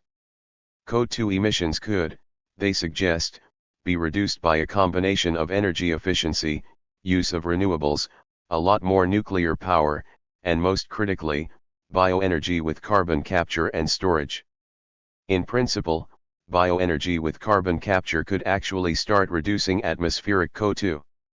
I will take the targets of RCP 2.6 as a starting point for discussion, before examining the plausibility of actually achieving them with the proposed technical means and policy mechanisms.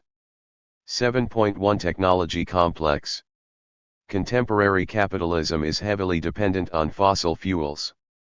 Almost 90% of world primary energy comes from these sources, and the percentage coming from nuclear and renewable sources has, if anything, tended to fall slightly in recent years. Industry and commerce use about 60% of all primary energy, transport and residential use around 20% each. The current mature alternatives to fossil fuels are nuclear energy and hydropower. The latter has severe geographical limitations. The limitations to the use of nuclear power are on the one hand political opposition, and on the other the small number of countries and firms that have the ability to commission nuclear plants. In terms of cost, it is already competitive with coal power for electricity. 137. The two rapidly maturing alternative energy sources are solar and wind power. Prices of both of these have been falling rapidly and in the United States are already competitive with coal for electricity generation when measured as levelized costs. Both of these depend for their yield on the local wind and sunshine, and so will vary from place to place. Although Van Vuuren et al. Put great emphasis on carbon capture and storage as a mechanism that will allow greenhouse gas emission targets to be met, this is one of the least developed techniques so far. Although there is experience of injecting CO2 into oil reservoirs for enhanced recovery, there is as yet little practical experience in operating full-scale coal-fired power stations far from oil reservoirs, extracting the CO2, and then piping it to appropriate injection sites. The components are plausible, but the working experience that, for example, nuclear power has, is absent. There are clearly hazards associated with the subsequent escape of carbon dioxide from subterranean reservoirs, as shown by the Lake Nyos disaster where 1,700 people were killed by a sudden escape of the gas.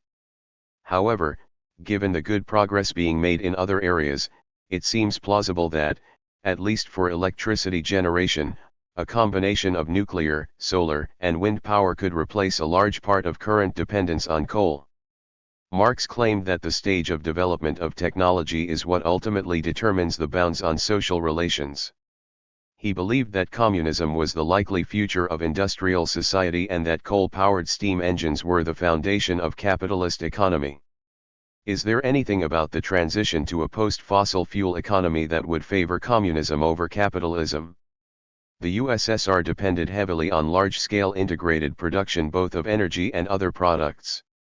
The economic regression that followed the establishment of capitalism made it clear that capitalist property relations were incapable of sustaining this form of the productive forces. The one industry that did relatively well in the new capitalist Russia was fossil fuel extraction.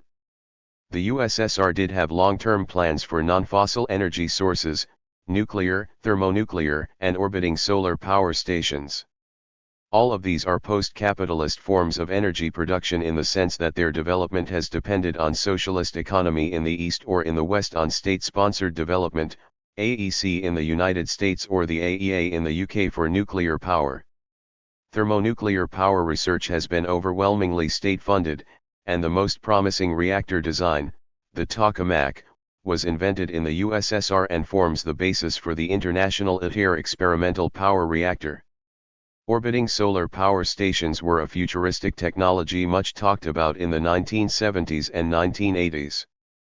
They would overcome the limitations of day and night and bad weather by being bathed in permanent sunlight, and would beam energy to Earth as microwaves. The ultimate Soviet space launcher, Energy-Ya, was seen as the tool to build such orbiting stations. So we could hypothesize that the energetic basis of communist economy would be orbiting solar power stations and huge tokamaks able to supply essentially limitless energy from the deuterium in seawater. This is a pair of technologies that private capital has been unable to develop because of the huge initial investment, over many decades, before any possible profit could be returned. It would moreover, be a highly capital-intensive path and, as I have established in section 5.9, high capital intensity is associated with low profitability, which deters private firms. The development costs of the scale associated with thermonuclear power are so large that they are beyond even what individual nations can afford. The only practical project to build a thermonuclear reactor, THIRD, is being constructed by a consortium of 35 states. THIRD was started at the initiative of the USSR at the Geneva Superpower Summit in November 1985. Design work took from 1988 to 2001. In 2005 it was agreed that the site of the reactor would be in France. In 2010 construction started near Aix-en-Provence. It will be the largest and most complex machine ever constructed. The first plasma is scheduled to be generated in 2025, but it is not anticipated to use actual deuterium/tritium plasma to generate useful power until 2035. The whole project will thus have taken 50 years to yield power.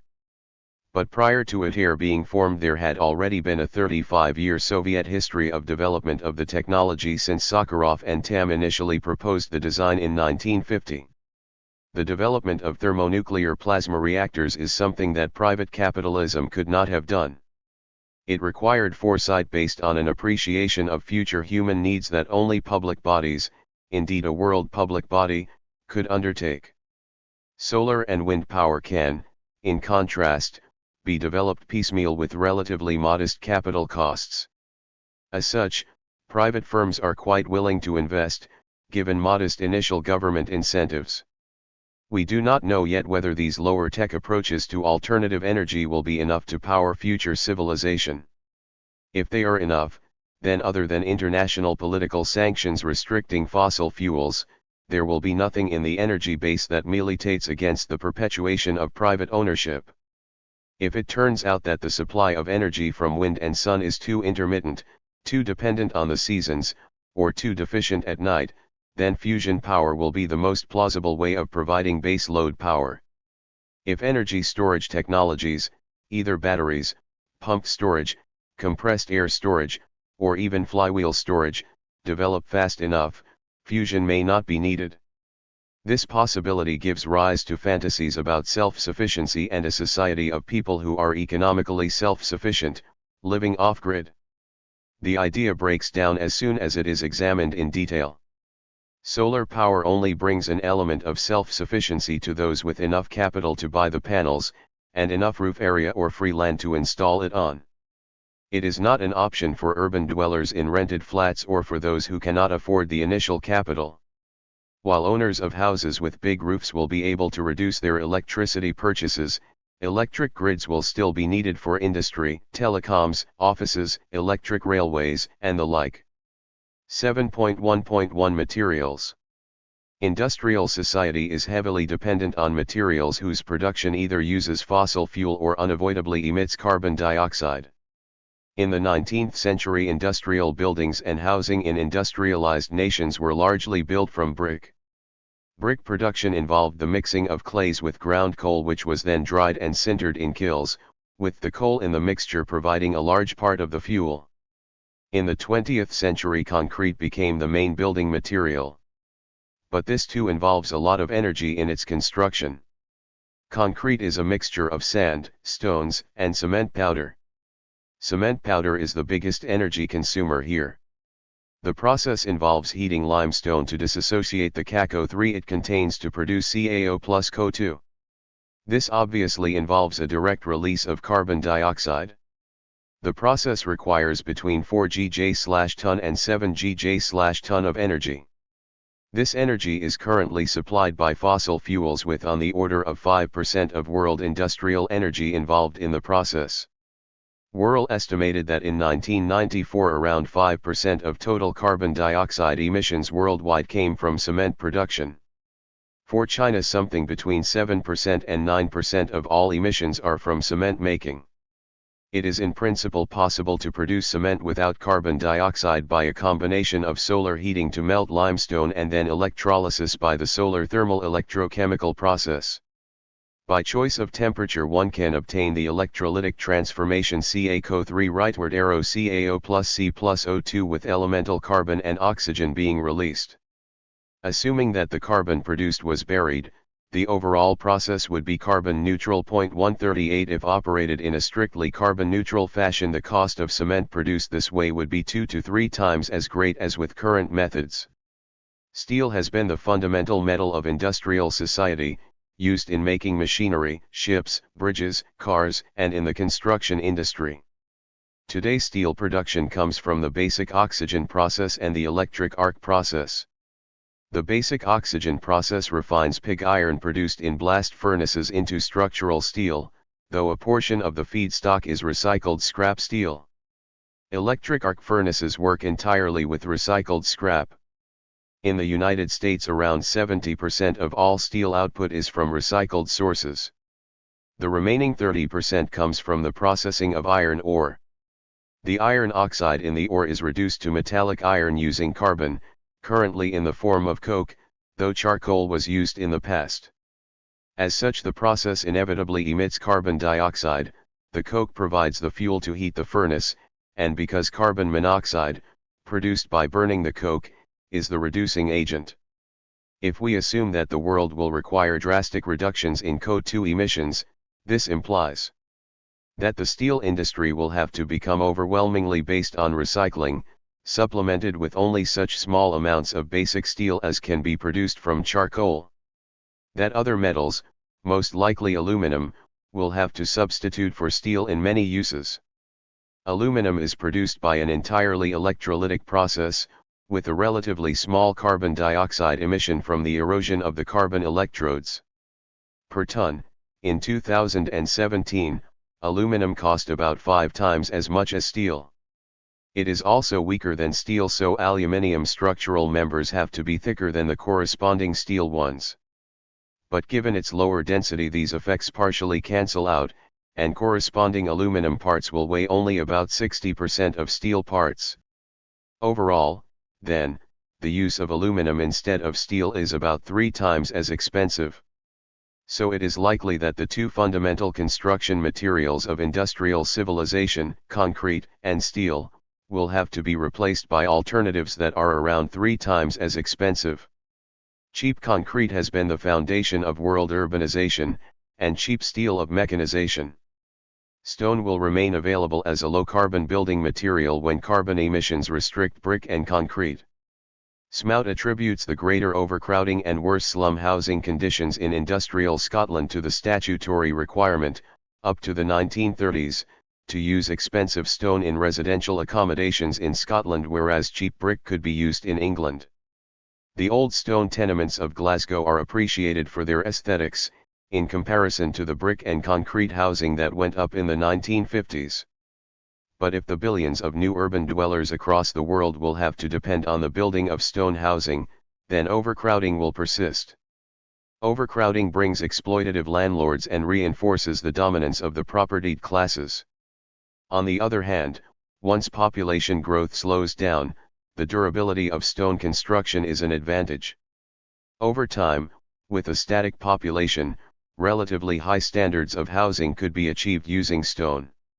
In the shorter term, it may be necessary for mass-produced aluminum units to stand in for the poured concrete flats of 20th century urbanization. 7.1.2 Transport. As Smil says, the two engines of globalization are the high bypass turbine and the high compression diesel. One powers aircraft, the other ships, trains, trucks, and buses. MAN and Wärtsilä diesel engines drive the vast ships linking Asia, Europe, and America. Diesel trains carry more than half of America's goods. Turbines power all air freight. All run on oil. Without oil, most world transport stops. Oil is not going to run out or be banned overnight, but it will become progressively less available over a few decades, either due to resource exhaustion or international restrictions of fossil fuel use. How then is a transport system, and behind that, a whole global capitalist division of labor, going to respond? Looking first at shipping, it is clear that costs will rise. Today we have diesel-powered steel ships. At the end of the century, what will ships be built of and powered by? Before steel ships we had wooden ones, and sail power hung on into the early 20th century, so international trade would still be possible by a reversion to earlier technologies. But this would mean both a severe reduction in trade volume and a rise in carrying costs. Vessels of modern size cannot be built of wood. Wooden construction implies ships of at most a couple of thousand tons, about 1/100th of the size of the largest contemporary container ships and 1/10th the size of the most common bulk carrier. Costs would be much higher because of the large crews needed to handle sails. But there are obvious alternatives. Aluminum has been extensively used in warship construction, and could be used for merchant shipping were owners forced to pay the higher construction cost. But nobody has yet built large aluminum ships. The largest have been around 100 meters, whereas current freighters run up to 4 times that length. Figure 7.4. The Flettner rotor ship. The original ship is on the left with the modern experimental E-ship 1 on the right. Aluminum ships have been plagued by corrosion problems. As a highly electropositive metal, any contact with other metals like bronze or steel sets up a battery on contact with water. The consequence is electrolytic corrosion that eats away at the aluminum. In principle, this can be avoided by using only aluminum in the hull. Designs have existed for bulk cargo ships of this type for decades, but have been uneconomic.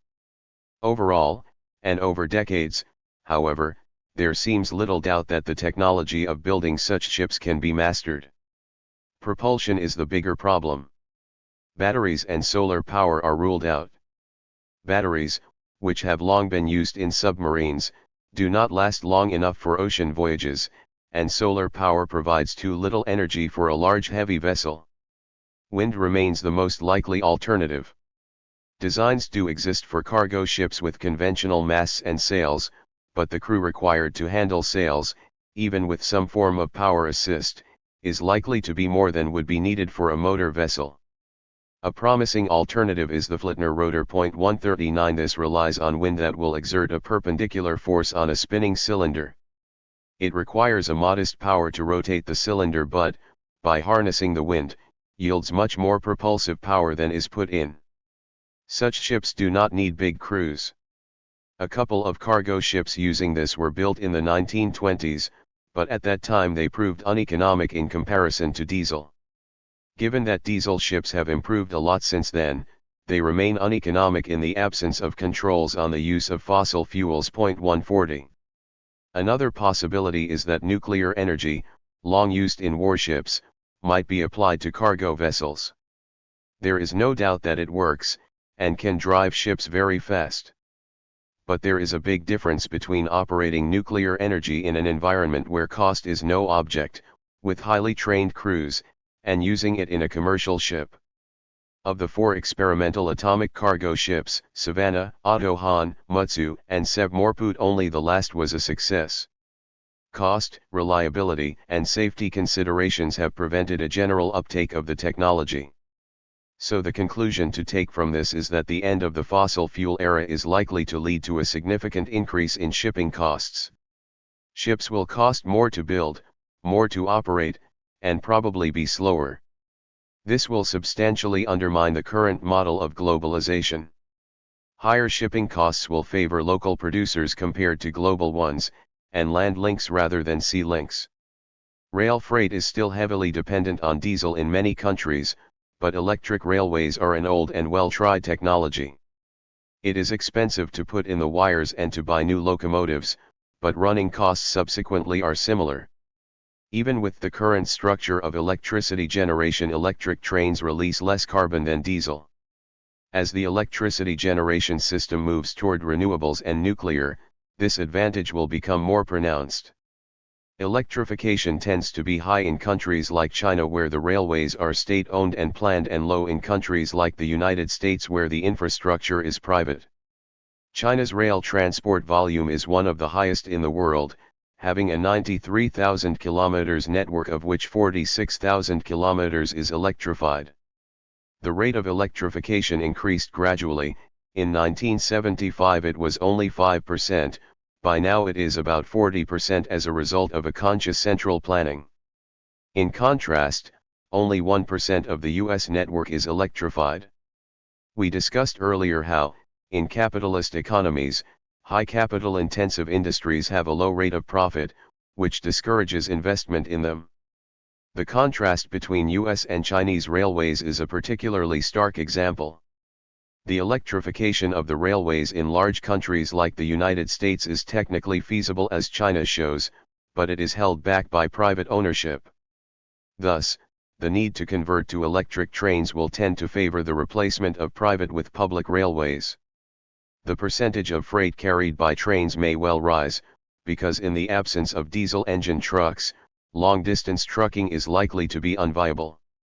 The best electric heavy trucks have a range of only 100 kilometers and take several hours to charge. The goods transport system is likely to have electric trucks being used only for final delivery within cities. 141. For urban transport, electric cars with lithium batteries are certainly a viable replacement for fossil fuel ones. There are questions associated with the long-term availability of lithium for the batteries.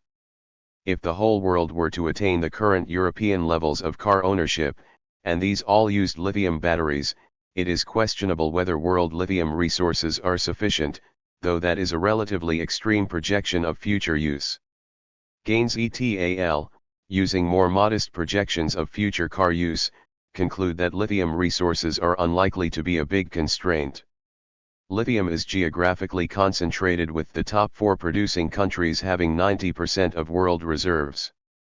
In the event of it being used in all cars, these countries would be in a position to gain rent revenues analogous to the leading oil producers today.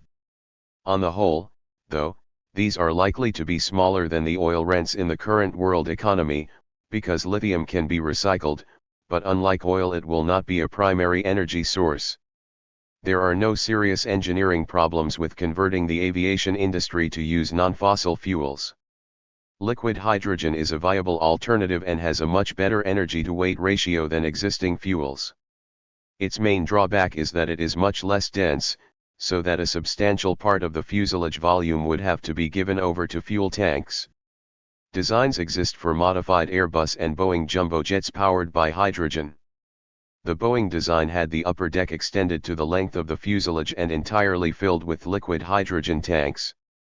In 1988 Tupolev actually built a modified Tu-155 that flew on hydrogen, the back part of the passenger cabin having to be occupied by the fuel tank. Although the conversion is possible, it will come at the cost of more expensive flights. Because the fuel is so bulky, the aircraft will be able to carry fewer passengers than a conventional one of the same size. The fuel is also more expensive. Although photovoltaic electricity is beginning to rival fossil fuel electricity in lifetime costs, this does not imply that hydrogen produced by electrolysis from solar power is as cheap as kerosene. Producing electricity from oil proceeds thus. Oil rightward arrow electricity. Producing hydrogen by electrolysis starting with oil fuel progresses thus. Oil rightward arrow electricity rightward arrow hydrogen. Because of the thermodynamic loss in electrolysis. If we substitute this with photovoltaic we have photovoltaic electricity rightward arrow hydrogen. The hydrogen or kerosene aviation fuel then has to be turned into motive power. Aviation fuel rightward arrow motive power for flights. Suppose photovoltaic electricity costs the same as process. Thus photovoltaic electricity is of the same cost as flight motive power in process where the aviation fuel is kerosene. But if we have to generate hydrogen and then burn it in a turbine, the overall subsequent efficiency is 70% times 40% equals 28%. So even if photovoltaic electricity is as cheap as fossil fuel electricity, as a source of aviation fuel it will still be more than 3 times as expensive as kerosene. Figure 7.5. Growth of labor productivity over the last half-century in the UK. Growth rates computed as moving average over last 5 years for output per worker for the whole economy. Source: ONS data. Lower passenger capacity and lower thermodynamic efficiency mean that cost per passenger mile will rise substantially. The change to a non-fossil fuel economy involves big increases in costs in a number of areas: materials, transport, process heating. In air and sea transport this could amount to a doubling or more of costs assuming current labor productivity. Throughout the industrial age labor productivity has risen, so one might hope that once human ingenuity is devoted to increasing the productivity of wind-powered aluminum ships or hydrogen planes the initial loss will soon be recovered. The changeover will take decades. Will this not leave plenty of time for productivity rises to offset the loss? There are several problems with such an optimistic view. The first is that labor productivity growth has been declining over the last half-century. We should expect late industrializing economies that are importing the most advanced techniques to have more rapid productivity growth than those that are already industrialized. That labor productivity growth should decline in countries like Japan and Italy, which had not completed industrialization in 1960, is not surprising, but even economies like the UK, fully industrialized in 1960, show the same trend. Even before the 2008 recession, the bulk of industrial economies were improving their productivity at under 2% a year, and, if current trends continue, productivity growth will stop generally in the next decades. Figure 7.6. Decline in productivity growth, up to the start of the 2008 recession. SORC, Extended Pen World Tables. If productivity grows at 2% a year, it would take 35 years to offset a doubling of costs of air and sea transport. If growth shrinks to 1% it would take 70 years. This, however, may not be enough to save globalization. The figures of 1% or 2% are average increases in productivity across the whole economy. It currently pays to fly prawns caught off the coast of Britain to Thailand to be shelled and then fly them back to supermarkets here. This is only viable with cheap air freight. Suppose air freight charges doubled and the business became unprofitable. Suppose that in 2067, the general improvement in UK labour productivity is such that the initially doubled air freight charges have now fallen, in terms of labour time, to the same number of worker days as now. Would we expect the flying of prawns to Thailand to resume? No. For one thing, the cheap labor to be had in Thailand today is unlikely to be available after half a century of development there. For another, labor productivity in the UK prawn shelling business can be expected to have increased as well. If it grows the same way as the rest of the economy, it too will have doubled. So the comparative advantage of shelling in Thailand would not reappear. People are being overconfident about the rate of technical change. I am old enough to have seen the rate of technical change slow down a lot within my own lifetime. I remember that it was in the late 1970s that Greg Michelson and I first noticed the slowdown happening and started to discuss it. Technical change is nothing like as rapid as it was in the 1950s or 1960s, let alone between 1890 and 1914. The tendency is for labor productivity to slow down. Perhaps our grandchildren will be using magnetic levitation trains, but in the 1960s we expected linear induction monorail trains to be in use by 1980. After all, they were building a prototype in East Anglia. High-speed tilting trains were being developed by British Rail in the late 1960s and were scheduled for use in the 70s along with 125 miles per hour diesels for other lines. 142 current Virgin Train diesels are no faster than those HSDs. In 1975 I could go from Edinburgh to London in 4 hours 20 minutes, it is no faster today, 40 years later. Where are the flying cars, personal jetpacks, and 15-hour working weeks we were promised? In some areas transport and technology have regressed considerably. 19th century style bicycle delivery boys are back on the streets, badge engineered by Deliveroo. In the 70s Britain could build supersonic airliners, the Americans could land people on the moon. Neither of those technologies are available now. In the 1950s the UK could from a complete standing start, build a whole series of nuclear power stations, with each one taking about 5 years. Now we have to import the technology at vast expense from China and France, and it takes over a decade. During my grandfather's lifetime, travel went from horse transport in towns and the only form of flight being by balloon to generalized use of cars and mass jet transport. Entertainment went from magic lantern shows to cinema, and then television. There was no telephone system when he was born, let alone computers, but in his old age he came and saw the workstation I was using and was immediately able to understand the Unix filing system. Is this because of some inherent property of the development of technology, or is it evidence that Marx was right about social forms eventually becoming a fetter on the development of new technologies? We know that many individual technologies develop with a logistic or S-curve like that shown in figure 7.7. For example, the diffusion of steam engine technology in Britain developed this way. But, as Modi's showed, the overall development of productivity in leading industrial economies also has this shape. Japanese GDP growth almost exactly fits a logistic curve, with GDP per capita having leveled off and been stagnant since 1990. In the early stages of logistic growth, it looks exponential, then it slows down and eventually tends toward an upper bound. So for countries like India or China we cannot tell if the growth is logistic or exponential. If we concentrate on the countries that do show a logistic pattern, what is happening? There are two possible answers. It may be that the basic technology complex of industrial society is drawing close to its limit. Alternatively, capitalist social relations have become an absolute fetter on productive forces. If that is the case, we could attribute the leveling off of growth to the fall in the rate of profit, shown for example in figure 5.25. This fall in profit rates would, in this interpretation, curtail investment. Because of the decline in investment, then, the rate of technical progress would have slowed down.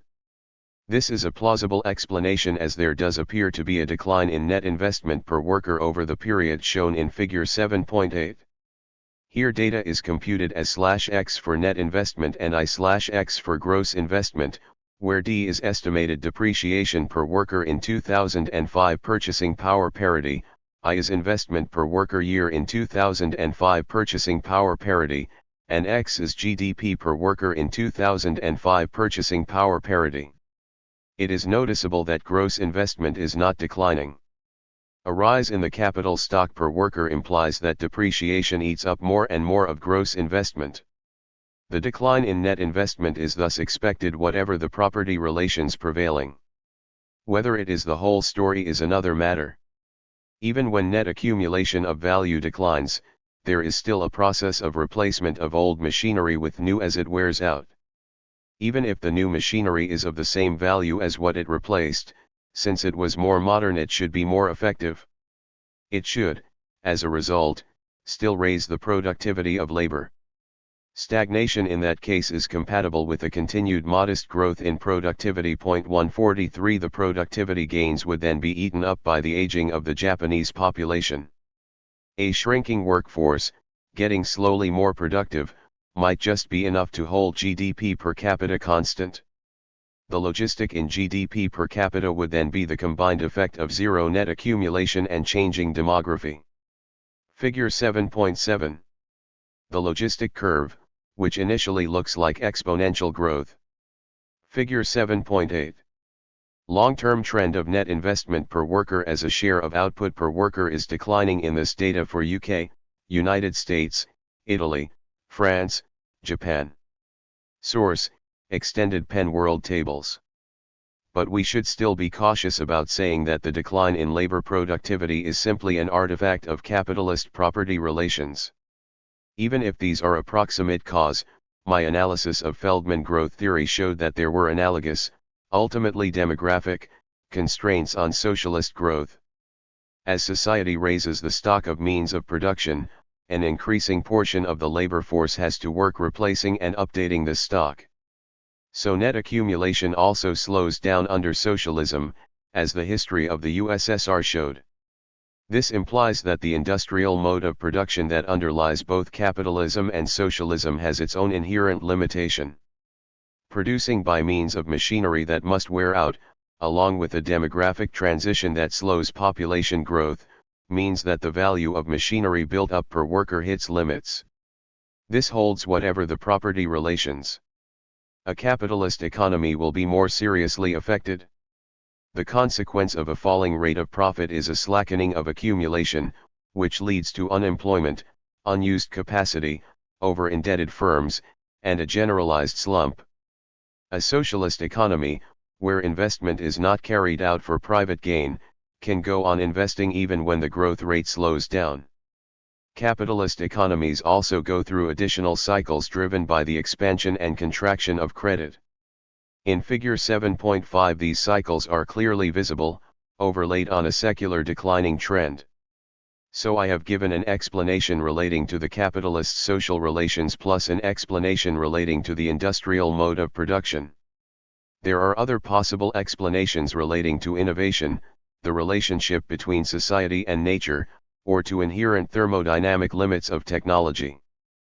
Perhaps the problem is the exhaustion of the innovations on which 20th century growth was powered, without sufficiently radical new ones coming on stream. Maybe the last 30 years have just not seen any innovations as radical as the steam engine, electricity, the railway, or powered flight. We have had cell phones and smartphones, but do these compare in significance to the initial development of the telephone and wireless? A smartphone combines telephony, computing, wireless, and a screen with moving pictures, but these are all classic 20th century technologies. The innovation was to shrink them and mass-produce them. The iPhones may seem like bright stars in our sky, but they are nothing like the constellations of innovation that transformed life in the 19th and 20th centuries. The modern world has nothing like the dizzying speed of technical and social change that Wells conveyed with such immediacy. The rapid growth of the 20th century combined, or superposed, the exponential stage of the S-curves of many different technologies. As these curves shift into their asymptotic phases, growth slows down unless a large number of entirely new technologies start on their own S-curves. The individual S-curves have that shape for two reasons. One, the diffusion process of a technology is S-shaped. Initially a few people had handmade cars. Ford's production line allowed their mass production. Then all manufacturers switched to production lines, and car use grew exponentially. Eventually the majority of families had cars and growth slowed down to replacement levels. Two technologies hit limits set by natural law. Steam engine efficiency grew exponentially from the late 18th to the mid-19th century. Double then triple expansion engines were introduced. Then came the Parsons turbine. But there is an ultimate limit to the efficiency of all these Rankine cycle engines. In theory their maximum efficiency is in the 60% range, but in practice the best power stations hit only 42%. To get higher efficiency they would need hotter steam. Higher steam temperatures would weaken the steel used in their turbines, so the efficiency has plateaued. 144. We have already touched on the relationship between society and nature in identifying the end of fossil fuel as a looming issue, saying that it implies a rise in real costs, that is to say labor costs, across all energy-dependent branches of production. But the effects are already being experienced. Shifts to non-fossil fuel sources of power are already having impacts on power costs. The production of biofuels withdraws land from food production and raises food prices.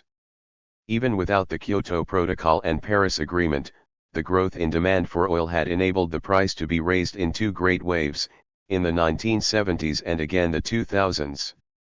This represented an increase in the amount of labor that had to be exchanged for a kilowatt-hour of power. These waves of high prices coincided with clear slowdowns in the rate of labor productivity growth internationally. Improvements in productivity had been dependent on substituting energy for labor. When the amount of labor required to acquire a given amount of energy rose, that made it much harder to increase the productiveness of labor. What made things worse was that the increase in costs was largely in the form of rents to the oil states, which were then spent unproductively. Green lobbyists talk enthusiastically about the number of future jobs to be had from alternative energy. This is a tacit admission that alternative energy will cost more labor. With green energy, the extra cost translates into revenue for labor and capital rather than ground rent as at present, but overall it is still a real economic cost. The argument that I have been making about the slow rate of modern technical advance is intended, in part, as a counter to the idea that automation and robotics are advancing at unprecedented speed, threatening a jobless future. In fact, the labor productivity figures show a slowdown, at the same time as changing demographics threaten a labor shortage. But the figures are for real productivity, where real productivity in the national statistics is this monetary productivity divided by a deflator for the rate of inflation. It only measures the productivity of labor in producing commodities. What if the real change brought on by automation is in something not measured in these statistics? Figure 7.9. Long-term trend in crude oil prices.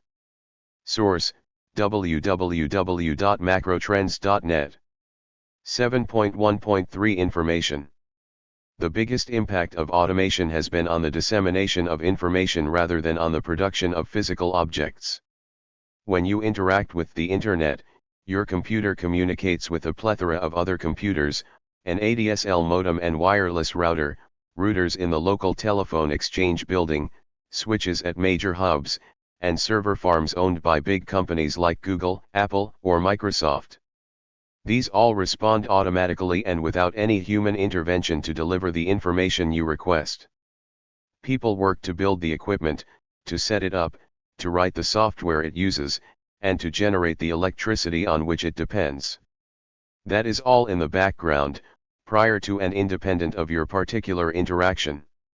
The actual information that the web delivers to you is not foreseen by or dependent on the enabling work that people did.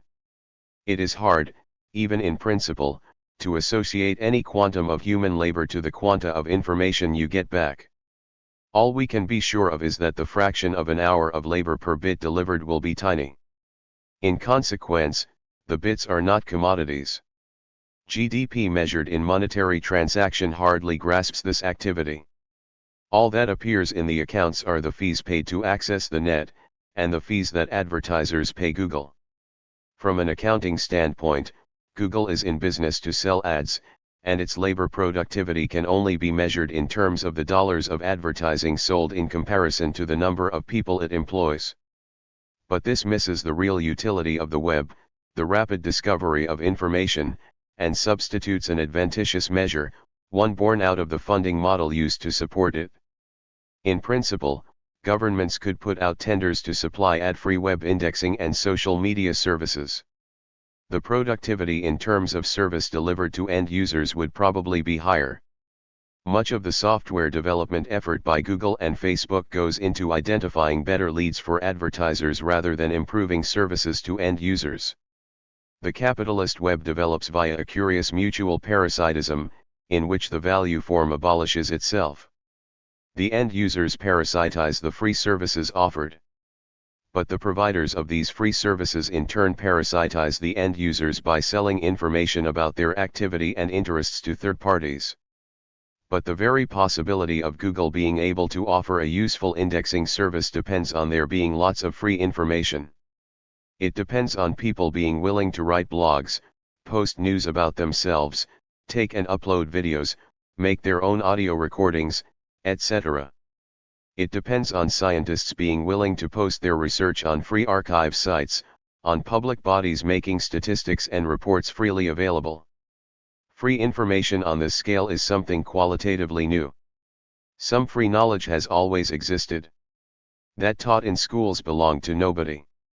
Scientific results have been the common property of scholars. Folk song belonged to the community of musicians. But their encoded distribution, as books, sheet music, phonograph records, etc., took commodity form. The work individual people do posting stuff on the web is communism in action, work done for self-realization, unalienated labor, uncommodified labor. Even the means of web production escape, in the main, value relations. Much of the edifice rests on free open source software. Some open source software is written during paid working hours by employees of firms that, for their own business reasons, choose to release the software open source. But another large part is written by people in their free time, or by people at educational or research institutes, with no commercial motive. The existence of these new productive forces gives rise to a new form of communist ethic among those who work them, summarized in the slogan, "Information wants to be free." 145. This nascent non-commodity distribution is restricted to information goods rather than physical ones, and further restricted by intellectual property rights. Personal computers are the means by which multiple copies of software, music, books, and so on can be produced by minimal labor. But if people engage in such production, they are labeled pirates. Thus a label originally applied to violent criminals who seized ships and killed their crews is attached to people engaged peacefully in production. Here we have a clear example of property relations holding back production. If pirates grab the cargo of a ship, they deprive others of it. If a hacker distributes copies of a song, nobody is deprived of it. Indeed, more people get to hear it. The only deprivation is that of the copyright holders who forego some of their monopoly profit. A whole series of technical and legal measures are enacted to prevent copying. Digital rights management watermarking is used to try to make copies of e-books unreadable. Laws are passed to ban the circumvention of these provisions. In the end, the technical attempts to protect digital property rights are all circumvented. The monopolists are forced to rely on the courts to imprison those who create the indexing tools and sites that allow free file sharing. Prediction is a risky affair, especially, one might add, when applied to the future. The best one can do is make rational extrapolations from apparent causal processes. We know that technological change and labor productivity have been slowing down for 50 years. The transition to a post-fossil fuel economy will put further pressure on labor productivity and particularly on transport costs. It may be that this portends the inherent limits of industrial civilization and its mode of production. Alternatively, maybe it is the capitalist structure of the world economy that is to blame. I have identified several areas of technology, in energy production and information distribution, where capitalism appears to hold things back. A social compromise in which the income of all classes continues to rise becomes harder to establish. Political economy becomes more of a zero-sum game that presages an intensified class struggle over the distribution of income. 7.2 Population. From the 1980s, alongside a slowing in the growth of labor productivity, there was an increase in exploitation across the industrialized capitalist countries. The productivity growth that did occur went disproportionately to the upper classes. There were immediate political reasons for this. The pioneering of neoliberal policies in Chile during the 1970s, after the military coup, heralded their spread to other countries via Thatcher and Reagan and their generalization following the fall of the USSR. But these are secondary phenomena. The driving forces were demography and technology. Vast reserves of labor power were being thrown onto the world market in Asia at a time when improvements in transport, large diesel container ships, were driving down shipping costs. The economic and political weakness of labor relative to capital was due to there being a glut of labor in a more unified world market. All the other measures of trade liberalization were predicated on this basic fact. As I write in 2017, we are passing the inflection point of the S-curve that governs this process. World fertility levels are approaching simple reproduction, with the decline in Asia being even more rapid. Already in China this is leading to fast rises in wages. India and Africa remain as reserves of labor, but, with East Asia, Europe, and North America now industrialized, the ratio of labor reserves to capital generation is shifting to favor labor. Absent the disruption that would be caused by another world war, a tightening labor market and a slowdown in technical change will lead to a more intense struggle over the distribution of income. The first response of the business class to this labor shortage is to encourage immigration, an effective means of increasing exploitation. Eventually the pool of cheap labor will be exhausted, but well before that, working class support for anti-immigrant populism is likely to block the process. Developed economies will increasingly face the constraint of a shrinking working population. I showed earlier that under these circumstances capital accumulation becomes impossible. The equilibrium rate of profit tends to zero with a stable population. If the working population shrinks, then accumulation must become negative, and if you take into account losses on capital account, then the whole economy ends up running at a loss. At this point the issue of how the economy itself is organized will become more and more an issue of politics. The questions of how economic decline and population decline can be halted will be increasingly asked. These issues will be raised in a society that is already highly polarized between a wealthy elite and a majority whose standards of living are falling.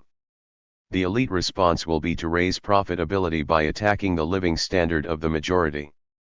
But, with a stagnant population, there are insufficient opportunities for profitable investment. The elites boost their share of national income but increasingly spend it on unproductive luxuries. Insulated by their burgeoning share of national wealth, the elites continue to live in the illusion that all is well, until social pressures become insufferable. 7.3 Politics. The coming era of social conflict could well result in nothing more than the mutual ruin of contending parties. None can predict the final outcome of these contests. But it is certain that socialist ideas will return from their post-Soviet exile to the center of national debate. Premonitions have already been seen in the Americas and Europe. For socialist ideas to succeed not only in winning government but in guiding the economy once in power, they will have to coalesce around a set of answers to the problems of this century. Socialist ideas will become practical common sense for the mid-21st century just as they were 60 years ago. Unless rapid and drastic steps are taken to limit fossil fuel use, contemporary civilization faces a terrible crisis. Earth is not threatened by climate change, it has survived all sorts of vicissitudes of climate in the past. But for species, including our own, it is a real threat. Humanity is faced with famine and climate strains of an entirely new scale. Studies using a variety of climate and economic models all predict falls in food output and rises in world food prices. Averaging across many models, the mean projected effects on key grain crops are for drastic falls in output in hot countries, whereas cold countries, particularly Canada and Russia, will see marked improvements in yields. Since the hot countries are poor and the cool countries tend to be relatively rich, those who are already struggling to survive would be the hardest hit if CO2 goes on rising. Estimates of food price increases range from 20 to 100% depending on the climate model and economic model chosen. Such price rises would be enough to threaten the survival of hundreds of millions. The effects can only be worsened if biofuels become widely used, since these divert crops from feeding people to feeding cars. It follows that a central goal of a socialist politics today has to be to bring about rapid reduction in fossil fuel use, provided that food crops are not sacrificed in the process. Rather than ideas like carbon taxes or emissions trading, a socialist policy would be expressed in terms of quantitative limits to the amount of coal being mined, and oil being pumped. Carbon taxes tend to be regressive and uncertain in their effect. It is not known in advance what level of carbon tax would be needed to produce, for example, a 20% reduction in emissions. Emissions trading schemes, as used by the EU, reward existing polluters by giving them property rights in emissions. The greater the pollution a firm starts off with, the more rights it gets. They act, therefore, to transfer rent income to big firms. A socialist planned economy always has to set various constraints on its overall plan, such as the length of the working day, number of people available, and attempts to maximize some measure of social welfare subject to these constraints.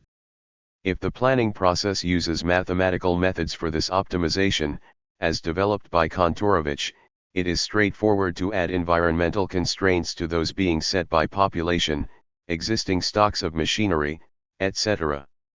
Society could make a 20% reduction in carbon use an explicit plan objective.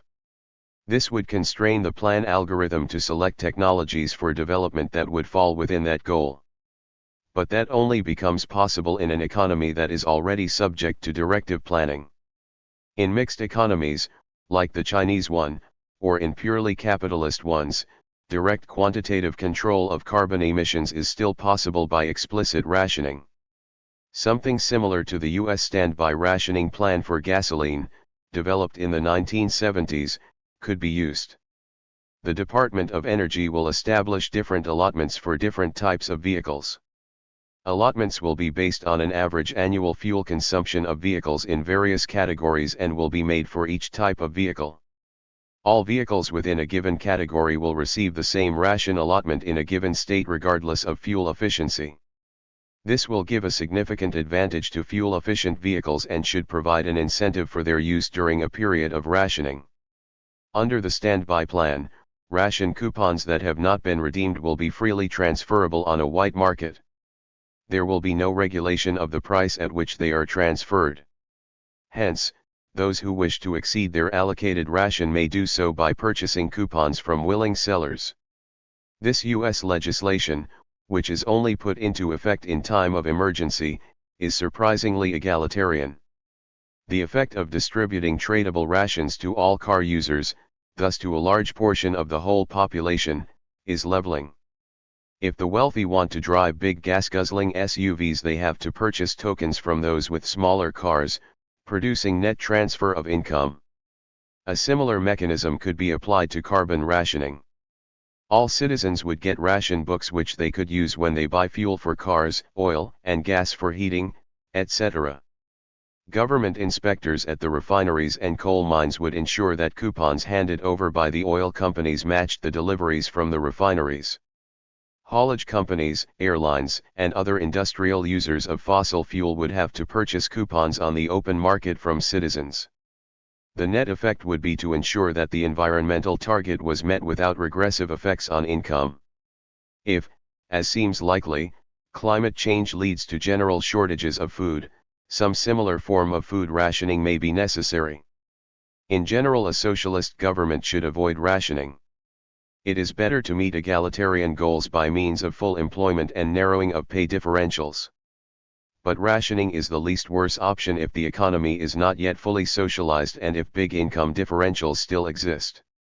The U.S. principle, that ration cards be transferable, is essential if the full egalitarian potential of rationing is to be achieved. Insofar as private ownership of industry had a historically progressive role, it rested on the process of capital accumulation. It was this that allowed Western societies to industrialize. This was not the only possible route to industrialization, as the history of the 20th century showed. The process of accumulation itself is fundamentally a disequilibrium phenomenon. Steady accumulation is dependent on a steady growth of the population, or, as Marx put it, accumulation of capital is growth of the proletariat. With that process coming to an end, the sustainability of private ownership is undermined. It no longer has an objective economic justification, relying instead on politically supported monopoly power. But the growing imperative of climate control amounts to an implicit undermining of property rights. Restricting carbon emissions implies the abolition of the ground rent of the oil states, one of the most important single rivers of surplus revenue. The vituperative opposition of much of the property-owning classes to climate control measures, extending to funding climate change denial, is based on a recognition that the whole process is a threat to property rights. It posits the general interest of humanity as a whole overriding private rights. A thorough program of curtailing fossil fuel use requires the political defeat of fossil fuel interests. The implementation of a transition to a non-fossil fuel economy progresses most rapidly where the entire energy economy is publicly owned, as in China. From the standpoint of the Chinese state, it makes no pecuniary difference whether it generates fossil fuel electricity or uses solar, nuclear, or wind power. Let us set aside for the moment whether the 21st century crisis will progress toward a socialist outcome or instead a victory of existing propertied interests that leads to general climate catastrophe. Let us look at what type of property relations a future socialist economy might have. Alan Cottrell and I set out a model for this 25 years ago. Developments since then have confirmed our conviction that the basic model we outlined remains valid. It is a view of an economy that is publicly owned and planned using modern computer technology to handle the sheer volume of data on which the old Soviet planning system foundered. Within this model, the labor theory of value occupies a crucial position. It provides an answer to the old objection of Mises that without money there was no practical way of comparing the costs of different alternatives. Empirical research since then has strongly validated the labor theory of value, confirming the soundness of the basic proposal. There have been big advances in computerization since the end of the 1980s, which make the task of operating a cybernetic moneyless economy even more practical. Google solves everyday systems of linear equations far bigger than those required for continental-scale economic planning. The huge bandwidth internet now makes the modified 1980s broadcast technology that we propose to use for disseminating planning information redundant. In our proposal, people would be paid not in money but with non-transferable electronic work accounts. Purchases would be made with smart cards as they are today, but with the difference that the only way people could accumulate work credits would be by actually working. The more hours you work, the more credits you get. Goods in the shops would then be priced in hours, and the exchange principle is basically 1 for 1. For 1 hour of work you get goods that took 1 hour to make. Contrary to the dreams of futurists, human labor remains essential to the economy. 146 It is humanity's fundamental resource limit. Calculation in terms of human time allows public finance to be divested of the fetishism that money engenders. It becomes clear that decisions about public spending are in reality decisions to allocate a finite working population to different tasks. In combination with modern communications technology, the unfetishized nature of time decisions allows broad democratic participation. The broad headings of public expenditure can be settled by a process of participatory consensus. 147. In section 6.4 I explained how the system of surplus production operates in a planned economy and argued that one of the big failings of the 20th century socialist systems was that they relied on various forms of indirect taxes to fund free public services. I showed how this system systematically biases economic decision-making against socially rational technologies. It is important that the 21st century socialist movement not repeat this mistake. By far the most rational and equitable approach to public finance is to rely on income taxes. I argued in section 5.9 that the fundamental constraint on capitalist profitability is the falling birth rate. Across much of the developed world this has sunk well below reproduction levels. In the short run, this may be favorable to the labor interest, since labor shortages could allow the price of labor power to be bid up. In the long term it poses a serious problem in whatever form of economy. A rapidly declining population bears a heavier burden of caring for the old, and will have difficulty sustaining the basic infrastructure of the economy in the face of wear and tear. So socialist family policy aims for a population that is roughly stable. I recounted how socialist economies in the past sought to reduce the burden of having children by providing free education, free child care, and substantial financial allowances to mothers. This included full benefits to single mothers, who contemporary Western society tends to stigmatize as welfare queens, etc. Whether such measures will be enough in the future is an open question. For my part, I suspect that once the bonds of patriarchy are loosened, and the constant destabilizing effect of men and women having to move long distances to find insecure jobs has been removed, we may revert to long forgotten, but more natural, forms of matriarchal extended families. Appendix A. Showing which sectors are productive. A useful way to understand which employees can produce surplus value is to use the reproduction schemes that Marx developed in Volume 2 of Capital. He divides the whole economy into three sectors. Sector I produces means of production, that is, machinery, industrial fuel, and raw materials. Sector II produces actual consumer goods. He further breaks down Sector II into IIA, which produces goods consumed by the working class, and Sector IIB, which meets the consumption needs of the capitalist class. He then constructs what amounts to notional tables of national accounts based on these sectors. We can assume the numbers in this table are pound billion per year.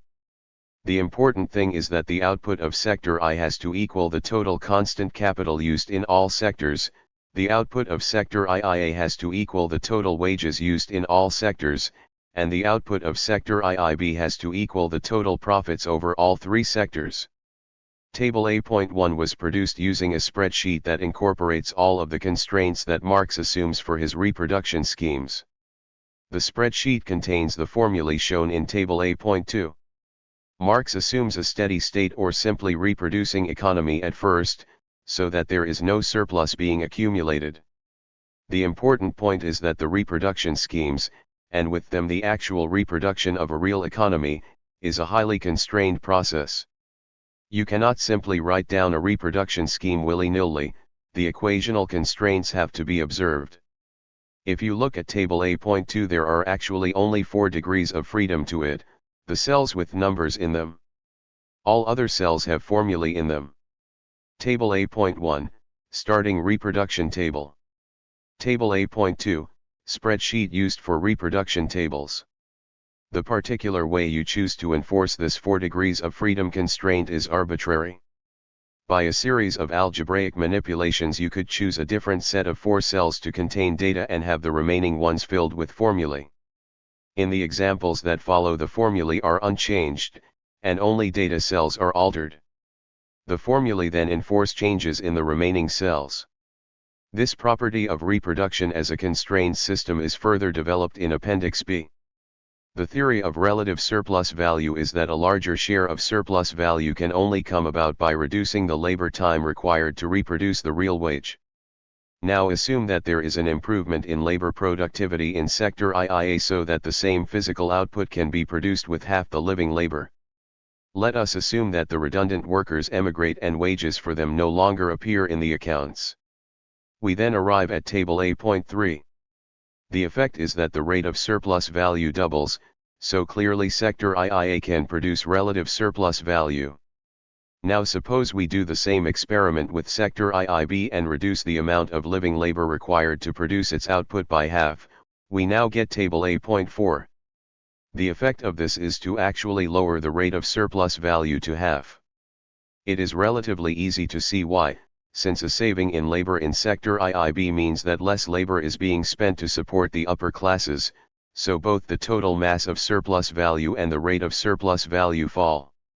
Sector IIB includes luxury goods production, advertising, commercial law, armaments production, banking, etc. Table A.3, less labor used in Sector IIA. Table A.4, less labor used in Sector IIB. If for all these activities the amount of living labor used fell by half, this is what would happen. The rate of surplus value would have to be lower since less social labor was now being expended on the consumption of the upper classes. Consequently, the effect of improvements in labor productivity in Sector IIB is to reduce the rate of surplus value, hence no relative surplus value can be produced here, which means the whole sector is unproductive.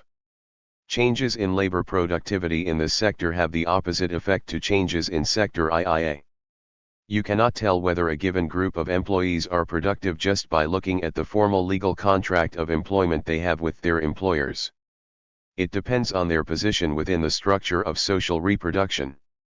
The production of relative surplus value, the characteristic surplus under capitalism, is a process that takes place at the level of social reproduction as a whole. Modern capitalism with its huge unproductive sectors looks more and more like the feudalism that Smith critiqued. Appendix B. Illusions engendered by averages. In this appendix I examine the problem of how to reconcile the determination of prices by labor with the existence of an average rate of profit. In previous chapters I have used a simple labor theory of value to analyze commodity exchange. I have ignored what is called the transformation problem between labor values and actual prices. This has long been a controversial topic, and the position I have taken, that one can simply ignore it, needs some justification. My case inevitably involves a certain amount of mathematical argument. As such, it is better in an appendix that you can read at will, rather than being in the main text of the book. Although Smith, Ricardo, and Marx all hewed to a labor theory of value, they all seem to have thought that this theory was too simple. They introduced amendments to their initial bold statements to account for what they took to be a self-evident truth about capitalism, that capitals in all branches of production would tend to earn an average rate of profit. This led them to formulate modified theories of prices to take profit into account. Smith called these natural prices and Marx termed them production prices. They were all writing before the science of statistics had been developed, and it can now be seen that their misgivings about the simple labor theory of value rested on a couple of statistical misunderstandings.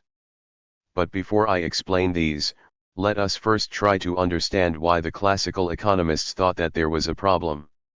In Table B.1 we see the accounts of two firms. Firm A splits its advanced capital equally between component costs and wages, but for Firm B components make up 2/3 of its expenditure. If they both compute their selling price with the same markup on labor costs, then Firm A earns a higher rate of profit on its advanced capital. Since the classical economists assumed that this kind of variation in component cost ratios would be common, the implication for prices appeared to contradict the common sense wisdom that there was a prevailing average rate of profit. Surely a situation with the two firms earning a different rate of profit could not be stable. Table B.1, capital of different compositions earns different profit rates. Firm B must either raise its markup to make the same rate of return as Firm A, or diversify and start producing a product that competes with that of A in the hope of earning more. The only stable situation would be one where the markups on wages were adjusted to allow each firm the same rate of profit. What is wrong with this argument? 1. The existence of an average profit rate does not imply that every firm will have this average rate. There is an average height for men in the European Union, but that does not mean that all men are of average height. 2. The idea that there should be an almost uniform rate of profit on capital is fostered by the operation of the stock market. If we go back to Table B.1, shares in Firm A would sell at a premium and those of Firm B at a discount. If $1 shares in A sold for $1.33 and those of B sold at 89 cents, then the rate of return on shareholders' capital would be equalized. This feature of profitable company shares selling at premium is at the heart of the stock market. Changes in share prices bring about an equal rate of return for investors but do not require that firms alter their final selling prices. 3. The idea that firms can diversify their capital out of less profitable lines of business is often false. Consider Eurotunnel Ltd. It was floated to build a railway tunnel from France to England. It raised capital to build the tunnel, which cost £9 billion. However, the rate of return on the investment was very low. There was no way that Eurotunnel could decide to take its capital out and shift into running a low-cost airline between Paris and London. The capital was literally sunk under the sea. If the company's capital was fixed, the original shareholders were in no better position, their shares depreciated to a fraction of their issue price. The mobility of capital was presupposed by the classical theory of a near uniform rate of profit. 4. Finally, and most seriously, the empirical data shows that the assumption of a uniform rate of profit operating across different industries is false. Figure B.1 shows that the rate of profit is widely divergent between different industries. Industries in which labor costs are a small fraction of the advanced capital tend to have a lower rate of profit than those for which labor costs make up most of the advanced capital. This is consistent with the simple labor theory of value. It is inconsistent with the theory of natural price or production price. Over the last 200 years much ink has been devoted to debating how to construct a consistent theory combining the classical insights about labor being the source of value with an assumed equal rate of profit. The whole debate was a testimony to the dogmatism of Marxist and Ricardian economists who have preferred to construct the most elaborate mathematical models without bothering to look at empirical data. They shared with the neoclassical school a preference for beautiful math over messy reality. They succumbed to the illusion that their equations are the real world.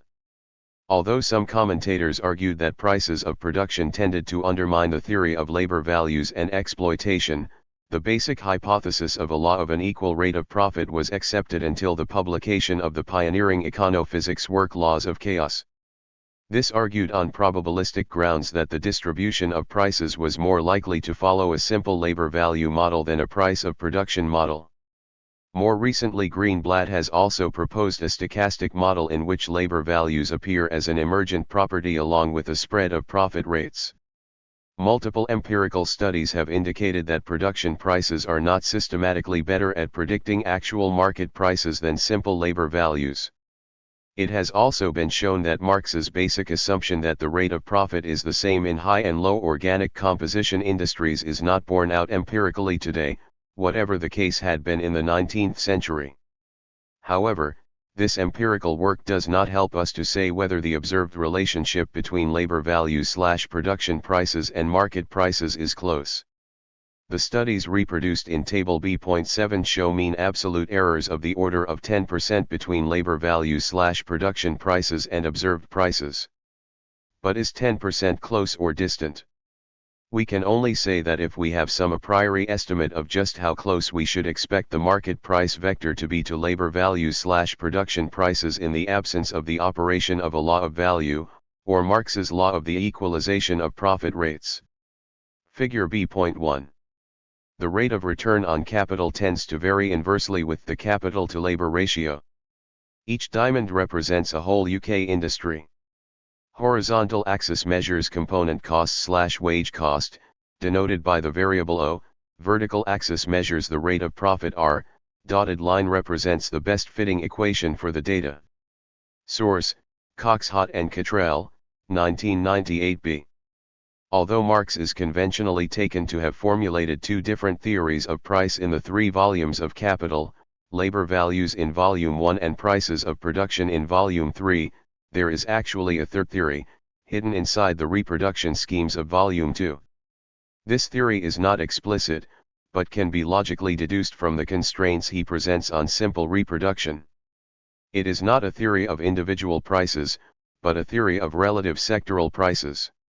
This theory of sectoral prices allows us to make probabilistic arguments about the relative likelihood that either production prices or labor values will operate at the level of reproduction schemes. In Chapter 20 of the second volume of Capital, Marx introduced reproduction schemes, matrices of intersectional flows of commodities that had to occur if the economy was to reproduce itself. The matrices have 4 column vectors. C. Constant capital, his term for expenditure on capital goods and raw materials. V. Variable capital, his term for expenditure on wages. S. Surplus or profit. O. Output. Table B.2, a stationary state specified in money.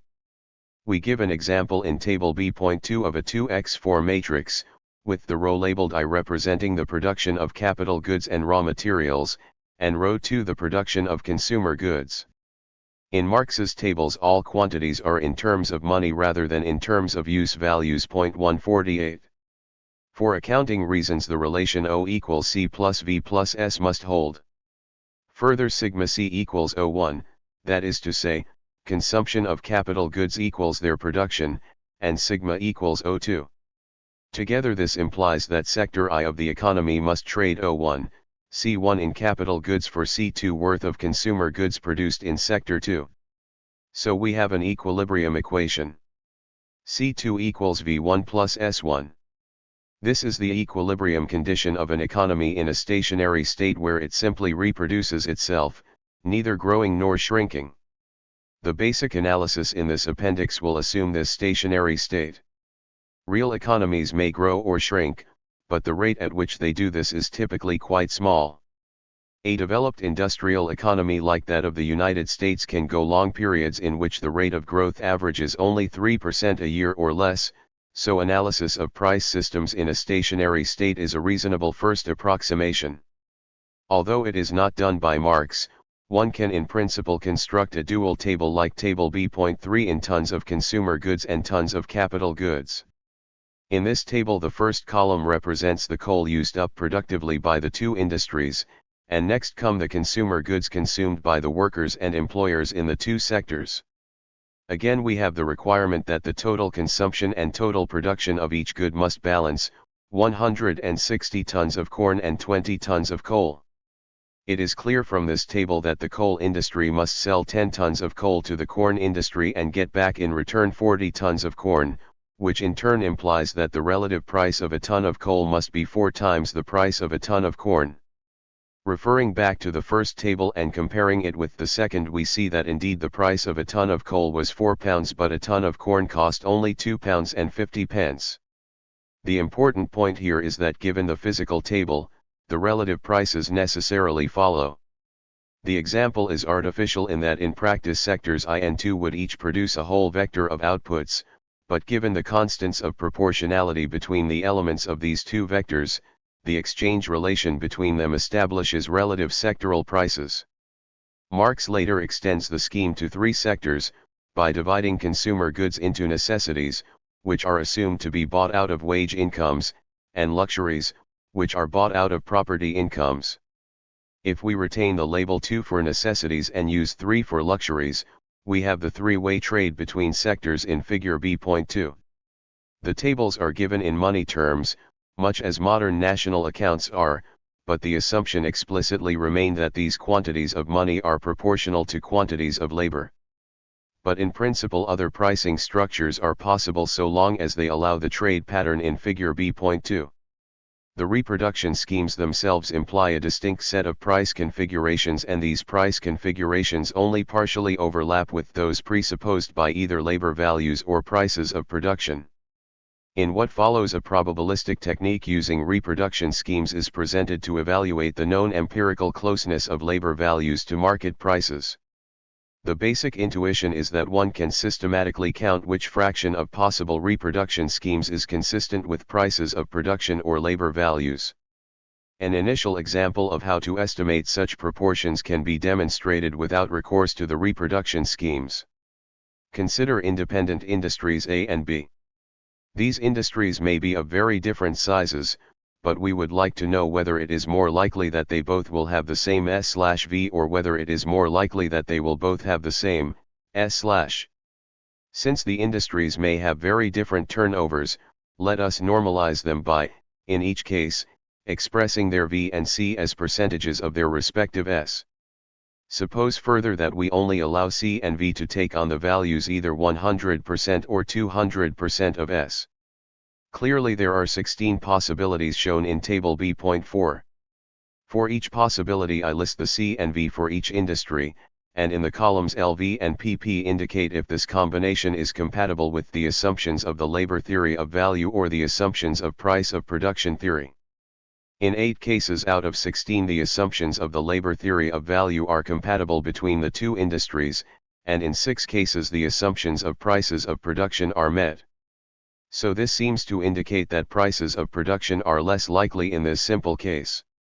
Table B.4, a simple two-sector discrete model of the relative probabilities of prices of production and labor values. If we allow a greater range of discrete values for C and V, this discrepancy becomes more pronounced. If we allow each to take on 3 possible values, we have 81 cases, of which 27 meet LV and 19 meet PP. The intuition one gets from this sort of simple two-industry model is that labor value examples make up a larger fraction of cases and are hence more likely. But these are examples of independent industries, where we are free to vary the capital components of each industry, which is not the case once we look at the 3 industrial sectors in a reproduction scheme. These have constraints between capital components in different sectors that have to be met. These constraints make it unsafe to generalize from the sort of example in table B.4. We will examine these constraints more formally below, and show that the constraints themselves tell us what market prices have to be in a system of simple reproduction. Tables B.2 and B.3 show that from the physical flow between sectors one could work out the relative sectoral prices.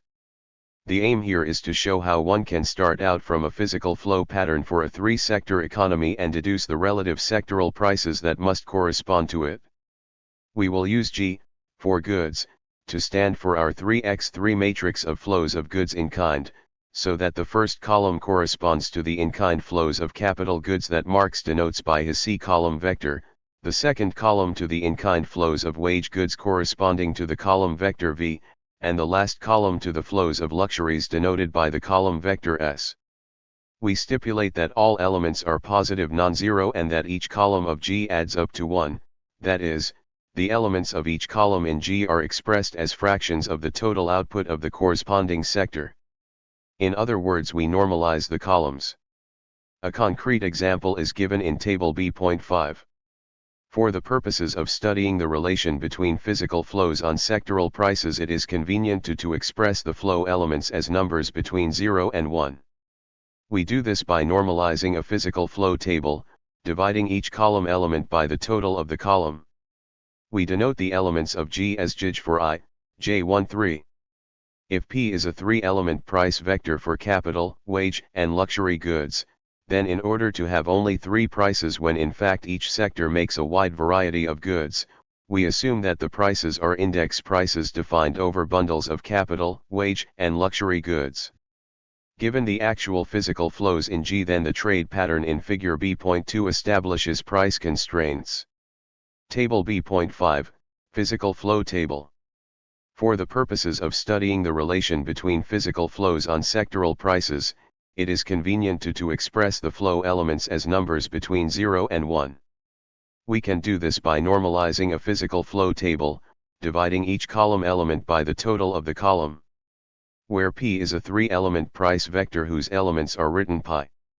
For example, given the G matrix in Table B.5, we can use the above equations to solve for the relative prices deriving, from which we can derive the corresponding monetary relations given in Table B.6.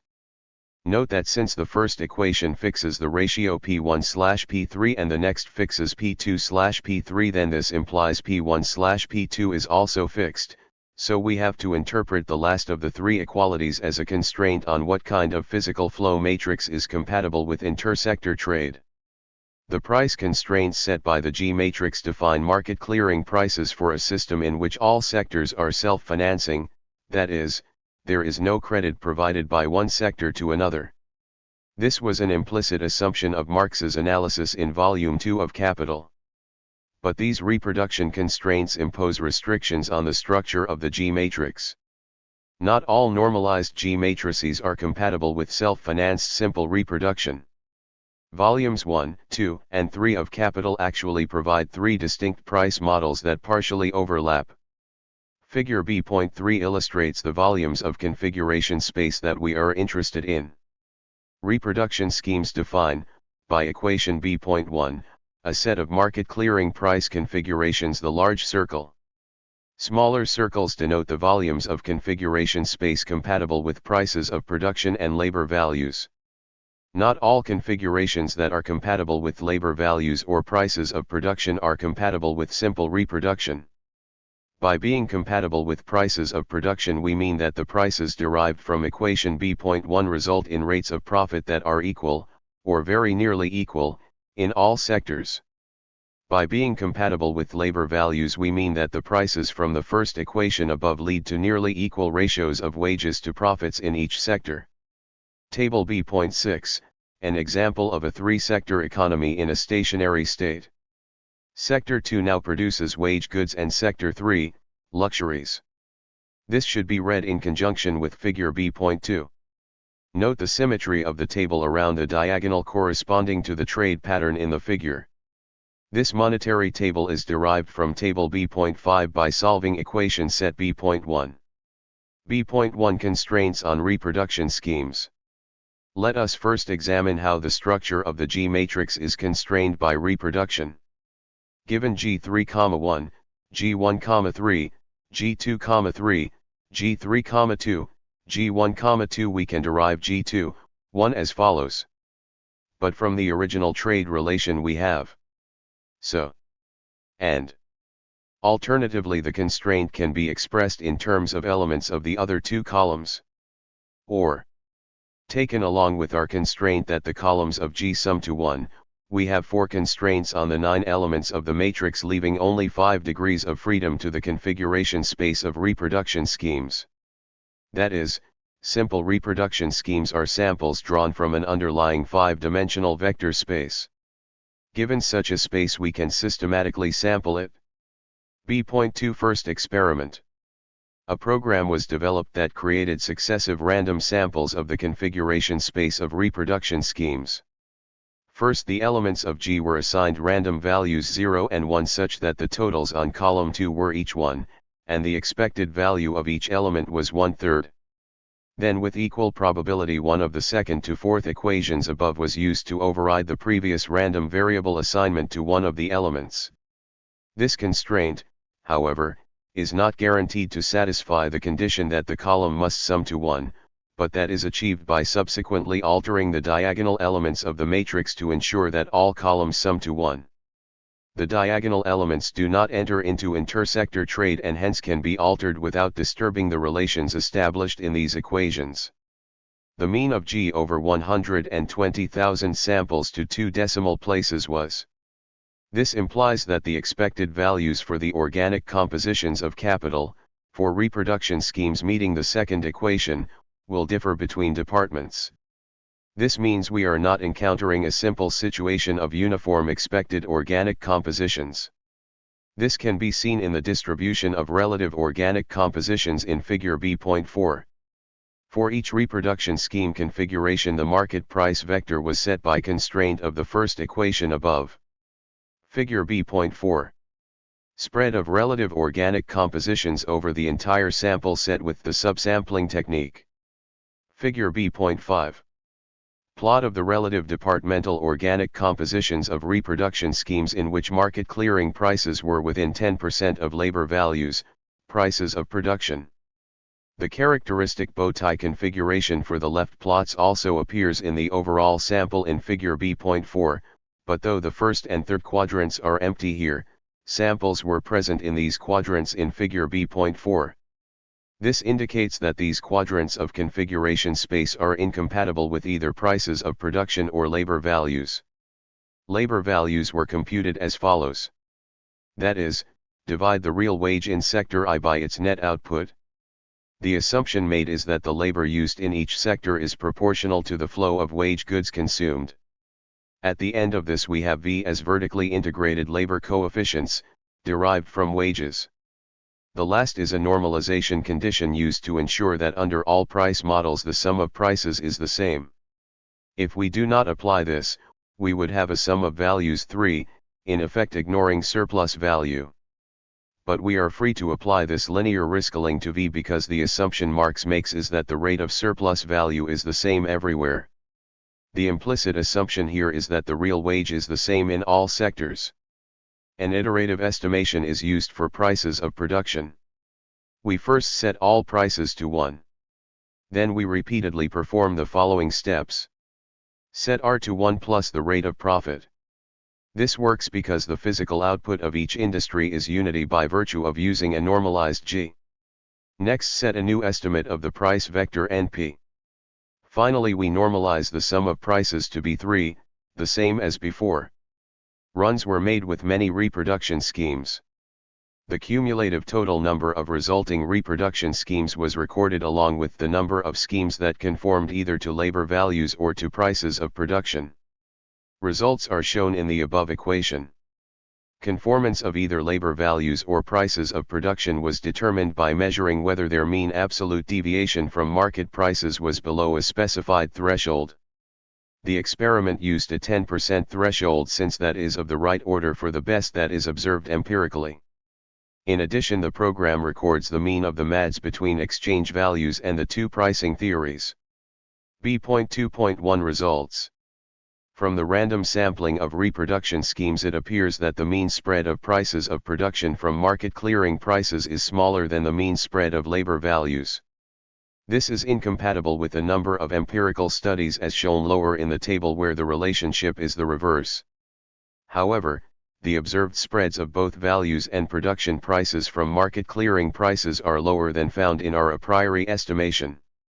This may be a result of the empirical data typically using longer price vectors with 30 to 60 elements rather than just 3, with resultant reversion to a mean.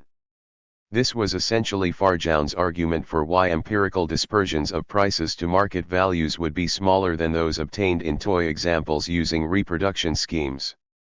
B.3 Discussion.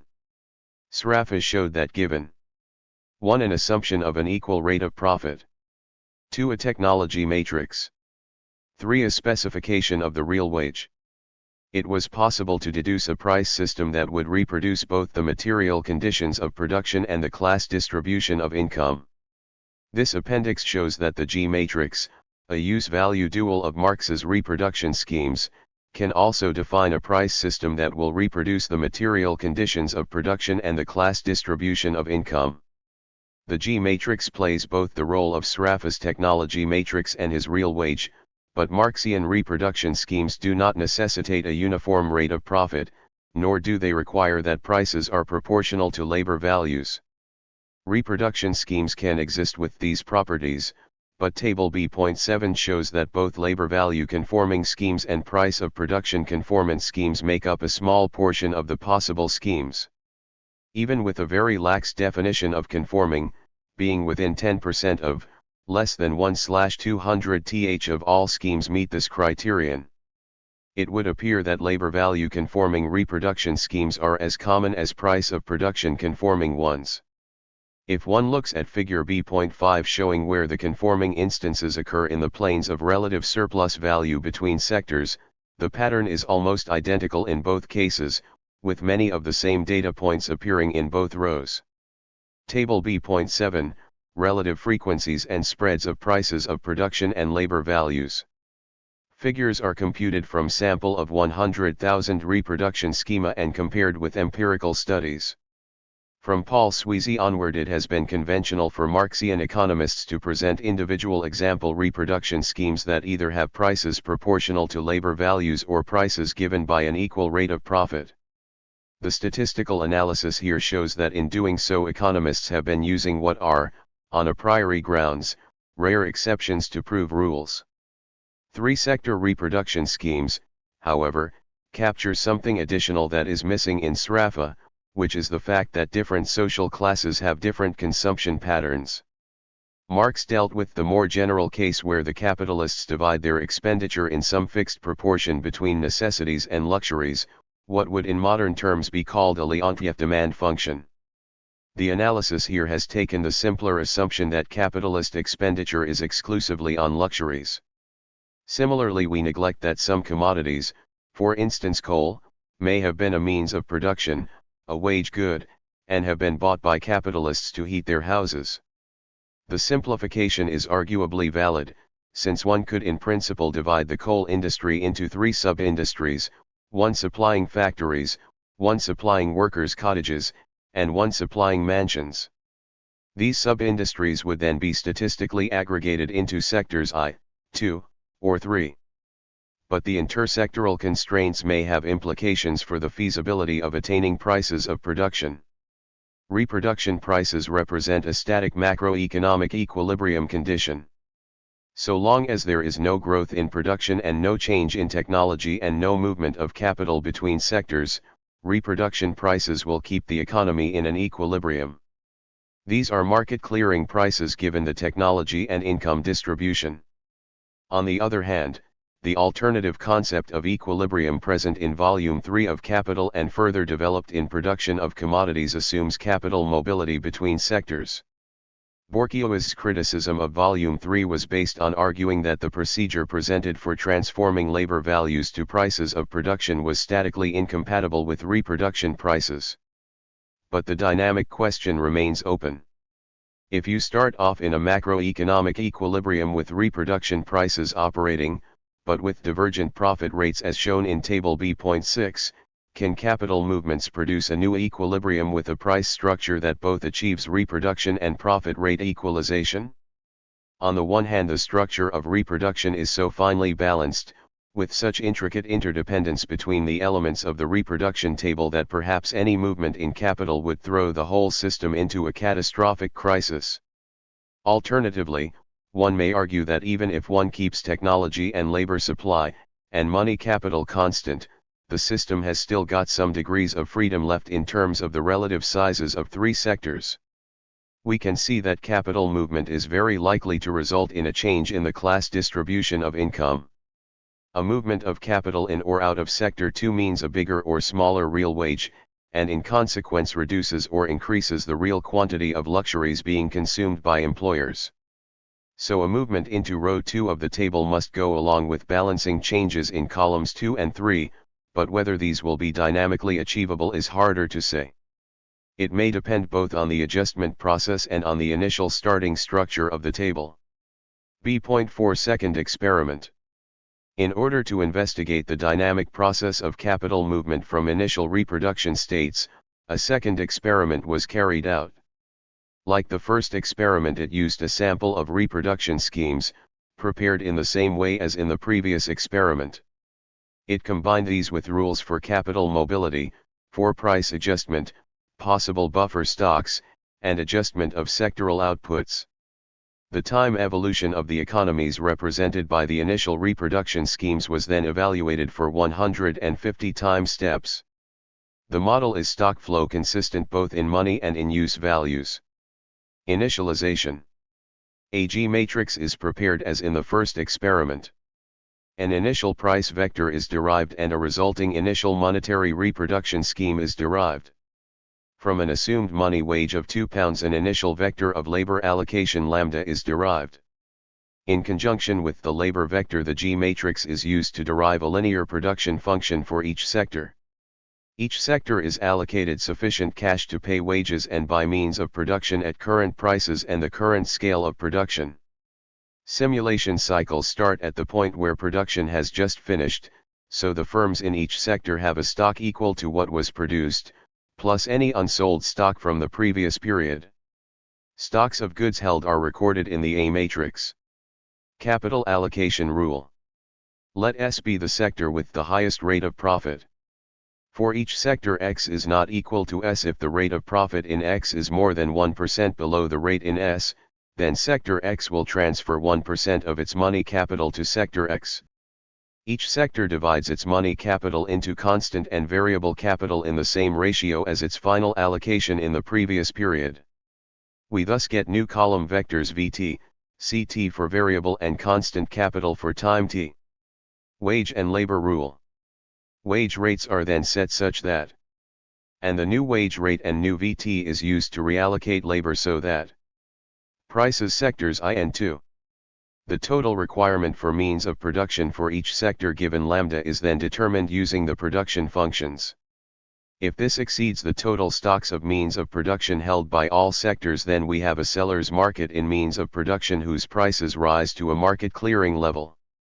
Otherwise, if stocks exceed requirements, we have a buyer's market and the price of means of production is reduced by 3%.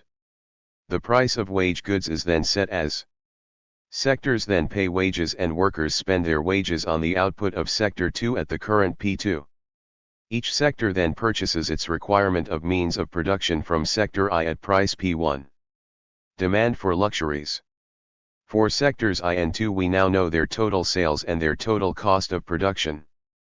By subtracting purchases from sales we get their profits, which are assumed to be entirely spent on luxuries. For the capitalists of Sector 3 we have the odd situation where, as Marx points out, profits are self-financing. Whatever they spend on luxuries will return to them as additional profit. The simulation thus adopts the parsimonious assumption that their expenditure on luxuries will remain constant in money terms. The price of luxuries is then set to clear the market given the physical stocks available. Production.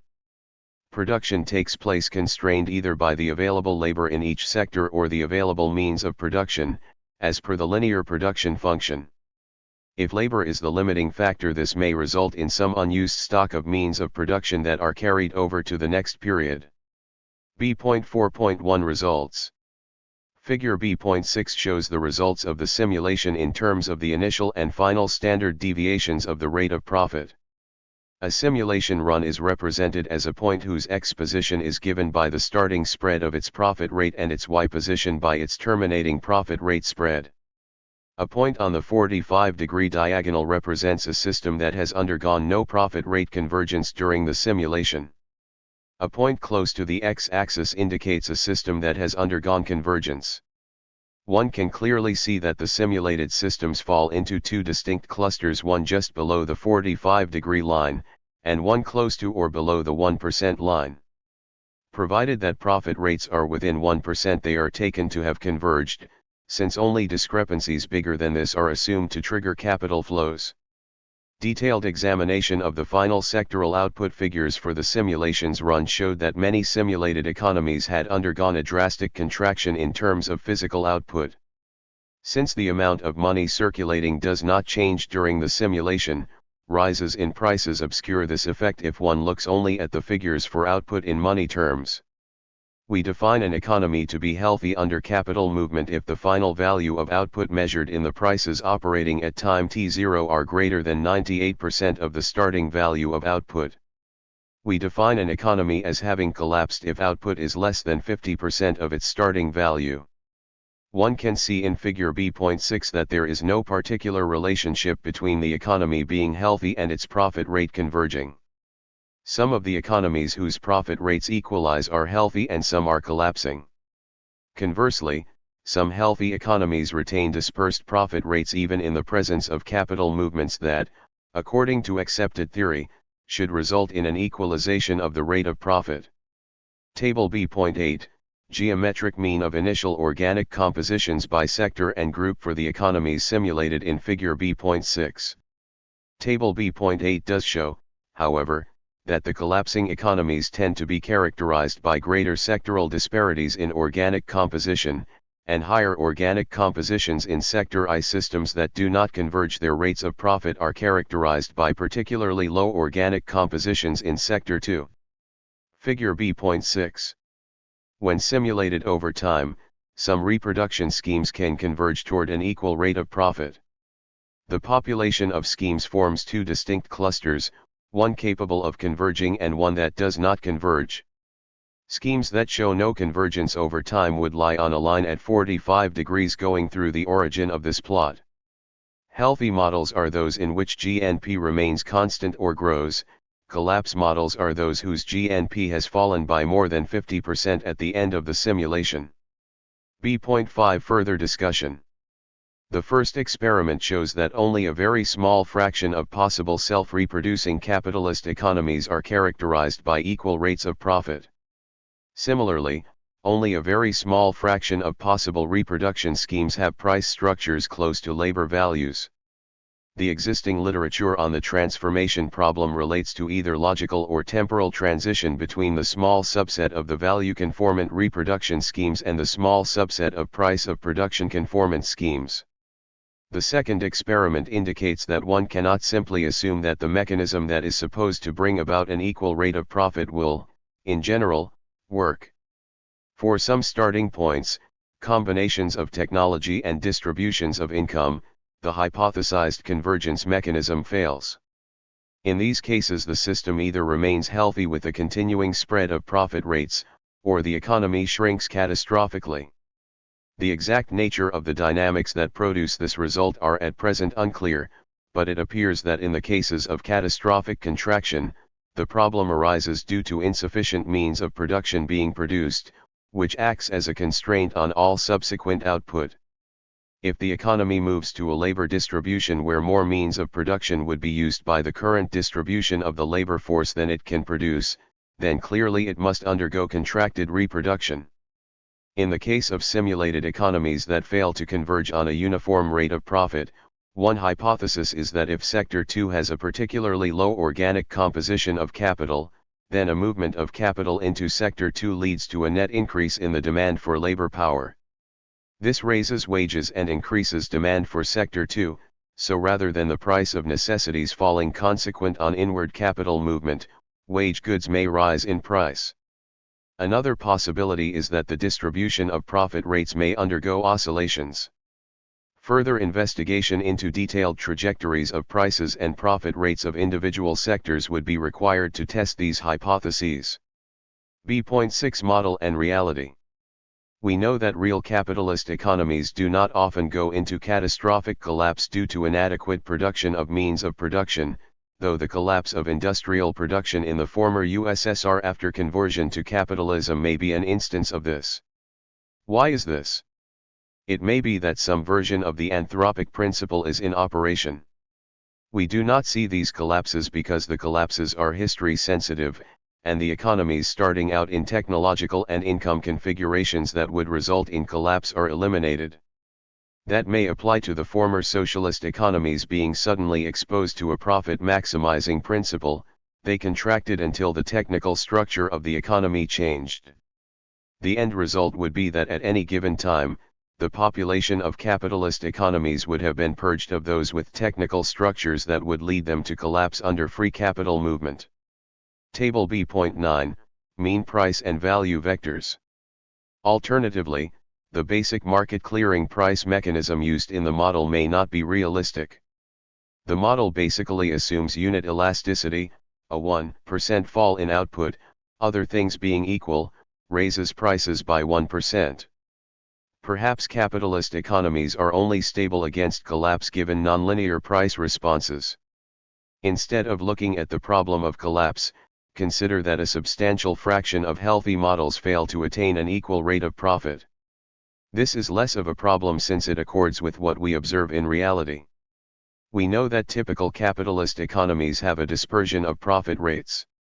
All reproduction schemes meeting the constraints described in section B.1 define a set of market clearing prices for economies with no credit operations.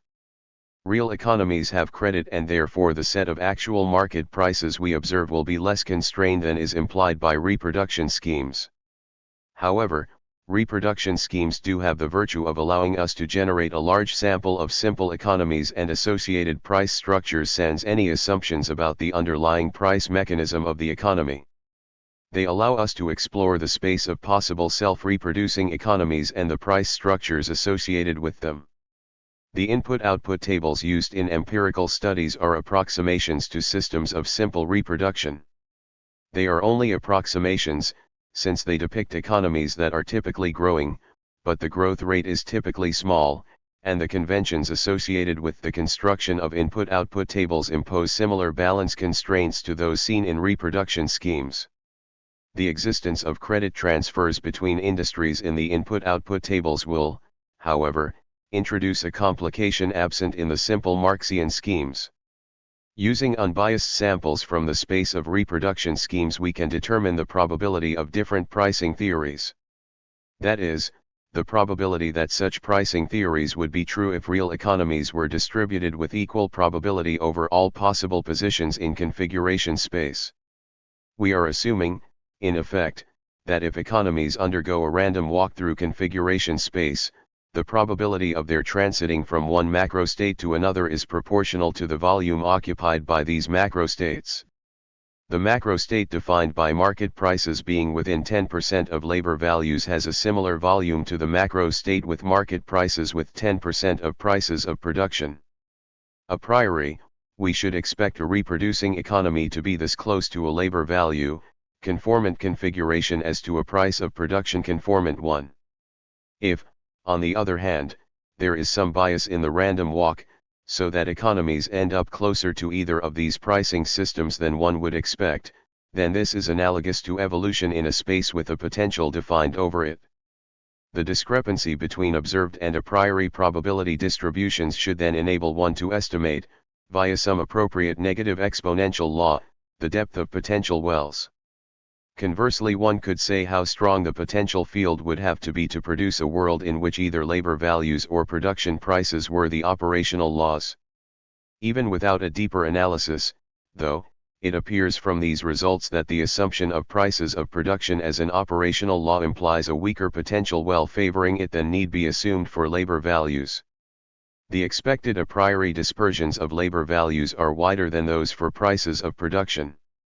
The fact that this is not what is empirically observed implies that the potential well associated with prices of production is weaker than that associated with labor values. Possibly this is an effect of labor being more mobile than capital. It is easier for steel workers to move into catering jobs than to convert steel mills into restaurants. Alternatively, the obstacles to profit rate equalization shown in the second experiment may act as a frustrating factor, effectively reducing the potential well around prices of production.